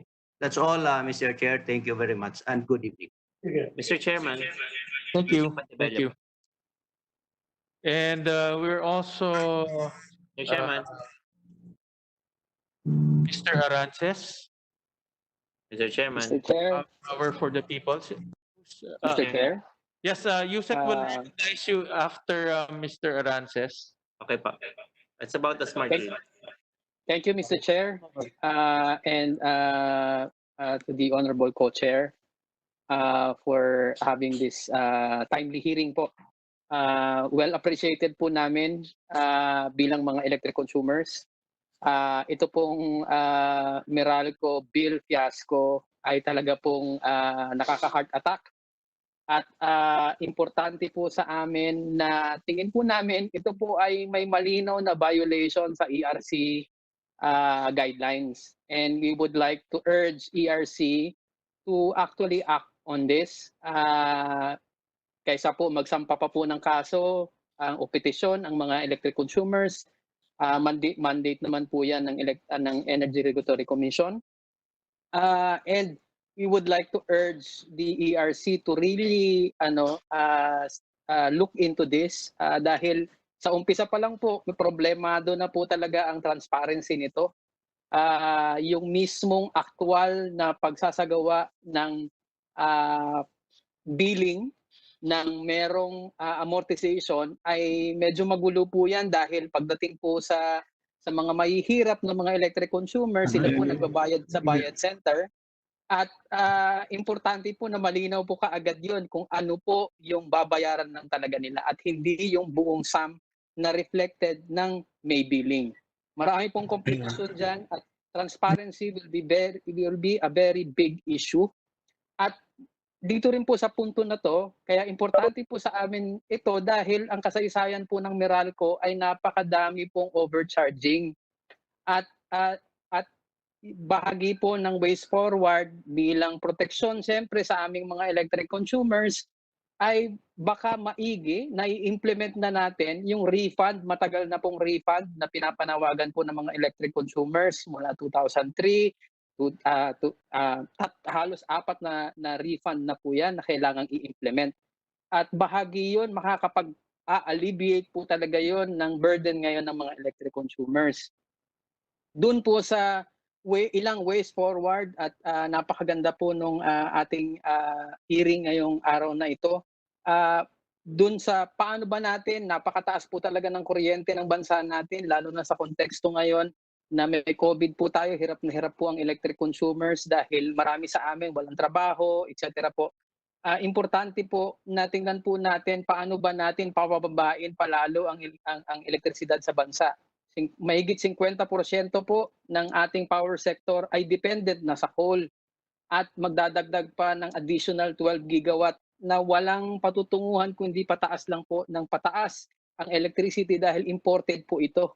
Malinaw po sa maraming petisyon namin sa Energy Regulatory Commission na pinapakita na walang ibang dahilan, majority ng dahilan kung bakit mataas ang elektrisidad sa bansa ay dahil po majority ay kinukuha sa mga coal plants. Pag-isipan po natin itong maigi at may mandato na po ang Department of Energy mula sa Presidente, may batas po tayo on Renewable Energy Law, importante po na pabilisin ang proseso na to. Lastly po, gusto po naming i-urge ang Kongreso sa pangunguna siyempre ng Chairperson, Senator Gatchalian at ang Co-Chair, Congressman Lord Alan,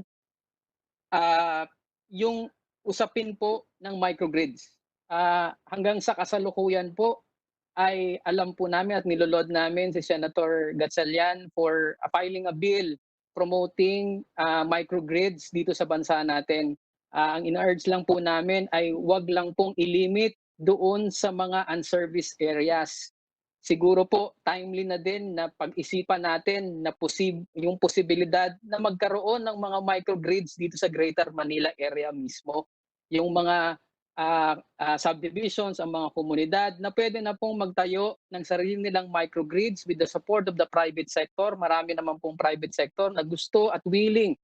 Nandyan din yung Meralco na meron pong arm on solar na pwedeng mag-provide na makakapagpababa po ng electricity natin. That's why we urge the two chair and co-chair of this committee na pag-aralan po natin na i-expand yung usapin ng microgrids hindi lamang po sa unserviced areas. And lastly po, sa Department of Energy, matagal na po na dapat meron po tayong mekanismo on microgrids. Hanggang sa kasalukuyan po, wala pa rin po na hindi nasustol po yan. At alam po namin ang rason kung bakit. Pero we urge, this is very timely as we move forward dito sa kakaibang panahon po na ito. Marami pong salamat sa pagbigay ng panahon. Thank you. Thank you po. We take note of your comments. Yusek Santabella. Yes, sir. Opo. We just like to announce or share to the commission that the Secretary Cusi signed last February the Smart Grid Framework Policy. It's DC 2020-02-0003. And we will roll out the IEC for this. Naantala lang po kami ng COVID, but we will roll out through webinars po.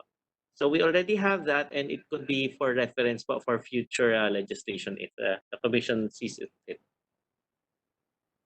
Thank you, Yusek. And lastly, some housekeeping matters lang, Yusek Wimpy and Secretary Cusi. We also we took notice of the amendments on ER 1-94, and if you remember, any amendments to the IRR in the use and in the process of ER 1-94 should go through the discussion through the JCPC or now the JCEC. We support the realignment of the projects. We support the projects that will go through the fighting of the COVID, but not to set us a precedent or a bad precedent for this matter.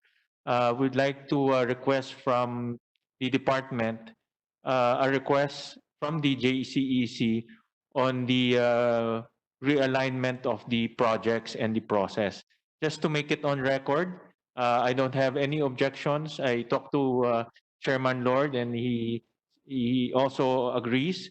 Para lang hindi tayo magkaroon ng precedent on this matter, we'd like to go through the formal process. And we would just await from your letter, and in the next JCEC, we will formalize the approval. Will do, Mr. Chairman. Thank you. Thank you, Secretary. Pio, are you raising your hands? No, just for the record, do you like to include our submission? Wala namang problema, kaya lang para sa committee record lang, sir. Yes, definitely. Now we would like to everyone, your position paper is highly welcome. If you have anything you want us to put on record or you want us to read, please send your position paper to us. Your position paper and/or PowerPoint presentations. So Thank you. thank you. Thank you, Mr. Chairman. Thank you. Thank you. With that, thank you very much to our co-chair, Congressman Lord Velasco, and thank you very much to Secretary Cusi, to Chairperson Agnes de Vanedera, and to all the members of Congress, members of the Senate. Maraming salamat po sa inyong partisipasyon. And of course, to our stakeholders who joined us today. Maraming salamat po sa oras ho ninyo. This fight against COVID is not yet over. We're at the tail end of the ECQ, but definitely po hindi pa tapos to, especially when we transition into the GCQ. But rest assured, GCEC, together with Kong Lord, we will monitor the situation, and we will definitely need your support in terms of transparency and information. This is the only way so that us in the legislature can respond as quick as possible and help you in the fight against COVID. So with that, Kong Lord, any last words? Mr. Chair, just like to again thank all the energy stakeholders for all the help that they have given to the public during this time of crisis, specifically for the fast, quick actions made by ERC and DOE also. With that, I think, Mr. Chair, we can already adjourn. Certainly. In behalf of the Senate, this JCEC meeting is now hereby adjourned. On behalf of the House panel, this JCEC meeting is hereby adjourned. Thank you, Mr. Chair. Thank you, Kong Lord. Thank you, everyone.